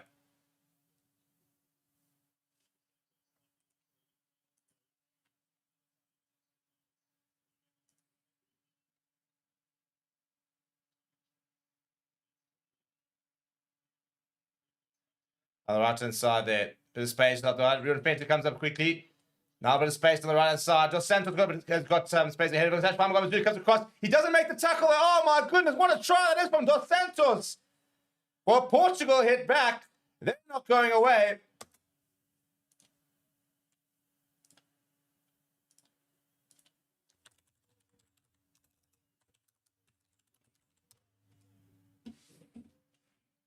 Well, I'll tell you what. They've looked really good when they got out wide. And that all flowed there. Maybe get sucked in, as does Varsity, and then it's a one-on-one. Coming across, it goes that Salmaan Moerat, bang, steps straight inside, and there's nobody else that can get anywhere near him. And Portugal hit back. It's a good try. Straight from the box.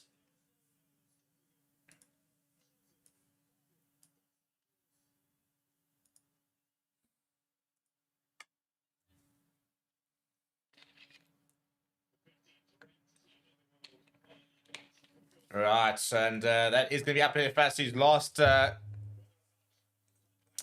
intervention. So we will have Koen Horn on the park as well. Look at the Lions players. Look at them. Like a proud father watching on. And I can say that because they are all younger than me. One of Berg is, yeah, he's the closest to me at 2 years. I mean, that's so depressing, isn't it? I mean, we were defenders like 6. No, I think he's 22 this year. So he's like 6 years younger than me. That's a good kick. Very nice kick that. Dos Santos to add the extras. So 43 points to 14. Not quite a game on, but Portugal not going away.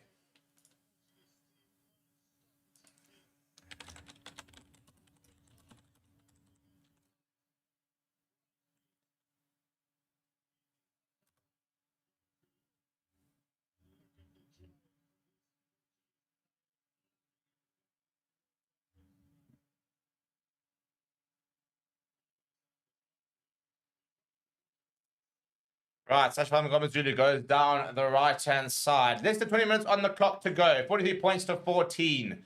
And we've unloaded the entire bench. And so everybody who was set to make a debut have made debuts. Let's see what people can do now.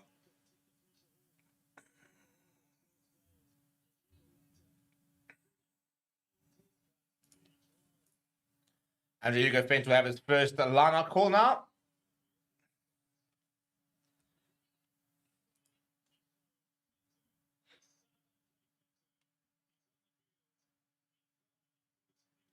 And it's another father-son combination. Right, going short there, Salmaan Moerat to Lekanyam. He's been really good. He's been one of my candidates for man of the match. Now, quick ball from Moerat. And dab ahead. And Koen Horn's going to go after this. Look at the pace of Koen Horn. If this stays in, it won't. He would have been lurking. Him and Andre Hugo Venter going down the right-hand side. But I think of all the debuts I'm most excited about, Koen Horn is one of them. He's been absolutely terrific for the Lions. And not really a profile of necessarily a international player. Small, let's be perfectly honest, but what a player he is.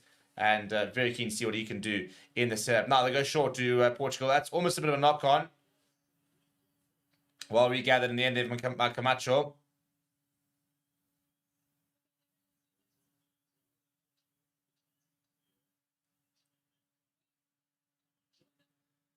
And long point, that might be taken quickly. It does get taken quickly. Goes to Koen Horn. He looks to run. He gets through 2. He's a deceptive ball carrier, Koen Horn. Now Ruan Venter, his first carry, and it's a nice strong one as well. Salmaan Moerat looking for options. Big hit on him, good hit on him actually, but indecisive there was the Springbok captain. Pick up and go, yeah, from Ben Jason Dixon looking for options, gets away to him. Pimpy looking for a hat-trick. He gets away from Vandenberg. Vandenberg still going. Just short, and 5 meters out now on the box. They need a scrum off. Moerat obliged, just goes to Kunu. He goes to Ruan Fenter. Good tackle on him. And a big flat to Archias Neyman. Penalty advantage as well for no release, and the ball's coming across there. So, penalty for the box. I imagine we'll see a scrum here.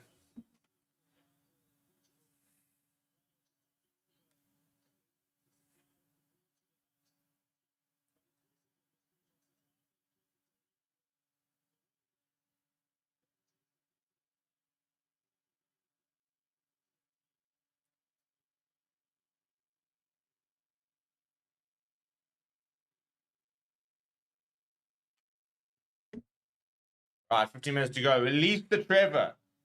Release the Trevor.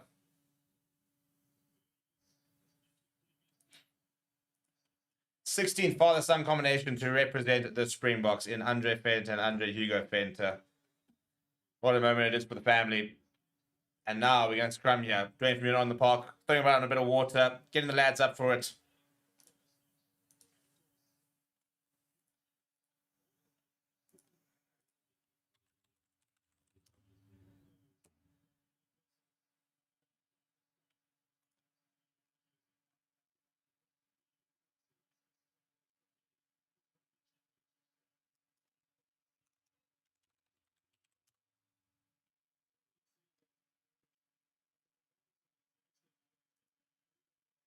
I'll tell you what, I mean, it's always a difficult one, isn't it? Because you're not looking at like big performers, and you know, has anybody given Rusty Rasmus something to think about ahead of the Rugby Championship squad? You know, has anybody put their hand up to say, listen, you should include me? And it's always a difficult one because you're playing against a tier 2 nation, you know, so you are sitting there going, you know, how seriously do we take this, for example? But at the same time, you know, players can only play what's in front of them, and so if players are playing well, then it doesn't really matter, I suppose. You know, it's about it's about the fact that, you know, they did everything that they were asked to do.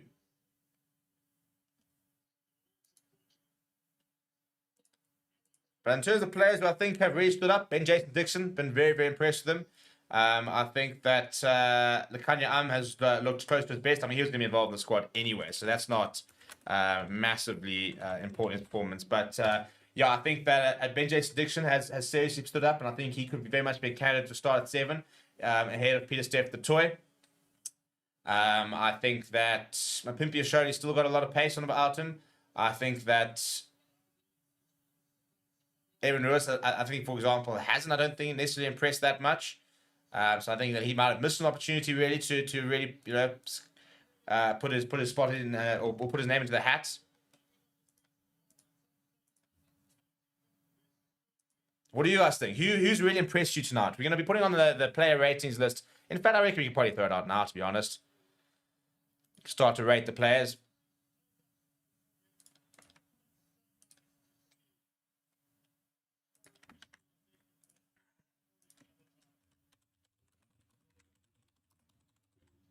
Still have a bit of time, but some people take a while to do this. So I'm going to put this out now.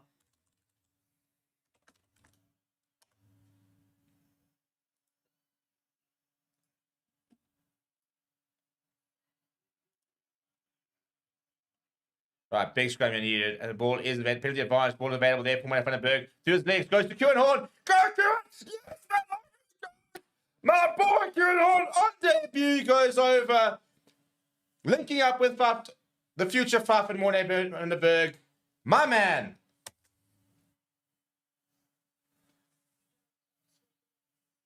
Look at the smile. I mean, he's usually quite an emotionless character, Kieran Hall. Mr. Ice Cold often, but I'll tell you what, the emotion coming out there, bang. Through the legs, Morne Vandenberg. Kieran Horn, bang, puts on the pace. Over he goes. I always say this kid knows where the try line is, and he's showing it there.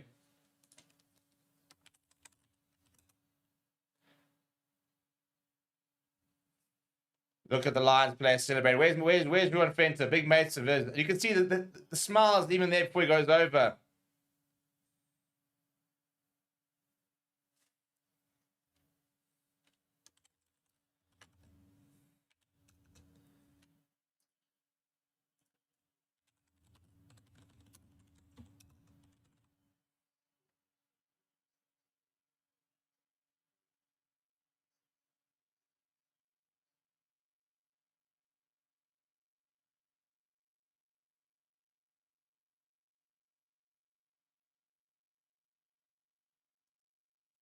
And to tell you what, Sasha Famagomazulu is nailing them left, right, center. He's having an absolute field day off the tee.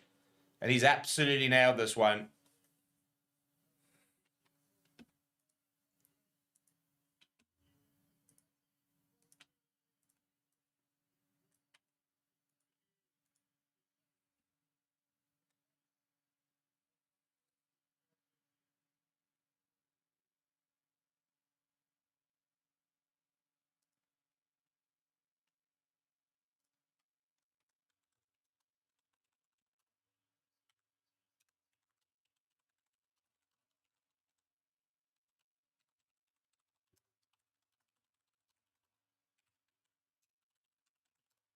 Right, so 30 minutes on the clock. Can we get another try?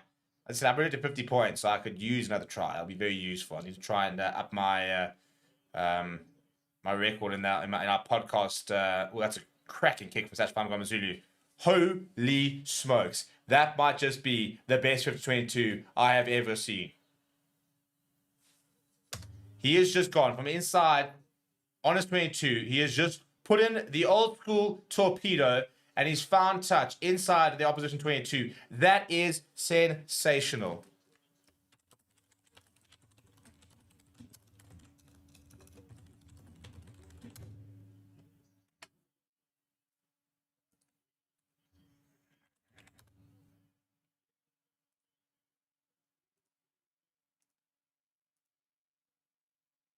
That is absolutely massive.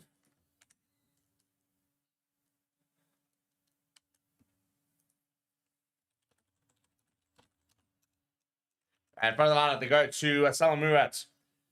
Back on the front foot here with just under 12 minutes left to go. Nigel Fennis turns back.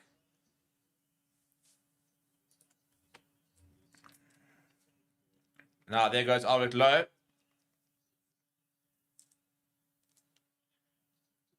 Kununa. Okay, Sneeman, nice quick ball there from Moerat van den Berg. Gets rid of Andre Fenter. We've had 3 debutants score so far. And Moerat van den Berg almost gets over for his... Just short there, Moerat van den Berg. And there is the try. And who is the try scorer here? It will be, I think that's Andre Fenter. It's another debutant on the scoreboard. It's mental. At this case, you know, if you haven't scored as a debutant, you know, you're not going to be allowed back on the team bus.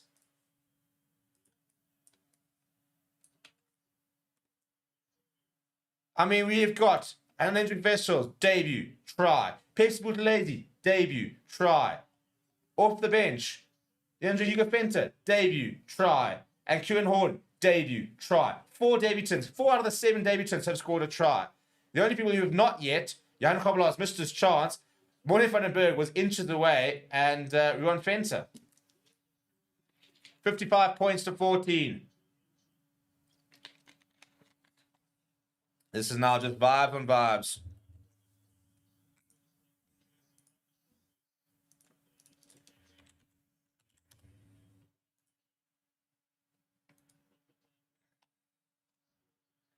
Right, and Sansash Fabric goes to make it 5 from 5 now. Yeah, we can. I mean, it's right in front of the pole, so wasn't ever going to be really in doubt. But just trying to run the clock down a little bit there was Sash Famagomazulu. Right, so a reminder, as we've still got 10 minutes, but after this, basically, we're going directly into our player rating show. And basically how it works, we give every single player rating between 1 and 10. And we then vote for our own personal man of the match. So go and start rating it. We've got all it. It's all in the comments. The link is there. And we'll be live there very shortly after the game. You could take that from Moerat van den Berg from the kickoff, going straight into Albert Lowe.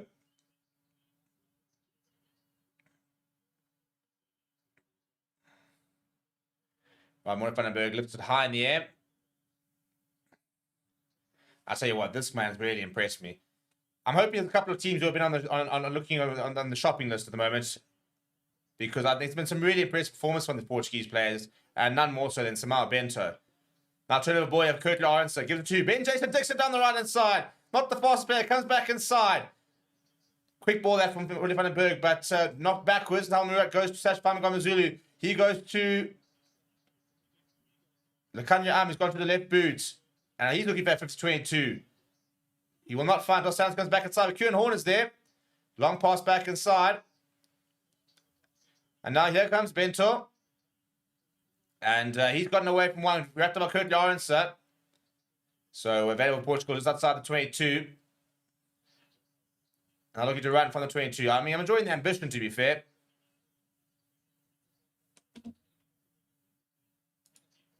Penalty advantage for Portugal, and eventually Harley Davidson goes to the boot.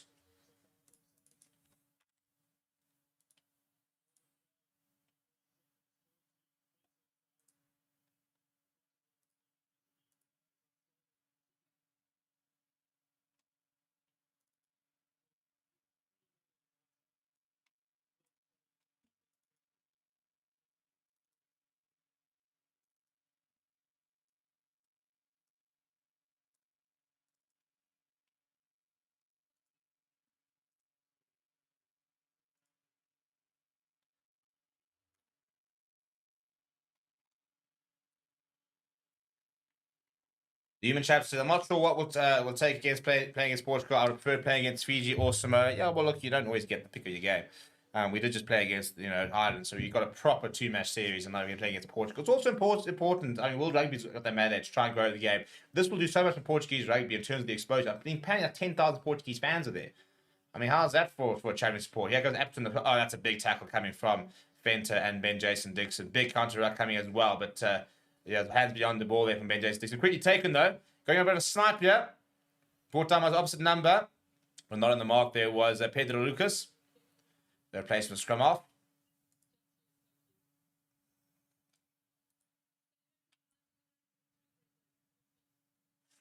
Just under 7 minutes left on the clock.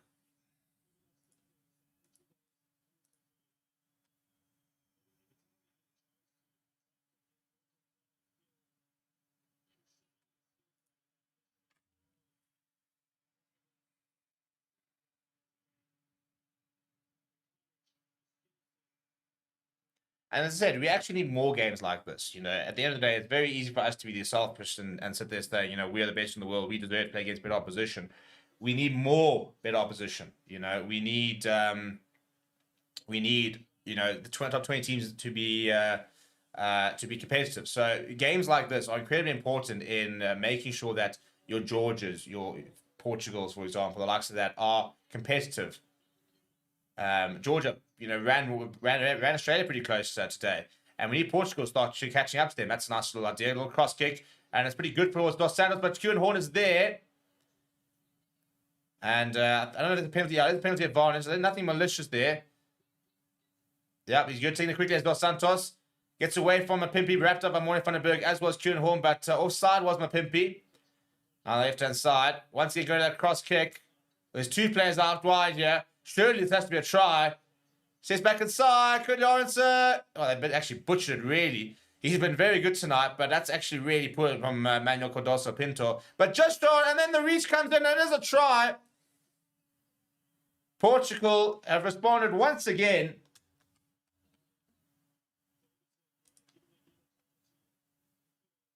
And Kieran Horn's going to get a yellow card. Well, I'll tell you what, how's that from? That's going to be a short-lived debut from Kieran Horn.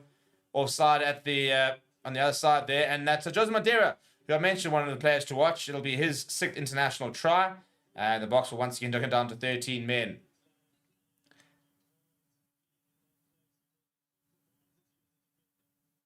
Yeah, and this is the problem. This is a try. This is Andre Este's fault, really. There, one cross kick to the left-hand side, there's always going to be space there. Same thing back to the right-hand side, there's always going to be space there. So frustrating, really, for the players who've had to play with 14 men for the majority of the game and 13 for will be about 50 minutes.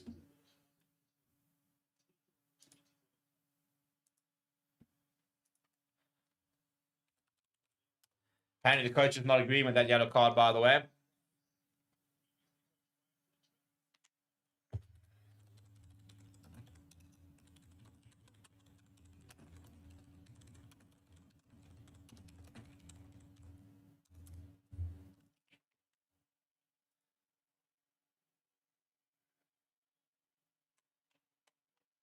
And it's another good kick, actually. Right, 57 points to 21.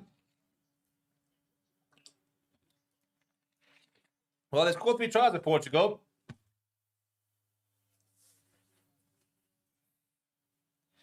As I said, a reminder, we are playing with 14 men. Probably an important reminder because it's easy to forget that given how dominant we have been.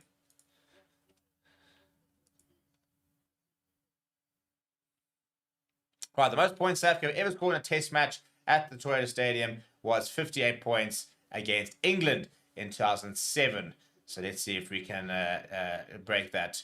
And I'll tell you what, it's fallen straight through the hands into the hands of Currie Lawrencer. So Ruan Venter comes and helps out at scrum half. With low carries now into the 22. Box looking to try and respond immediately. Moerat van den Berg goes to Ruan Venter. Ruan Venter still going, looking for the offload was Ruan Venter. Presented for Moerat van den Berg. Goes to Andre Hugo Venter. Quick ball here. Van den Berg caught on the ball. Presents for Arceus Snyman. And it goes into Holly Davidson. We'll go back to have a scrum. Yeah, well, scrum advantage. Van den Berg goes to Ruan Venter. Van den Berg's gone to Alred Low. Into the 22. Boxed on the front foot here. Salmaan Moerat gets the offload away to Mapimpi. Mapimpi's searching for a hat-trick here, by the way. Presents here for Moerat van den Berg. Flat to Alred Low. Big carry from him. Ruan Venter now. A couple of players getting out of the nice quickly on him. Moerat van den Berg passing, looking a bit crisper here as Moerat van den Berg pops it up. There's Arceus name and 2 Andre Hugo Venter. Now Ruan Venter gets off that away to Nkunu. Moerat van den Berg back on the right hand side. Salmaan Moerat leaves it behind, but it picks up and rolls back to Nakanya Nakanya gets the pass through, but there's nobody there.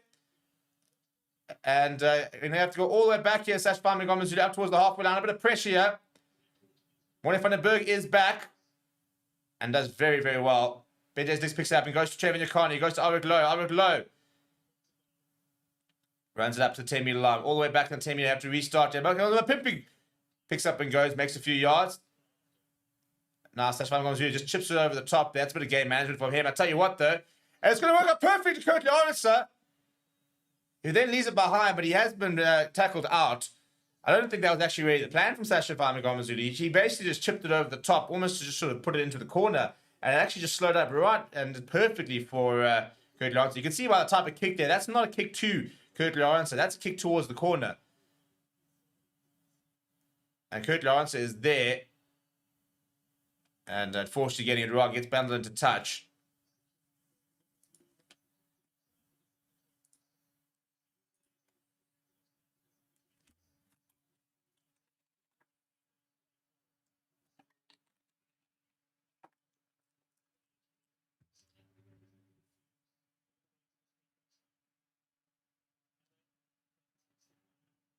Oh, that's a big hit coming from Ruan Venter.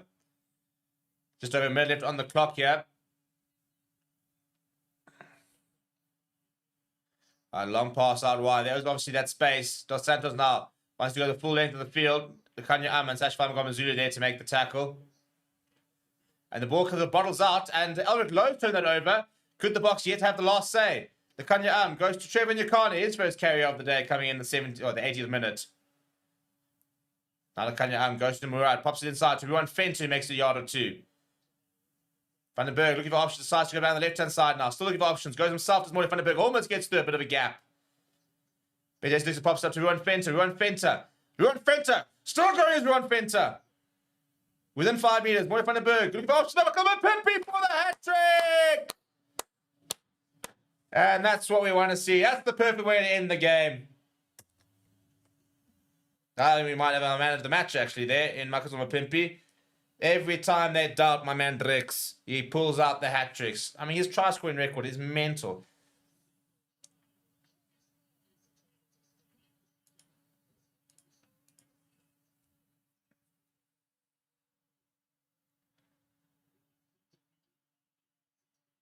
Yeah, really good work that.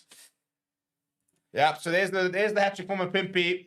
Good awareness, made the call, and then Moerat van den Berg's got the easiest job in the world. Just popping up to a very eager Marcus Mapimpi who goes over for his hat-trick. That will be that over at the Toyota Stadium. Final score will probably be 64-21.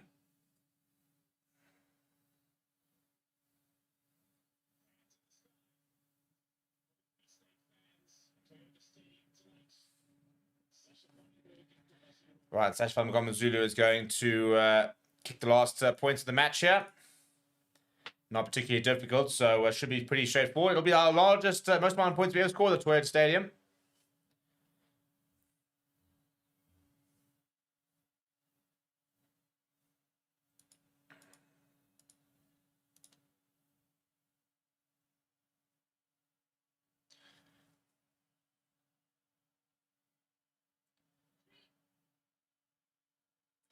And another really good kick from Salmaan Moerat. Right, there we go, people. Thank you very much for watching. Final score in Bloemfontein is 64 points to 21. Thank you very much for joining me on the watch along. We're going to move across to the player rating show right now. So make sure you come and join me over there. This stream will direct you directly there, so you don't have to do anything. Please do smash like on the way out. Please do